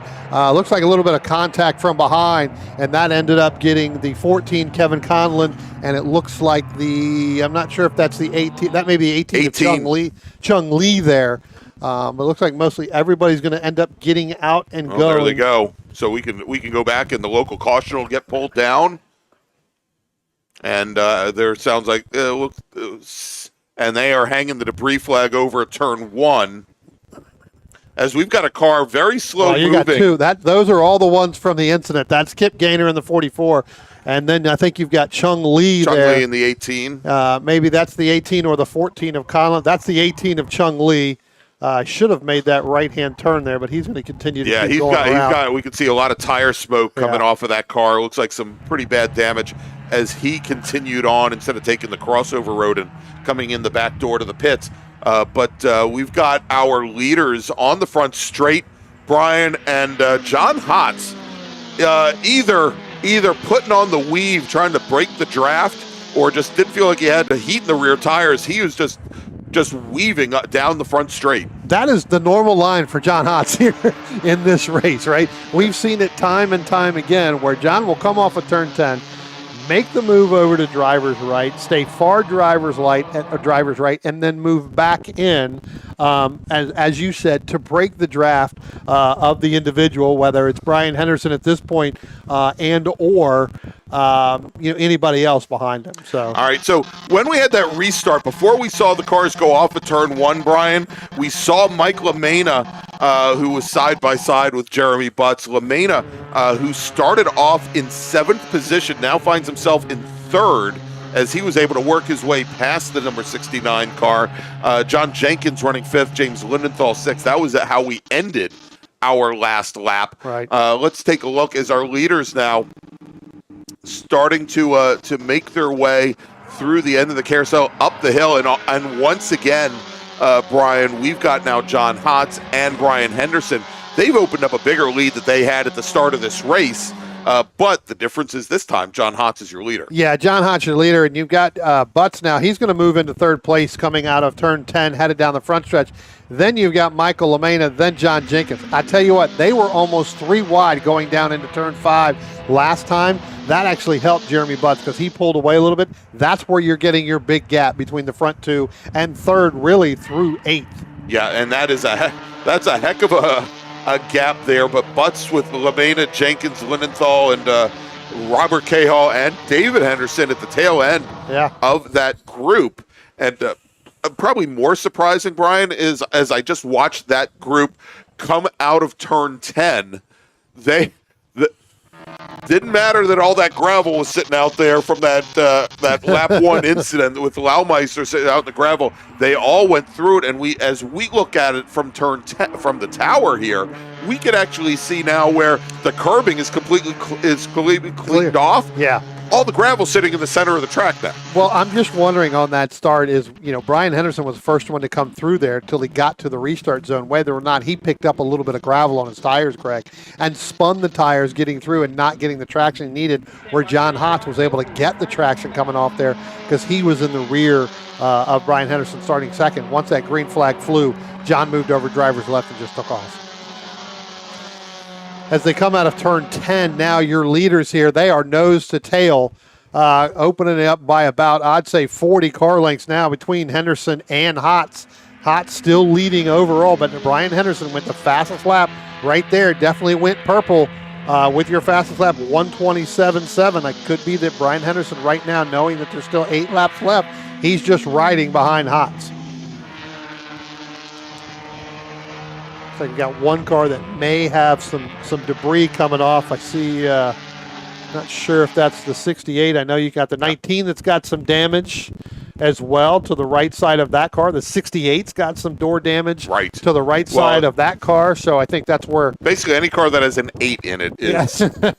Well, Khalil's got a 9, so he's got a 1 and a 9, but he's got some heavy door damage, and I think that happened all because there was a lot of contact with the 44 spinning there, potentially getting bumped going into turn 1 on that restart. So it's tough to see that 19 just basically got rebuilt from the last time we saw that when it was out here. Oh, we had the huge wreck Labor Day weekend here coming out of turn 2 with another driver behind the wheels. Our leaders now coming out of turn 8, heading up the hill. I don't know which is more exciting to watch right now, Brian, that battle for the lead, because they're locked nose to tails. They come out of turn 10 now onto the front straight, or that second battle here where we've got 1, 2, 3, 4, 5, 6 cars. 5.5 cars, all David all Henderson starting to lose a little bit of that draft, but is able to still pick that. That's still in the draft. And now as we look at a front stretch, you're going to see Michael LaMena. He's going to pull out and go around Jeremy Butts. Jeremy's going to let him go ahead and do that. He's going to tuck back in behind him. Yeah. It looks like right now the 88 of Michael LaMena is a little bit faster than the 65 or 69 of Jeremy Butts. So those two realizing, hey, if we want to get away from this pack, we've got to work together.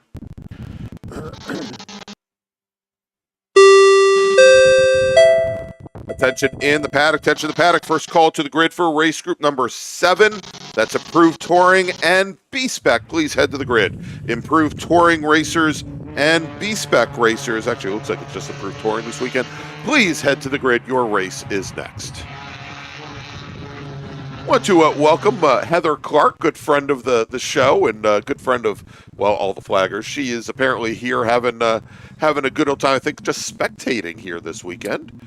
No way. Or she might be on a corner. She took a picture of us. She was stalking us as we were up in the booth, so I don't know if that was during lunch or, well, we'll find out later tonight. I guess we'll see her at the after. Heather on a corner? Well, I've never heard that before. No, not at all. All right, as our leaders come out of turn 10. And John Hott starting to open up a gap, open up a lead now to our leader, or over to our pole sitter, Brian Henderson. Here comes that second pack, though, coming up over across the start-finish line to start lap number 10. And we'll see here as they go down into turn 1. LaMena getting a little defensive coming down into the braking zone as if he did not want Jeremy Butts to leapfrog him and keep the momentum up. And actually it worked out pretty well because, at least for the time being, it looks like Butts actually backed up the cars directly behind him. They've now drafted right back up to the back of LaMena as they go into 3. Yeah, I tell you what, Mike, having to get a little defensive there, because not only could you lose the position to Jeremy Butts in the 69 machine, you could lose it all the way back to 7 at that point. So you almost have to hold them off a little bit. You get that one move, and you've got to make sure that move's going to stick, because if not, like I said, you're going to go from really third all that last podium spot all the way back to 7. All right, it looks like Robert Cahill in the red 178 machine. He goes to make a move on James Lindenthal going into turn 5. We'll track here, see if he was able to make that position up as they come through turn 9, and I believe he was. Yeah. So move Cahill now up in the 6th position overall. Yeah.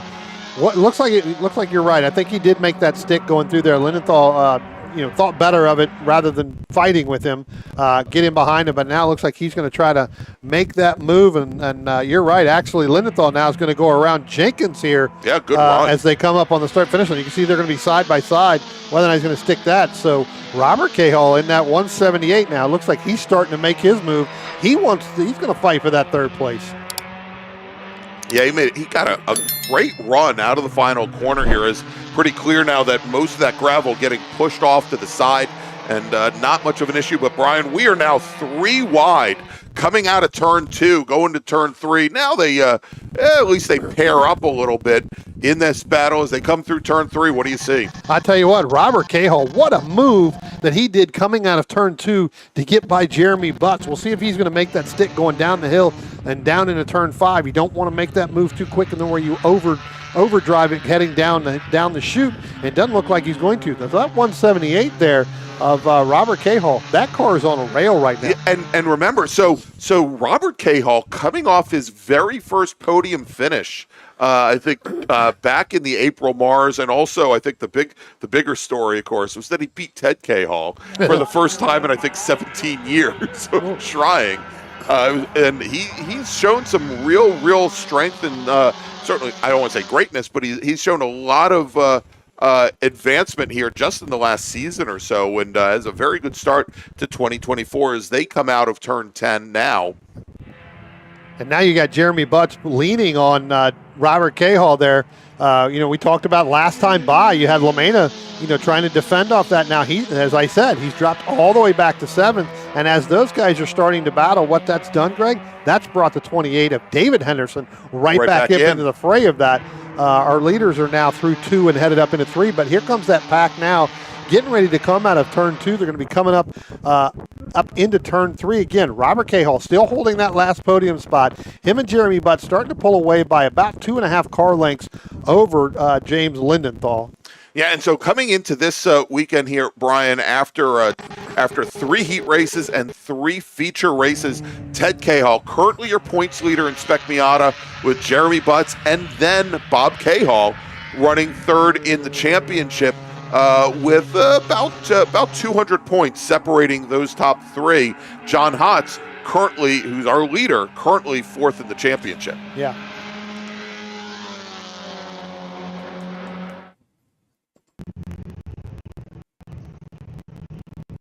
Oh, looks like we got a pass for the lead. Okay, now I know what Spencer was.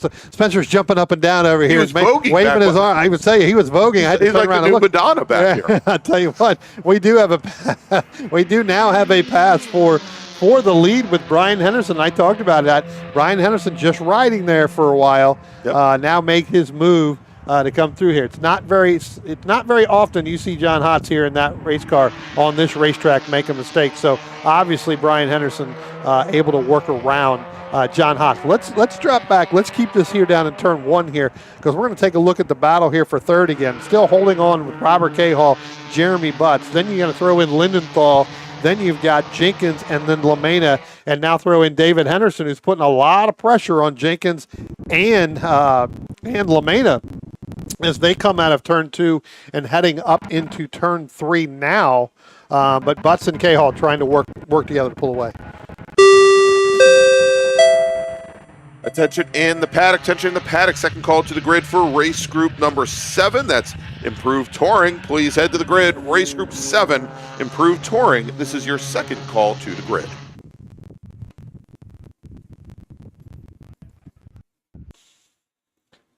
As that pack now comes out of turn 6, we've been talking about it. It looks like Robert Cahall starting to open up a little bit over Jeremy Butts there too, Greg. So again, that car's still pretty darn quick.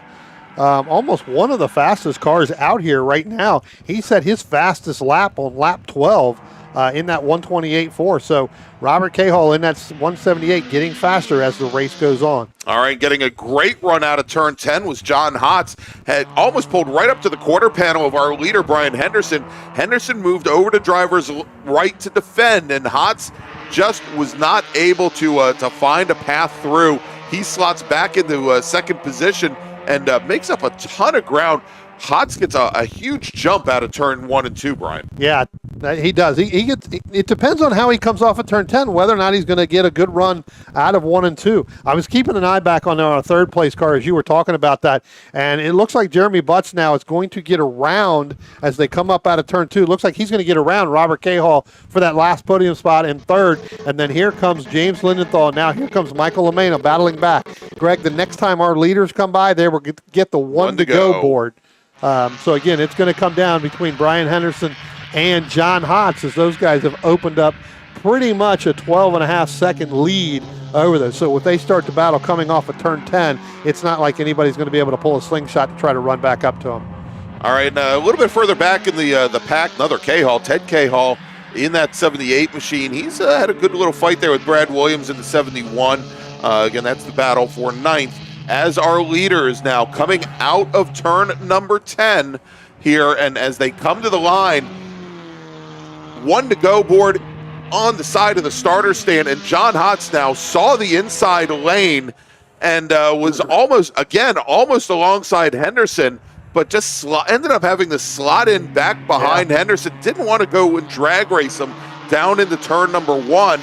He took a look to the inside, Brian, as they got to the 500-foot mark, but by then it was just too late as they come out now out of turn 2, make the run into turn 3. They've got some slower traffic just ahead of them, though. That's the 108. That's the James Mann machine. So they're going to come up on him, especially coming out. It looks like we got one car that may have gone 2 wheels off out of turns 1 and 2 last time by. That may have been the Jenkins machine, or it may have been the David Henderson machine, because I don't see David Henderson coming out of the pack with the group that we talked about with Butts, Cahall, Lindenthal, LaMena, and Jenkins. So obviously that was, and here comes David Henderson now. So he definitely went 2 wheels off between 1 and 2. Yeah, took the long way around. Almost ended up on the Jefferson circuit as our leaders get by that 108 machine, and now making their way through the final corners here through turn 8 as they start to head up the hill, and only a few more chances for John Hotz here as they come underneath the bridge and into the final corner for the very last time, Brian. And as they do, Brian Henderson, he is your leader. He's got a half a car length on the 63 of John Hotz. Checkered flag is in the air waiting for our leader as he crests over the top of the hill. John Hotz makes the last-second lunge, but taking the win is going to be Brian Henderson. Margin of victory, 89 one-thousandths of a second. Here comes the battle for third. Big hand in the air. God, I hope there's a window net there. Finishing in third, Jeremy Butts, who gets around Bob Cahall. Butts will finish third. Cahall will finish fourth. James Lindenthal, fifth. Mike LaMena, sixth. Then we've got John Jenkins, seventh. He's at the back of that pack. Just now crossing the line is going to be Ted Cahall in the 78 machine. He leads Brad Williams and David Henderson across the line. David Henderson having some issues on the last 2 laps. He's going to round out your top 10. Michael Cohen, great racer Michael. He started 17th, finishes 11th. Khalil Natterboff, fastest lap on the very last lap, finishes 12th. Dom Mandil, great run for Mandil, started 16th, finishes 13th, with Kevin Conlon 14th, Mark Anthony 15th. Whoo! All right, 2 more races to go here from Summit Point for race day number 1. Real quick, Spencer, let's bring up the calendar of events or the schedule here. There we go. We're going to be starting again tomorrow morning, 8:40 a.m. First race starting at 8:45 a.m. And we're going to start things off with a 10-lap sprint bracket road racing series race. That's group number 5. We'll then have a couple of our Mid-Atlantic road racing series races. We'll go to lunch. We'll have another bracket race. We'll have more MARRS racing. All right, let's take a quick break, and when we come back, going to have our our improved touring group. Let's make a final call for them, however. Attention in the paddock. Final call to the grid for race group number 7. That's Improved Touring. Please head to the grid. Improved Touring racers, please head to the grid. Your race is next. All right, let's take a little break. And thanks to our great partners that bring you all the Mid-Atlantic Road Racing Series action this season, like Belmont Classic Cars. Belmont Classic Cars is a family-owned classic and collector car dealership located in Eastern Ohio, specializing in 1960s and 70s American muscle cars and other unique automobiles. Belmont takes pride in taking you back to a simpler time with iconic classic rides and never selling anything that they wouldn't want in their own collection. To see Belmont's extensive inventory of classic cars, visit their website at belmontclassiccars.com or find them on Facebook and Instagram at Belmont Classic.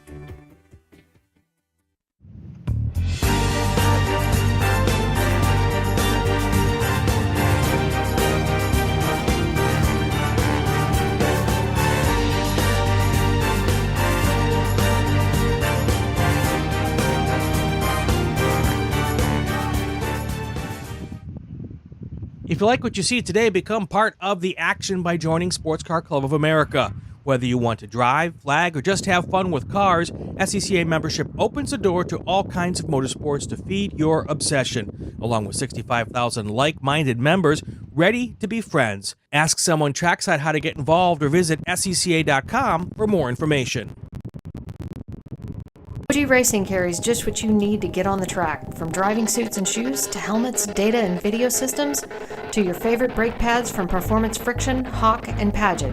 OG Racing has built its reputation during the last 22 years by providing the best customer service in the motorsports business, and their depth of inventory is second to none when it comes to safety equipment. That's why OG Racing has been the highest volume Sparco dealer for 17 years. Come visit their 12,000 square foot showroom and warehouse located in Sterling, Virginia. Call them at 1-800-934-9112 or order online at ogracing.com.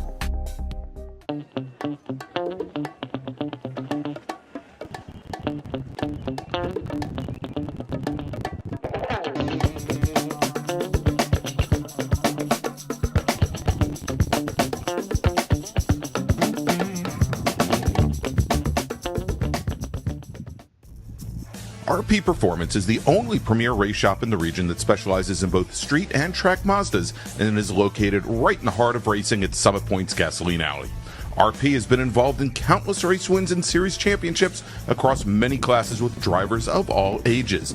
Not just a full-service shop, RP has been helping drivers with their individual racing and other track event needs for over 30 years, providing trackside support, arrive and drive packages, as well as race car transport services. And they're known for its help all attitude. RP Performance is your go-to for getting cars back on track for that positive experience at Summit Point when you're ready to pack it in. For more information about RP Performance, come talk to them here in the paddock. Call them at 304-728-6749 or email them at Brett, that's B-R-E-T, at rpperformanceracing.com.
Since 1976, Radial Tire Company has been providing the Washington, D.C. area with quality tires and the finest service.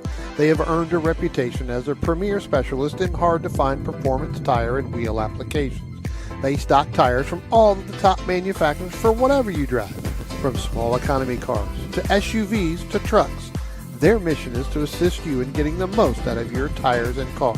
For more information or to schedule online, browse radialtirecompany.com or call them in Silver Spring at area code 301-585-2740. That's 301-585-2740.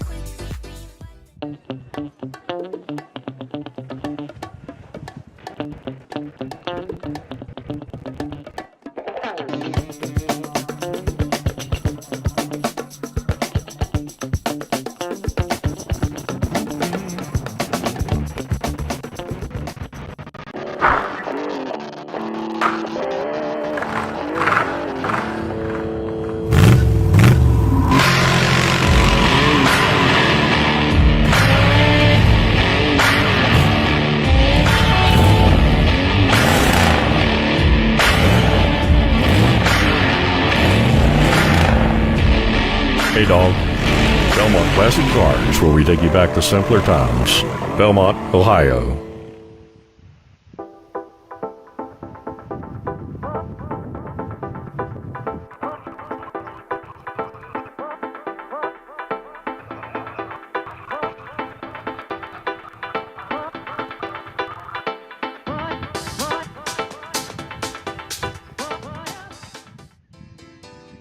The DC region would like to welcome the Autoverse to the MARRS family. The Autoverse is a huge supporter of science, technology, engineering, and math, or STEM education, and like the SCCA, wants to break down the barriers to motorsports. They do this by providing the public with real-world experiences and link them with a trusted network of providers and gearheads. To find out more, find them online at theautoverse.io. The Autoverse, 4 wheels, more fun.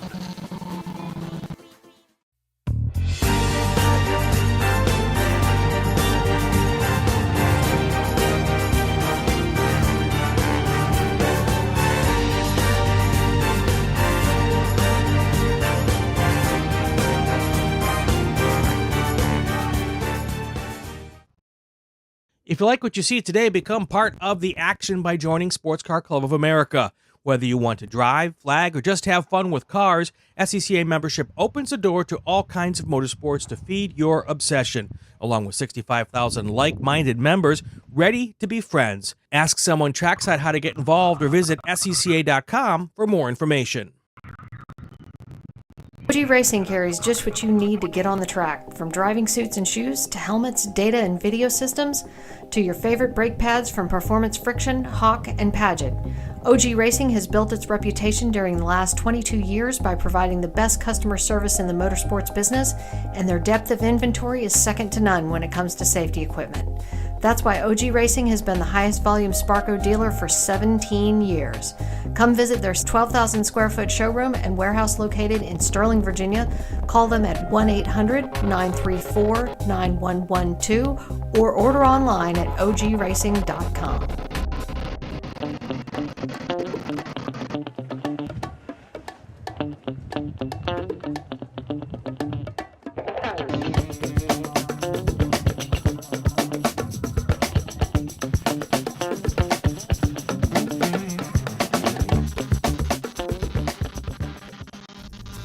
RP Performance is the only premier race shop in the region that specializes in both street and track Mazdas and is located right in the heart of racing at Summit Point's Gasoline Alley. RP has been involved in countless race wins and series championships across many classes with drivers of all ages. Not just a full-service shop, RP has been helping drivers with their individual racing and other track event needs for over 30 years, providing trackside support, arrive and drive packages, as well as race car transport services. And they're known for its help all attitude. RP Performance is your go-to for getting cars back on track for that positive experience at Summit Point when you're ready to pack it in. For more information about RP Performance, come talk to them here in the paddock. Call them at 304-728-6749 or email them at Brett, that's B-R-E-T, at rpperformanceracing.com.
Since 1976, Radial Tire Company has been providing the Washington, D.C. area with quality tires and the finest service. They have earned a reputation as a premier specialist in hard-to-find performance tire and wheel applications. They stock tires from all of the top manufacturers for whatever you drive, from small economy cars to SUVs to trucks. Their mission is to assist you in getting the most out of your tires and car. For more information or to schedule online, browse radialtirecompany.com or call them in Silver Spring at area code 301-585-2740. That's 301-585-2740.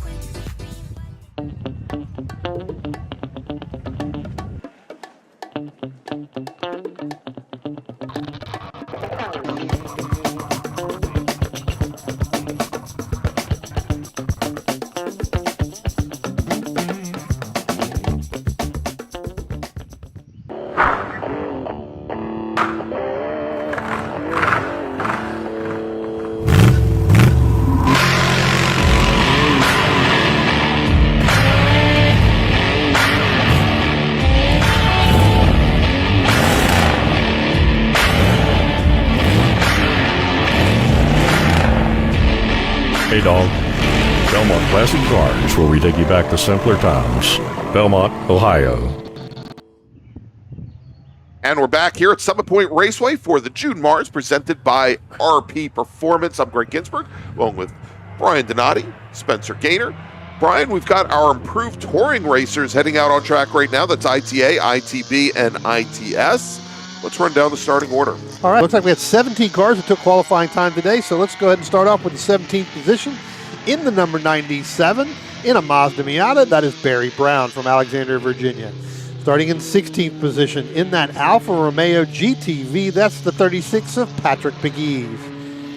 Starting in the 15th position in a Volkswagen Golf from Shippensburg, Pennsylvania, that's the 28 of Matt Small.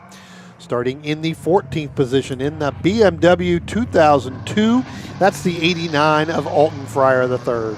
Starting in the 13th position, it's Jonathan Kinberg in the 02 from Darnestown, Maryland, as well in a BMW 2002. Starting in the 12th position in a Volkswagen Golf from Frederick, Maryland, that's the 44 of Richard Allen. Starting in the 11th position in a BMW 2002 from Durham, North Carolina, good to see him back here, that's the 98 of Kevin Fryer. Starting in the 10th position in that Mazda Protege from Frederick, Maryland, that's the 69 of Scott Holman. Starting in the 9th position in the number 100 in a Mazda Miata, that's Justin Shepard from Hampstead, Maryland. Starting in the 8th position in another Mazda Miata, that's the 5 of Ben Silic from Arlington, Virginia. Starting in the 7th position in a Datsun 240Z, the 0 from Greencastle, Pennsylvania, that's Chuck Brusetsky. Starting in the 6th position in a Mazda Miata, that's the 31 of Joel Gambino, and he's from Harpers Ferry, West Virginia. Starting in the 5th position in the number 10 from Centerville, Virginia, again in a Mazda Miata, that's Glenn Evans. Starting in the 4th position in a Mazda Miata, that's the number 1 from Gainesville, Virginia, of Daniel Freeman. Starting in the 3rd position in a Mazda MX-5 in a number 127 from Purcellville, Virginia, that's my man Waldo, that's Christopher Childs. Starting on the front row in a Datsun 240Z, the 00 from Myrtle Beach, South Carolina, that's Jeffrey Lucas. And starting on the pole in a Nissan 240SX, that's the 17 from Falling Waters, West Virginia, that's Mark Johnston. All right, there you go. There is your starting order as the pace car is bringing our front row of Mark Johnston and his Alien Force Racing Nissan and Jeff Lucas in the Motorsport Auto Datsun under the bridge and into turn 10. Pace car is on the pit road. And Brian, I think Chris Childs may be running the same Mazda MX-5 that the Lillers have been racing been out in here T4. 3 times. Yeah, that thing's got more mileage on it today than probably all last season. His green flag is in the air, and we are racing once again here at Summit Point Raceway as the 2 true ITS machines jump out to a strong start there. Lucas alongside the Nissan as they come under braking into turn 1. That Mazda MX-5 of the Cat Killer Chris Childs, maybe a little underpowered for this group, but he's got our ITA leader Dan Freeman and Joel Gambino very close behind. Another great start by Glenn Evans. We saw that Mazda MX-5 early on today as well.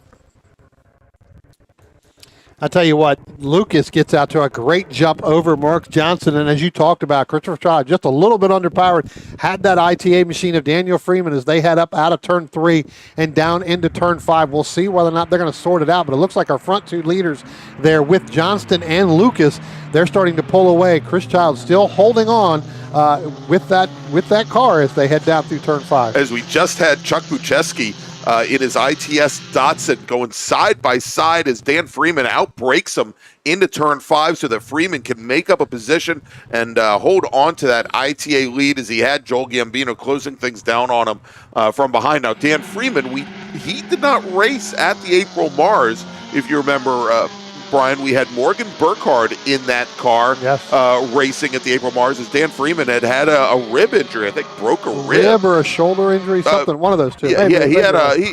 He fell walking out of his front doorstep or something.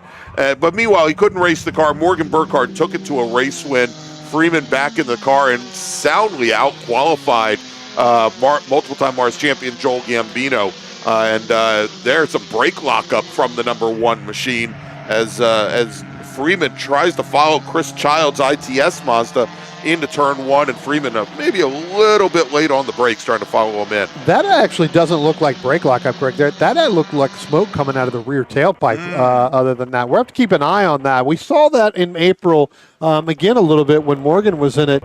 That's true. In that machine. So it could be that it just gets built up there at the beginning of a race and then kind of goes away. So we'll have to keep an eye on that. But yeah, most definitely may have a little bit of issue going on. It could be some rings or something in the car there. All right, here's a battle. If we can stay on this shot right here, Spencer, for a second. This is the battle for the lead in ITB. We've got we call it the taxi, the yellow number 69 Mazda Protege of Scotty Holman. He's got the Volkswagen Golf, the black 44 of Rich Allen, Kevin Fryer's, and that is Kevin Fryer. Great to see Kevin back out here in the number 98, the black number 98 BMW 2002. His dad, Alton, in the silver 89. And then Jonathan Kimberg, also in a 2002. They're starting to stretch out just a little bit now as they come up the hill here, but great fight. And also, we mentioned him in the rundown, Matt Small debuting his Volkswagen Golf, the blue number 28 machine here as well this weekend. All these ITB cars in pretty close proximity as they go and complete lap number 2. Yeah, I tell you what, Richard Allen over the last couple of years, we've kind of watched him. I know that I've kind of watched with that Volkswagen, and that thing is really starting to take off there. Going to start to really give some pressure here to Scotty Holman. I think in that Mazda Protege, Holman opening it up by about 10 car lengths now, and then as you talked about, Kevin Fryer right on the back bumper of that Richard Allen in that Volkswagen Golf GTI. But I'm wondering if the Matt Small machine, and we'd have to get and check this out. There was another driver that we had that ran Volkswagens as well, out of actually Round Hill, not too far from where I live. Usually I can't think of that driver's name, but I'm wondering if that's the same car, because it does look like that same car from before. So I'm wondering if they bought that at the beginning of the year.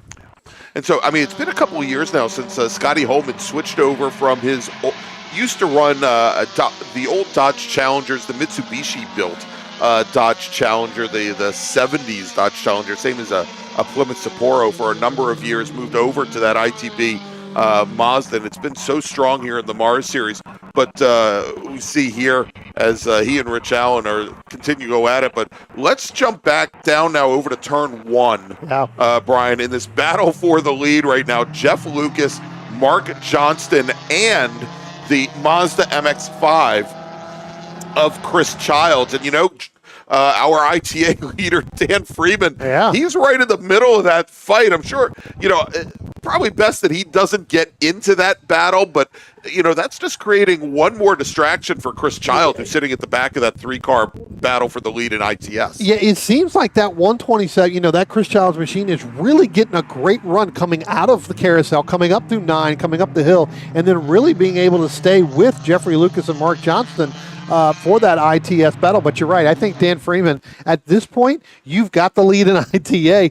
Don't look to make the pass right now to put yourself in jeopardy where you can follow all the way back to that Joel Gambino, because you don't want to be running there by yourself because of the draft. And there's a lot to be said for the way Childs is moving that 127 car around. That 127 car is a Touring 4 machine by spec, and it has most likely a much softer spring rate, and I would call it a far inferior shock package underneath it compared to the ITS cars that he is fighting against. As we have now Lucas and Johnston, they open up car length and a half. But I'll tell you, Dan Freeman, our ITA leader, he has been the recipient of a heck of a draft from those 3 ITS cars ahead as he continues to stretch out his advantage on Joel Gambino. That last time by, he stretches lead over Gambino, again, a multi-time MARRS champion in the blue number 31 Miata, to almost 6 full seconds.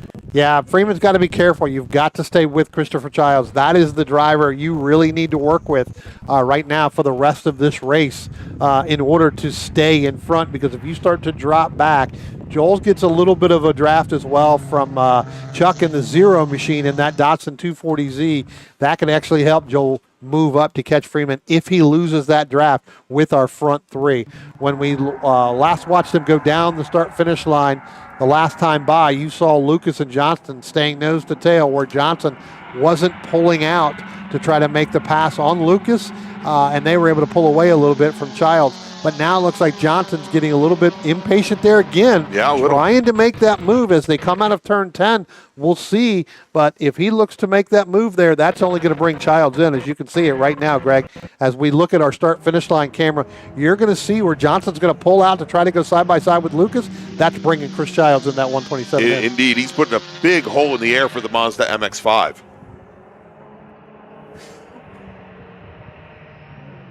And as they come out of turn number 1 here and start to make the run, we'll see them come into our view here in just a moment here. It is Lucas who just powers out of turn 2 and starts to head towards turn 3 as he opens up almost 3 car lengths on the Nissan. Now, the Nissan and the Datsun, it feels kind of strange saying that, not the most advanced, both independent rear suspensions, but a little big, a little heavy, especially on the Nissan of Johnston.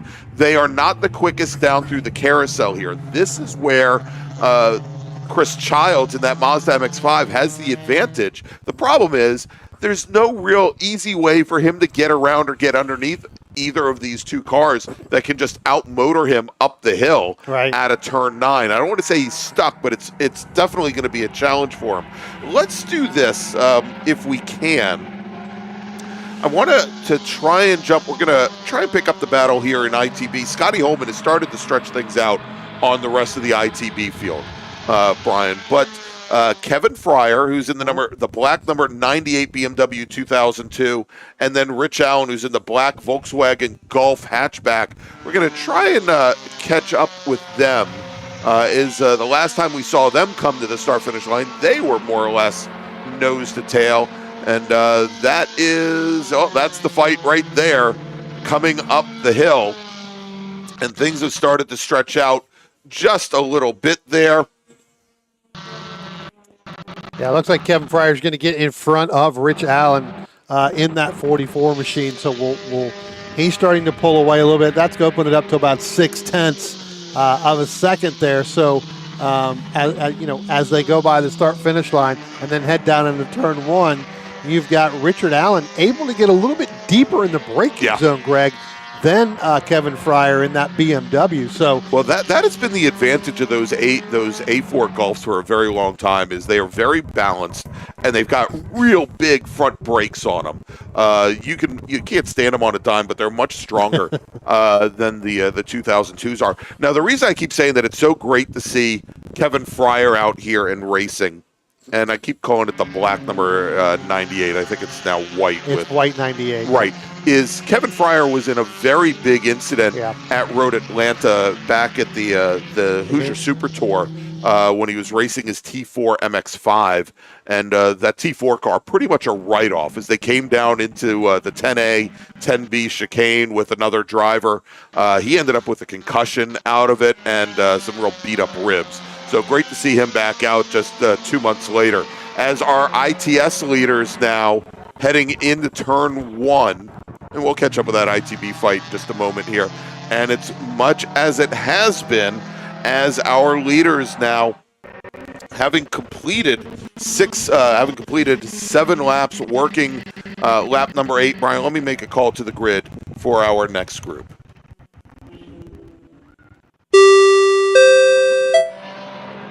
Attention in the paddock, attention in the paddock. First call to the grid for race group number 8, SSM.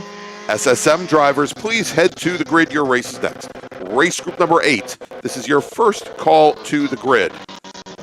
Tell you what, Greg, we were talking about the Richard Allen, Kevin Fryer. You're talking about Kevin Fryer. Allen getting back around Kevin Fryer as they went down into turn 1, getting ready to come up out of turn 2 and head up into turn 3.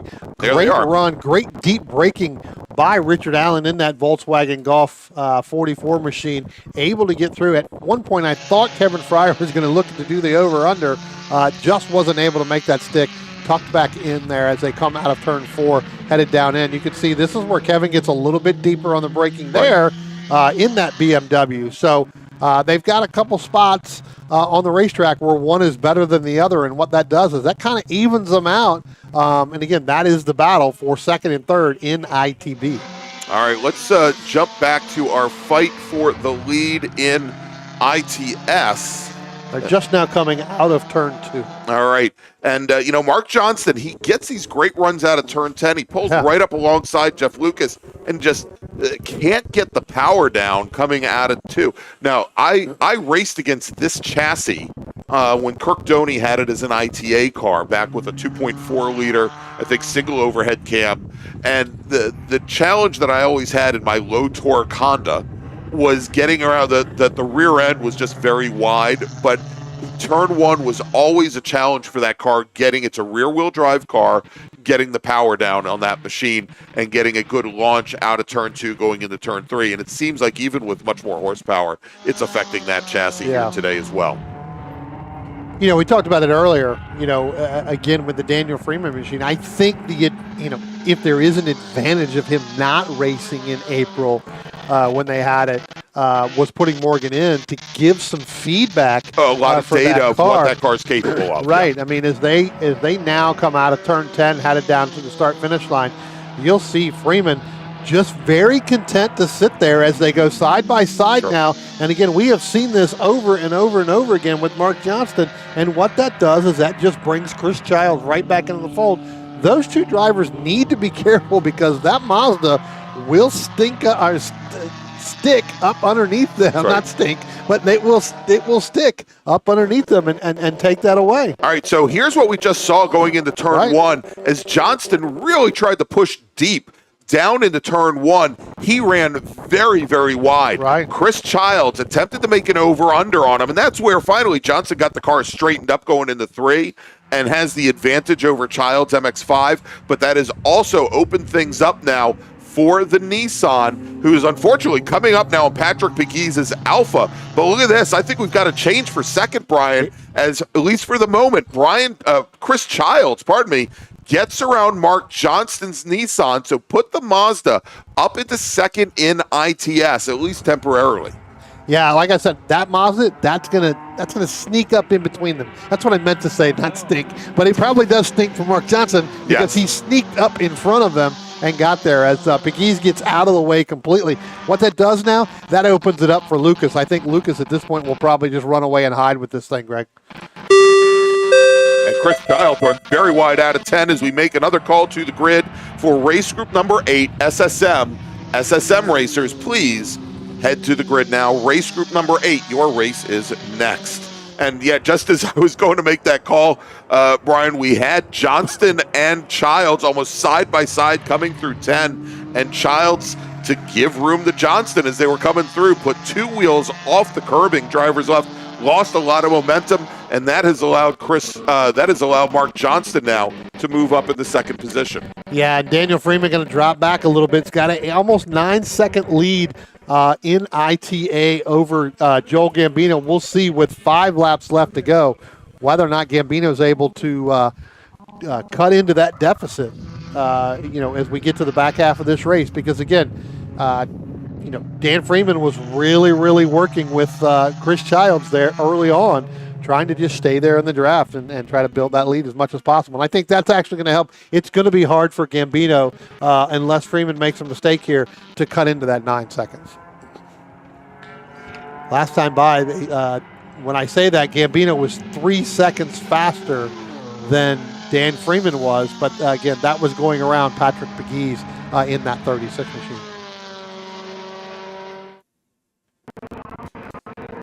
Here they are coming out of turn 10 now, and pretty big gap is Mark Johnston. He's going to have to find a way. He's in that draft, and he makes up some ground on the front straight. Again, Johnston has looked very strong coming out of turn 10. The higher speed, sweeping corners like a turn 10, he's got an advantage where he had the transition from brake to throttle, though. For example, here at turn 1, just not very strong for him. But here's a big surprise, Brian. We've got a new leader. Yes, we do. It looks like Jeffrey Lucas went 2 wheels off in between turns 1 and turn 2. And what that did is that enabled Mark Johnston to get back around after running his fastest lap of the entire event right now in that 17 machine. And that allowed Chris Childs as well, I believe, to get in front of Jeffrey Lucas. So Jeffrey Lucas going 2 wheels off, driver's left. You don't see that mistake. No, not 2. 4 wheels off. 4 wheels, okay. 4 wheels off. That's the call from turn 1. Right, okay, so 4 wheels. You don't see that from a Jeffrey Lucas. No, not at all. Especially with a lead of a gap of over a second that he had over Mark Johnston. Yeah, and so now with 3.5 laps remaining, it's going to be very difficult for Lucas to make up that ground as he now has to find a way around not just one car, but he's also got Chris Childs ahead of him, as well as our leaders now coming out of turn 10 and onto the front straight.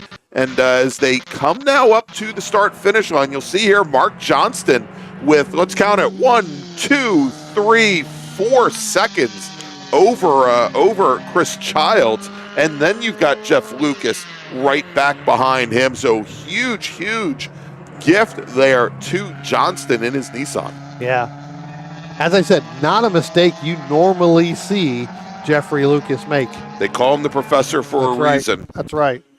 All right, let's, if we can, let's try and jump back to that battle in ITB, the battle for second, as Scotty Holman's Mazda protege has just checked out. Yeah. But I want to check in with that, with the Rich Allen Volkswagen Golf with Kevin Fryer's BMW 2002. We'll see if we can track them down.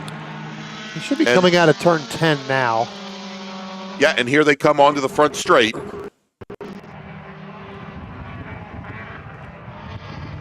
be cresting over the top of the hill. There they are, and there is the Volkswagen Golf. That's Rich Allen. Kevin Fryer behind. And that is, again, the battle for second. Alton Fryer just ran his fastest lap of the race. He's about 7 seconds back here, so things have really split up. But we can see here where Kevin Fryer has, over the length of this race, started to fall back from that Golf. Yeah, that's the biggest gap that Richard Allen's had over Kevin Fryer here this entire event race. Yeah, and should mention they're currently running fourth in ITB. Alton Fryer, Matt Small in his first outing in his Volkswagen Golf, running in fifth. Jonathan Kinberg, not the pace I expected from the 02 car. Last season, that 02 2002 was very, very strong. It seemed off the pace in April, Brian, a little bit off the pace here today. And then Patrick McGee's, he is running a lap. He's just about to unlap himself.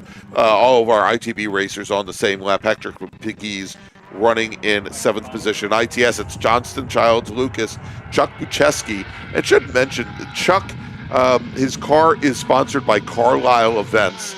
And I see where Chuck has some very impressive Mopars that he works on when he's not working on this Datsun. It is a very nice collection that he has acquired. Looks like Fryer maybe making up a little bit of ground on Rich Allen. Yeah, looks like Allen got a little bit tight coming out of turn 10 there on exit. And looks like Kevin Fryer got through there pretty quickly. So we'll see. It's now down to 0.8 of a second. But here comes Mark Johnston coming out of turn 10 now. So he will be getting, I believe, the 1-to-go board here with Chris Childs in second. And now you've got Lucas, who's going to be behind. You'll see this here momentarily. He's going to be behind that Jonathan Kinberg machine of that 02 BMW. Yeah. So this will be the last lap. Yeah, so Johnston now, he's got just a little bit less than 2 miles to go here at Summit Point Raceway. He is your leader with overall and an ITS in ITB. It is Scotty Holman now with almost a 17-second advantage over the rest of the field. Rich Allen and Kevin Fryer running second and third. In ITA, Dan Freeman has opened up a 7-second advantage over Gambino. Gambino just ran his fastest lap of the race, but is almost 7/10 of a second off of what Dan Freeman is running. And should mention that when Burkhardt was in the car, he was tickling that that ITA track record. Neither Freeman in the same car nor Gambino have gotten anywhere close to that today. But again, I think Freeman has probably benefited greatly from being able to see the data and how Burkhardt was approaching the driving of that car. And there's a difference between being in your early 18 to 19 years old to being in your 50s. All right, Mark Johnston now coming out of turn 10 for the very last time, and he comes onto the front straight. Going to have the Volkswagen Golf of small cross the line, and there you go, taking the checkered flag. Mark Johnston is your ITS winner. Chris Childs will finish second. Then Jeffrey Lucas will finish in third. Dan Freeman now, he will come to the line. He will take the win in ITA. Joel Gambino, there he is, will come home in second. And third in ITA should be Ben Seelig in the red number 5 Mazda Miata. He's coming through turn 10 now. And onto the front straight. He's going to be the second car you see here. There he is, right behind Chuck Bucheski. Ben Seelig will finish third in ITA. Looks like I'm hearing, Greg, we've got the 89 of Alton Fryer III has pulled off somewhere down around turn 5 on this lap. Oh, that's unfortunate. And he's going to need a flat toe. So that is unfortunate. All right, so in ITS, Johnston, Childs, Lucas, then Chuck Bucheski will finish 4th. Glenn Evans will finish 5th. In ITA, it's Freeman, Gambino, Seelig with Justin Shepard in the number 100 Mazda Miata, then Barry Brown. They'll finish 4th and 5th. And here comes that battle between Rich Allen and Kevin Fryer as they come across the line. Finishing second behind Scotty Holman will be Rich Allen. Kevin Fryer, 0.8 of a second back, will finish in third. Matt Small in his Volkswagen Golf will finish 4th. Kittenberg 5th. Patrick McGee 6th. And Alton Fryer, as you just said, with the mechanical issues on the very last lap, he will finish in 7th. All right, let's make a final call to the grid for our next group, shall we, gentlemen? Sure. Attention in the paddock. Final call to the grid for race group number 8. That's SSM. Please head to the grid. Your race is next. SSM racers, our final sprint race of the day. Please head to the grid. Your race is next. All right, let's take a final break here as we get set up for our final race of the day. Want to thank our title sponsor here this weekend, RP Performance. RP Performance is the only premier race shop in the region that specializes in both street and track Mazdas and is located right in the heart of racing at Summit Point's Gasoline Alley. RP has been involved in countless race wins and series championships across many classes with drivers of all ages. Not just a full-service shop, RP has been helping drivers with their individual racing and other track event needs for over 30 years, providing trackside support, arrive and drive packages, as well as race car transport services. And they're known for its help all attitude. RP Performance is your go-to for getting cars back on track for that positive experience at some point when you're ready to pack it in. For more information about RP Performance, come talk to them here in the paddock. Call them at 304-728-6749 or email them at Brett, that's B-R-E-T, at rpperformanceracing.com.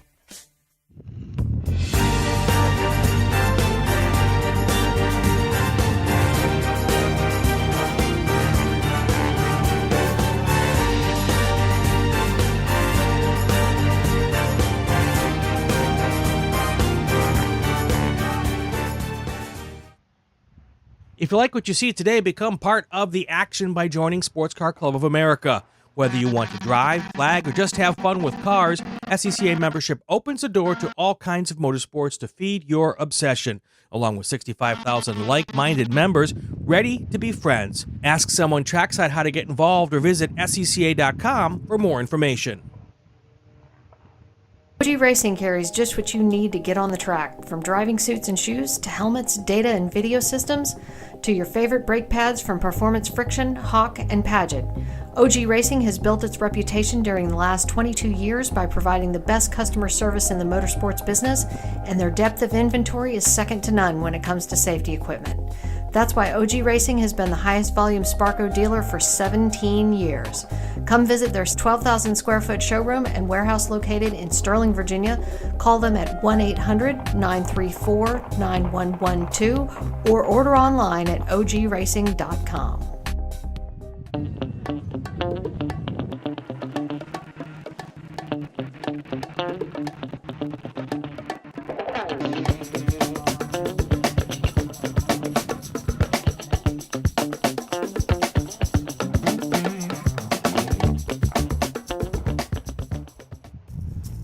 RP Performance is the only premier race shop in the region that specializes in both street and track Mazdas and is located right in the heart of racing at Summit Point's Gasoline Alley. RP has been involved in countless race wins and series championships across many classes with drivers of all ages. Not just a full-service shop, RP has been helping drivers with their individual racing and other track event needs for over 30 years, providing trackside support, arrive and drive packages, as well as race car transport services. And they're known for its help all attitude. RP Performance is your go-to for getting cars back on track for that positive experience at Summit Point when you're ready to pack it in. For more information about RP Performance, come talk to them here in the paddock. Call them at 304-728-6749 or email them at Brett, that's B-R-E-T, at rpperformanceracing.com.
Since 1976, Radial Tire Company has been providing the Washington, D.C. area with quality tires and the finest service.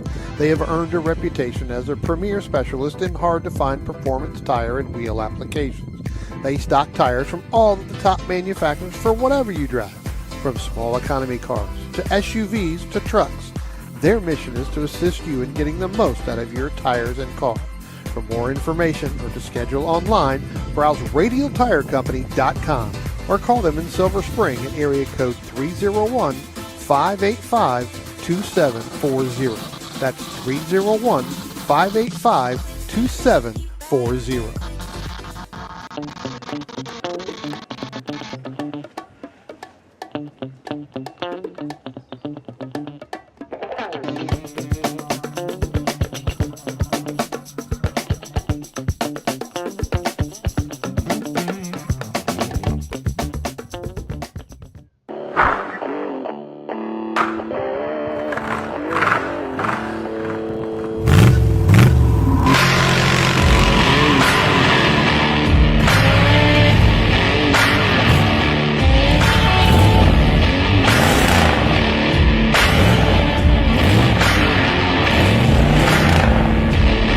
Hey dog. Belmont Classic Cars, where we take you back to simpler times. Belmont, Ohio.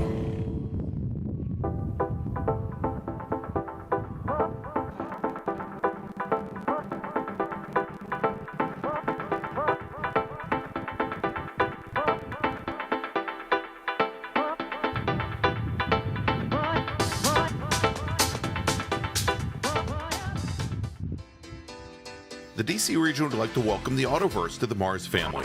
The Autoverse is a huge supporter of science, technology, engineering, and math, or STEM education, and like the SCCA, wants to break down the barriers to motorsports. They do this by providing the public with real-world experiences and link them with a trusted network of providers and gearheads. To find out more, find them online at theautoverse.io. The Autoverse, 4 wheels, more fun.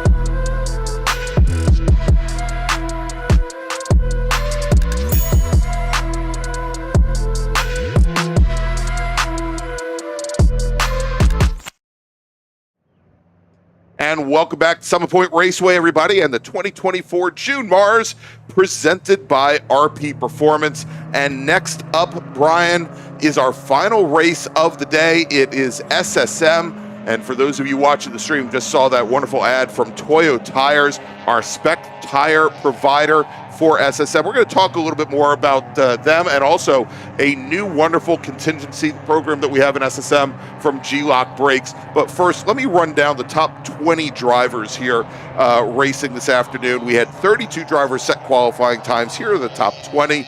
Starting 20th, driving the number 36, Mazda Miata, the Cronus Autosport machine of Chris Tilton. Starting 19th, driving the number 88 machine from Nokesville, Virginia, it's Jay Bindrum.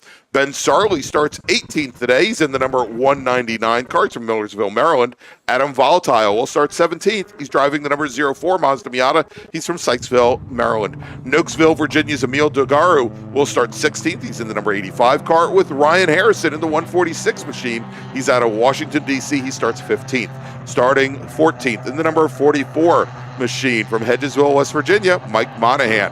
Giancarlo Schooler in his debut in the MARRS Series, starting 13th today. He's in the number 21 car. He's from Middletown, Maryland. Scott Brunks driving the number 79 car. Great to see Scott back here. He's from Frederick, Maryland. He's in the number 12 with Isaac Jordan in the number 46 car. He's from Weehawken, New Jersey. He starts 11th. Dave Biegert will start 10th. He's in the number 1 machine. He's out of Warrenton, Virginia. Midlothian, Virginia's Ben Jones will start 9th in the 10 car. Callan Crocker will start 8th today. He's in the number 123 machine out of Herndon, Virginia, with John Hotz starting 7th. He's in the number 63 car. Starting 6th in the number 67 car, it's Nate Lucas with Jack Murchison starting 5th. He's in the 58 car. Chip Herr is on the field. He's your STU national champion in the number 97 car. He starts 4th. Brian Henderson in the 197 car. He starts 3rd. And your front row, Ryan Maloney in the number 15 car with Rich Roman, your pole sitter, in the 11. Tell you what, Chip Herr, Brian Henderson pushing Rich Roman right down the front stretch, and it looks like it's going to be Maloney that may be the odd man out here as he tries to sweep through the outside, going down into turn 1. Nathan Lucas sitting there trying to push as hard as he can as they get down into turn 1. But I tell you what, Greg, the driver, we've got a couple cars going off there coming out of turn 2. Or at least as we look at it, drop some wheels off. Roman's going to sit there and hold on to the lead right now. But I tell you what, Maloney fought really hard on the outside of turns 1 and turn 2 to get back into second place. That's right. So Maloney, who ran away and He did one of those. He did something at New Jersey just a couple of weeks ago at New Jersey Motorsports Park, taking the double wins that weekend. Also was very strong at the April MARRS and coming home to reclaim his spot in SSM. Rich Roman, who's your reigning B-Spec national champion, starting off on the pole. We saw Brian Henderson in Spec Miata a little bit earlier. He started in 3rd, and Chip Herr, who is your STU national champion, just picked up a new chassis here, and he is racing. These are for 1.6 liter Mazda Miatas for the NA Mazda Miatas. They've got sealed engines. They've got horsepower targets. We've got cars off at turn number 10. That is Nathan Lucas in the 67 machine. And that was a hard hit, as we've got 2 cars in the gravel trap. As you said, the 67 of Nathan Lucas, one of the two cars off. We also have, looks like one of them is Nathan Lucas. yes, that's the burgundy number 67. We're trying to get the other car number here. We'll get that in just a moment. Actually, that's going to be pretty easy because Callan Crocker, the 123 machine, the only other driver not to complete lap number 1. And Brian, it looks as though we are going to be going to full course caution here at Summit Point with our final race of the day. Our leader after the first lap, Rich Roman, Ryan Maloney, Jack Murchison, your top 3. Tell you what, did able to look through the binoculars a couple seconds ago, and it does look like Nathan Lucas did give the thumbs up out the window. Good. After a little bit of the hard impact there, so looks like he is okay. Looks like he's trying to move the car. Can't really do it. Yeah, I think he's trying to back it up. They're right at the back end of the gravel trap, and I think trying to get it into the grass there. And he almost succeeded, and just now getting confirmation. It is Callan Crocker in the black number 123 machine, the other car that is there in the gravel trap. So, Brian, not exactly the conditions I wanted to start speaking about it, but let's talk a little bit about some big developments in SSM besides what's happening on track here. So we had the Toyo Tire ad as we came into this this part of the broadcast, and we mentioned this in April, but Toyo Tires has stepped up and have provided a huge contingency to our SSM drivers that if we have 30 or more starters, and I believe in this race we had 33 starters. 32. The top 4 drivers will be getting, the top 4 finishers will be getting Toyo Bucks, essentially certificates towards purchasing Toyo tires from certified Toyo dealers like one of our sponsors, Radial Tire Company, and the first place finisher will receive 600 Toyo Bucks, 300 for second place, 250 for third, 200 for fourth, and then if you finish anywhere between 10th and 14th position, you will pick up 100 Toyo Bucks. Now, again, it's all dependent on the number of drivers that start the race. There are different scales for payouts for racers that have between 19 and 29 racers, races that have 9 to 18, 5 to 8 as well. In addition to that, we also have coming on this weekend, Brian. We also have coming on this weekend as a new contingency sponsor for SSM. A new contingency sponsor for SSM is G-Lock Brakes. And for every SSM race, Brian, our first place finisher will get a $100 certificate towards a set of brake pads, $75 for second, $50 for third, and the highest finisher outside the top 3 that is running G-Lock pads and decals will receive a $100 certificate towards a set of brake pads. So great to have Toyo. Great deal, by the way. Yeah, great absolutely. Way to come on. And G-Lock just came on. Yes. Within the last 24 hours. Yes. Last night the deal was signed, and want to thank Danny Puskar from G-Lock Brakes. I run G-Lock Brakes on my time trials car. I ran them on my race car as well, so great to have them there with us. Again, we are under full course caution here at Summit Point Raceway, our last race of the day. And so for this event, again, these are 15-lap or 30-minute races, whichever comes first. And so the clock keeps running. Obviously, the laps are counting down as well. So hopefully we'll get these cars removed here in just a moment. Yeah.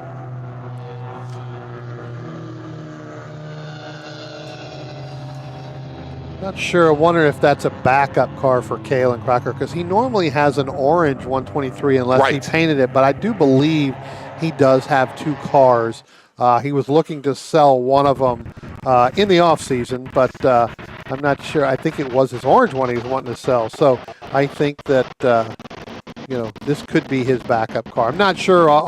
When we go to dinner tonight, I'll definitely talk to him and ask him that. But I do believe that it is a second car for him.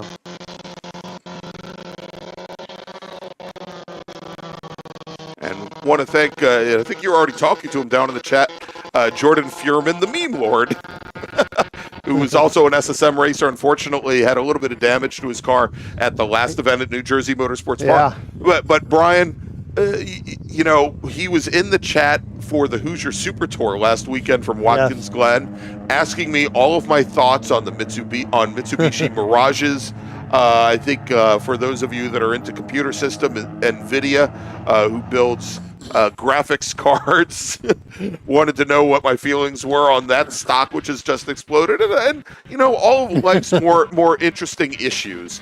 And so good to have Jordan here this weekend, if not in body, in mind, and in spirit. I tell you what, if you ever want to go to YouTube and we talk about, some of the funniest racing videos I think I've ever watched in my entire life. And that is Jordan. You've got to follow this gentleman on YouTube. You've got to look them up. You've got to subscribe to his channel, because when he is racing out here, he puts together some of the funniest videos ever that I've seen from a racing perspective. I don't get in these cars, but really once a year, everything. I tell you what, I don't think I've ever laughed so hard, for that. So Justin Craig is asking if we can report on the cars and the condition. And we've got emergency services teams responding right now. We had seen a thumbs up from Nathan Lucas. And again, I can't give you that much based on what's coming over the radio, but it looks as though both racers are okay. We're just in the middle of getting things cleaned up so we can go back racing. And just, Greg, let me touch on something else here real quick. So we talked about with Kalen having the two cars. Actually, he sold the orange one, which was the old one. This black one is now a brand new one. Is a new one for him. So that's unfortunate. You always you should have raced the orange one, but those are things. Would have been easier for us to pick out. Yeah. So I'm going to look to be Jordan's agent now when it comes to his social media pages, because I'm telling you what, if you ever want to watch a racing or a motorsports video and just laugh, it is some of the funniest stuff I've ever seen. You would think at this point that Jordy would have put up the link to his YouTube channel. Yes, I think you should. There you go. We'll give him that much. If you want to put that in the chat, Jordy. But we've got Russ Lundberg checking in from Washington State. Russ, you missed our Legends car, Robert Connor, out there today. Russ was asking if we were going to have Legends cars here this weekend. And when we did have Legends cars, I think the most we had out here at one point in time. So all right, so a quick update here is we are going to be going to a black flag condition. The safety car is going to bring the field down the pit lane, and they will then set up and do a regrid if necessary here. But this is just while we have them still working the field here, rather than continue to have them circulate. So they will be coming down the pit lane, and it may be that they saw perhaps that there were some changes in position on that first lap. We'll see what happens here. But Spencer, if we can, why don't we throw up the schedule for tomorrow and take a look at what is coming up. Stream is going to start tomorrow morning, Brian, 8:40 a.m. Actually, cars on course for our very first bracket race of the day. We're going to have two bracket races at 8:45 a.m.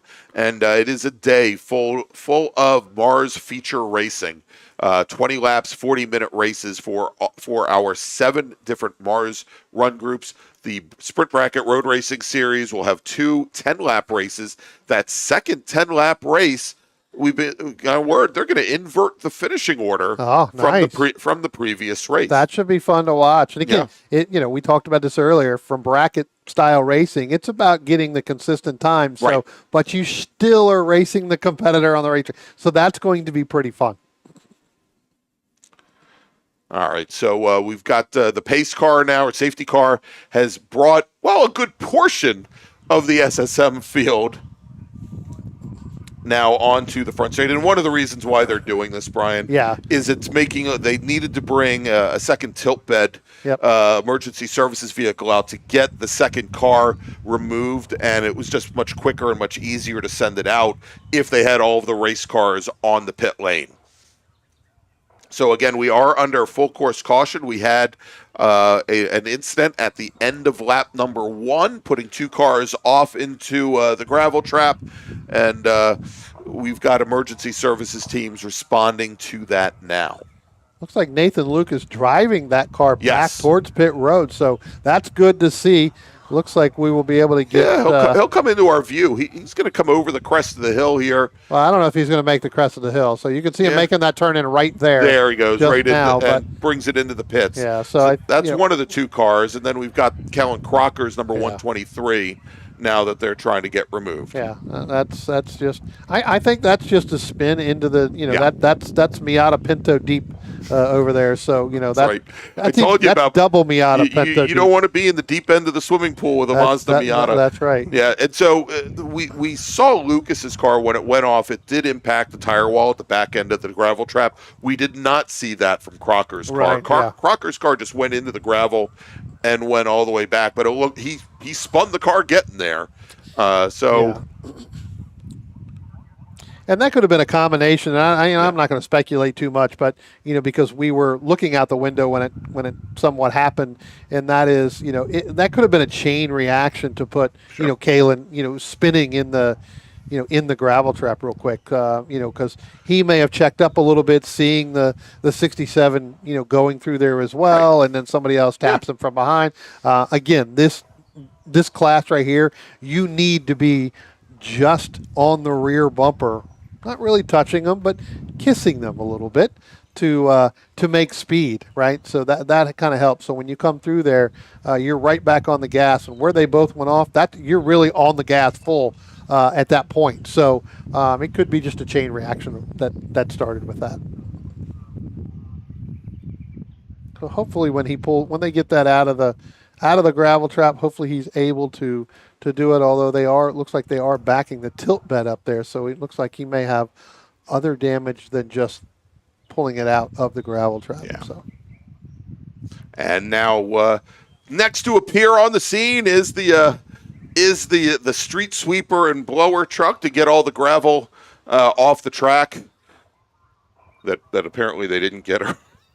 From our earlier Miata race. They did go back through there. Yeah, they went. They went and did that before our IT division went out.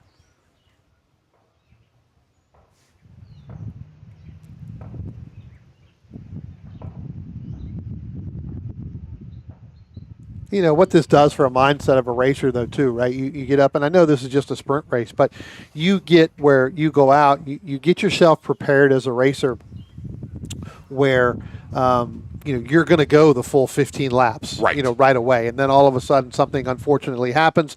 Then you have to come down here and you sit on pit road for a little bit, and kind of goes from that. So we'll have to see what's going to happen here. All right. And so, Brian, what they have just done is they are stopping the clock now. Red flag is going to be displayed on the starter stand in just a moment here. They're going to be stopping the clock at 15 minutes. And so we'll still have, and I guess this is the advantage of it being the very last race of the day, is that will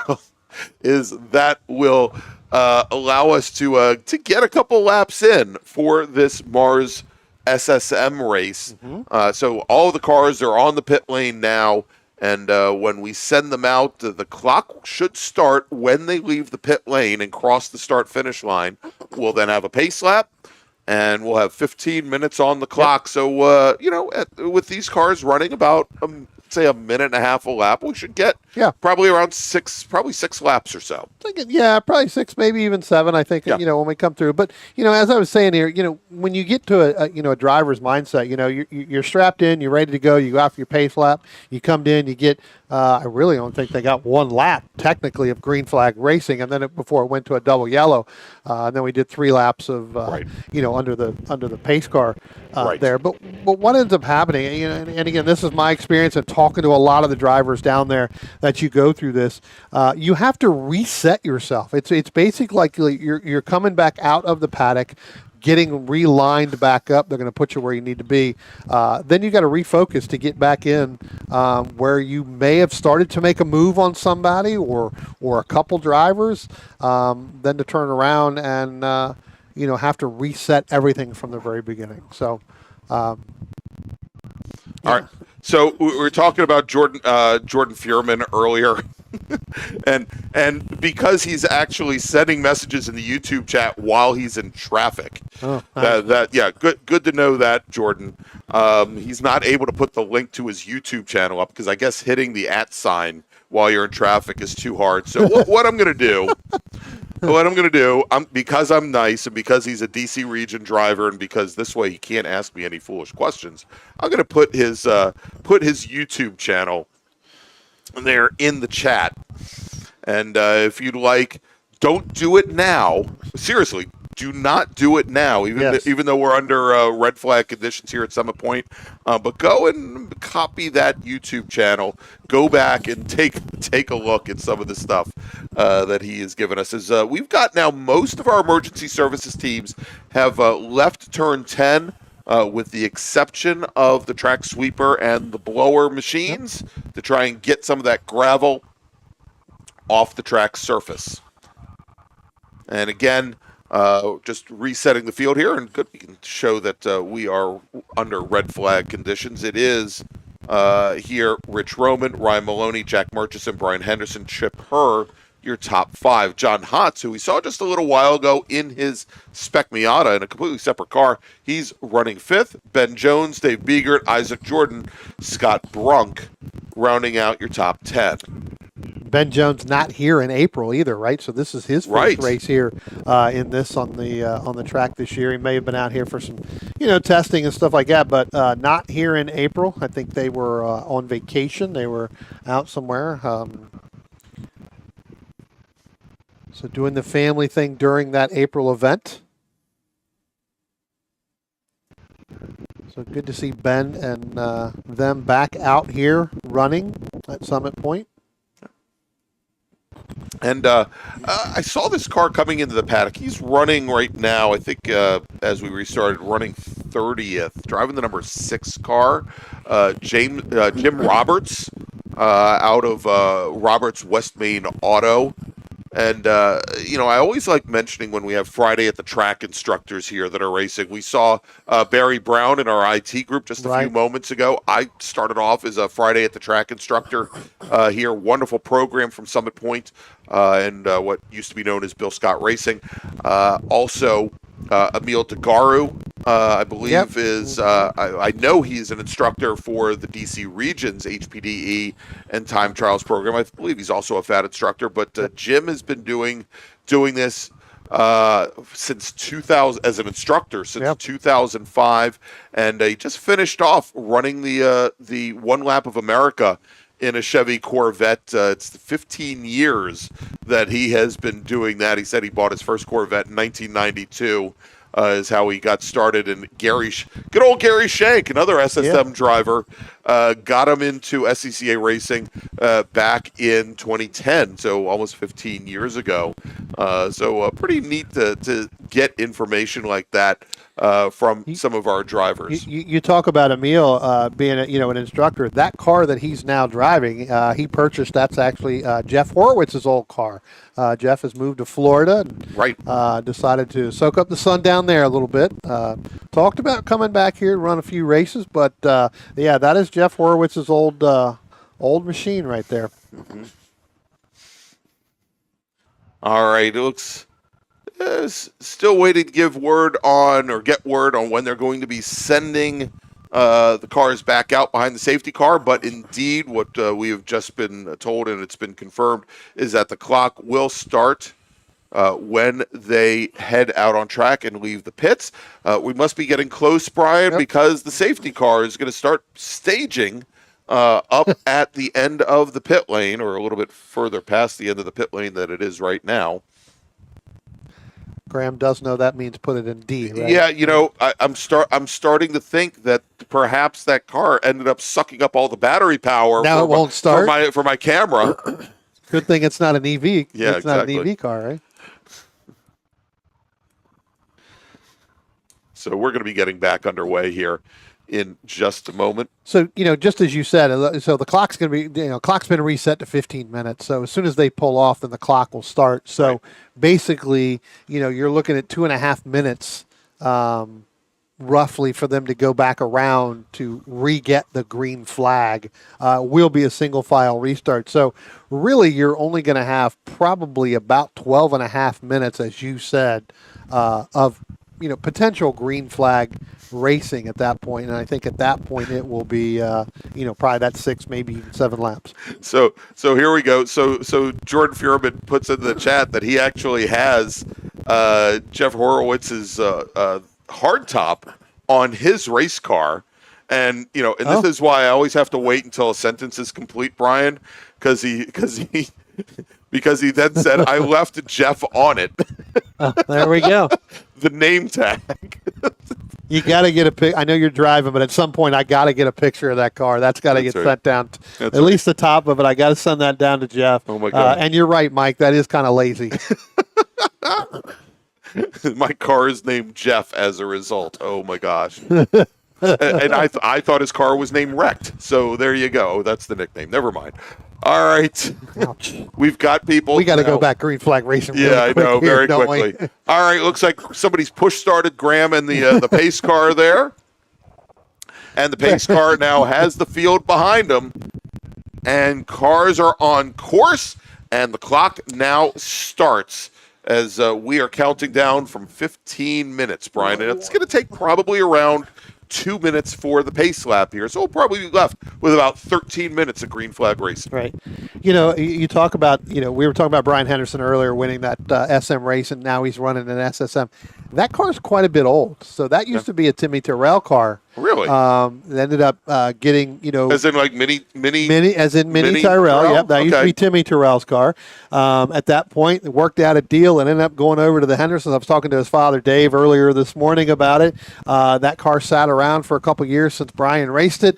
They talked with Billy. Billy, said, "Oh, I'll go Billy ahead." rang over Performance Auto Works. Started to get it ready to go.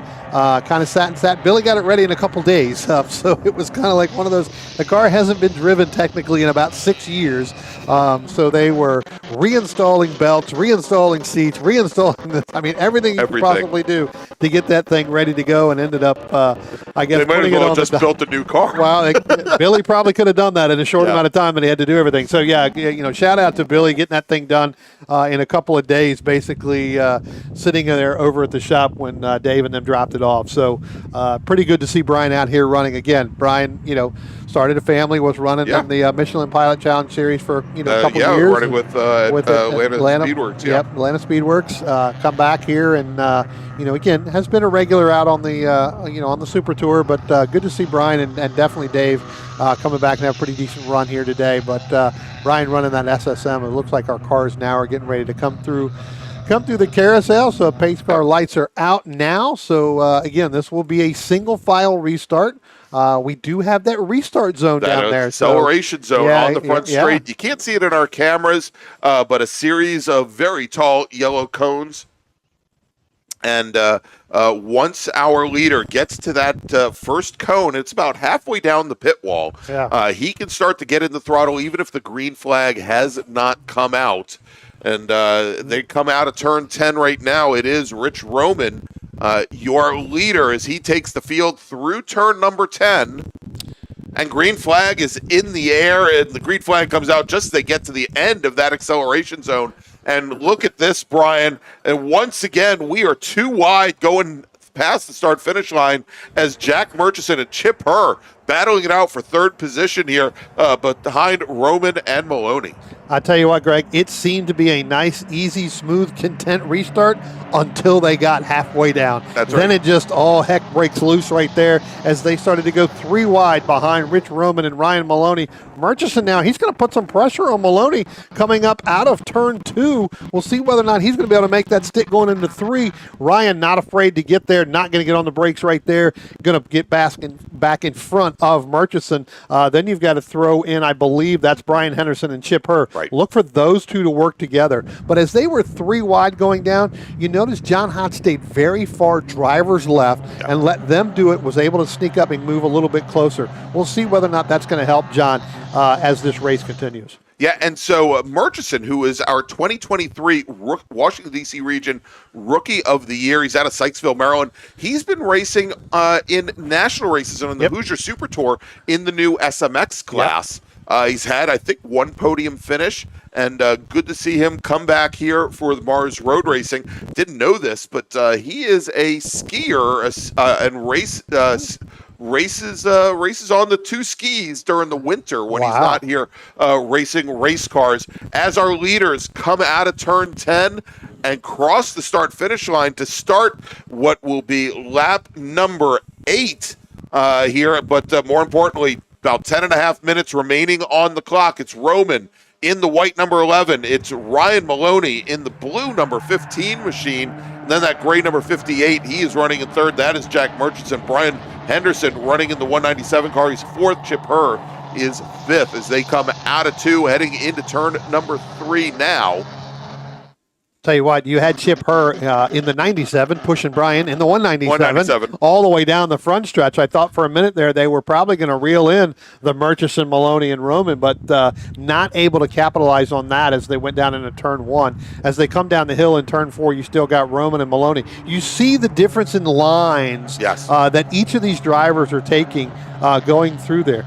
I got to be honest with you, there really is no optimal line going through there because each car is probably set up to be able to handle it to try to get that drive off of there in that little short shoot between 5 and 6. So here's the other thing. We spent some time when we went to the full course caution, Brian, talking about the 2 new contingency partners and Toyo in particular. So big change in SSM starting this weekend, and we probably should have mentioned this earlier. SSM, since its inception, has been racing on the Toyo RA1 tire, which is a treaded tire that is usually shaved down to a suitable depth for dry weather racing, but can also be used as an intermediate or a wet tire. This is the very first weekend, and we've got a car that's gone around at turn 10. That looks like Vic Bruni in the number 92 machine. And let's take a look here, and that is definitely, you said it, Vic Bruni, as he lost the car coming out of turn 10, looped in. It looked like he may have impacted the tire wall along the pit lane there and bounced out. That car does not appear to be moving, so we will likely be going back to a full course caution. I think, Brian, to go and attend to that car. But I was going to say, this is the very first weekend that the drivers can run the Toyo RR tire or the Toyo RA1. And we're getting word now from Race Control that this race will see the checkered flag. When our leaders come out of turn 10, they're going to see the checkered flag. So an early end of this race after 2 quick incidents here at Summit Point. All right, Rich Roman now coming up the hill with Ryan Maloney in tow. They were our 2 leaders.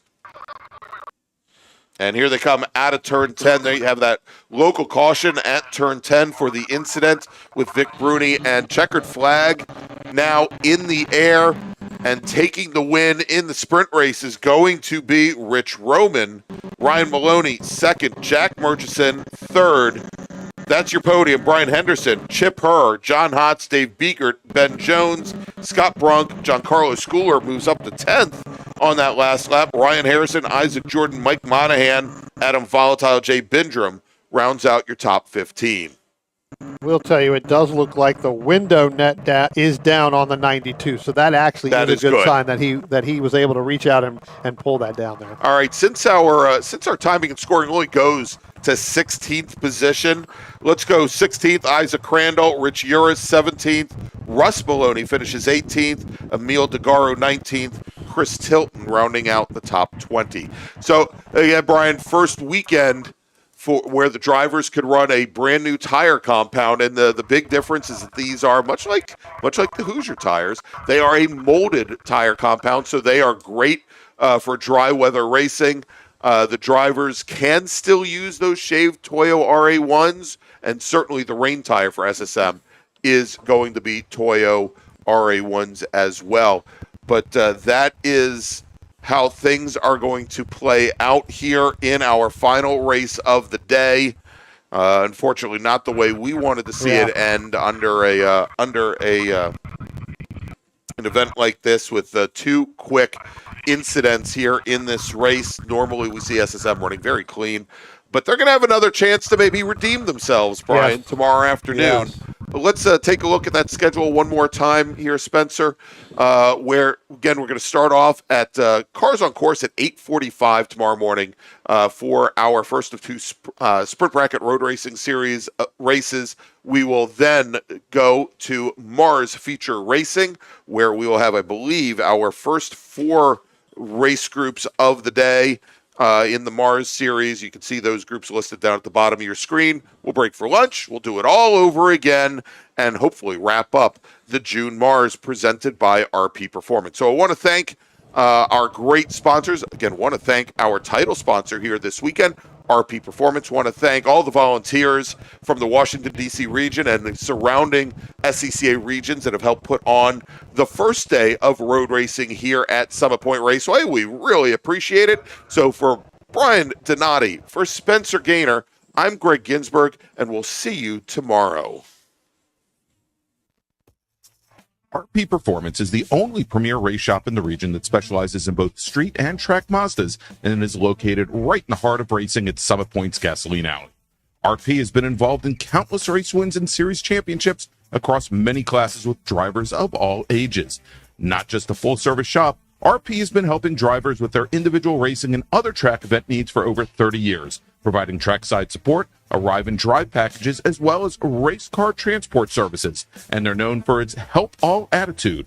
RP Performance is your go-to for getting cars back on track for that positive experience at some point when you're ready to pack it in. For more information about RP Performance, come talk to them here in the paddock.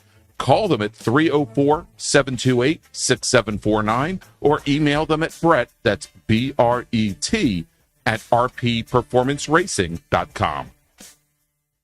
OG Racing carries just what you need to get on the track, from driving suits and shoes to helmets, data and video systems, to your favorite brake pads from Performance Friction, Hawk, and Paget. OG Racing has built its reputation during the last 22 years by providing the best customer service in the motorsports business, and their depth of inventory is second to none when it comes to safety equipment. That's why OG Racing has been the highest volume Sparco dealer for 17 years.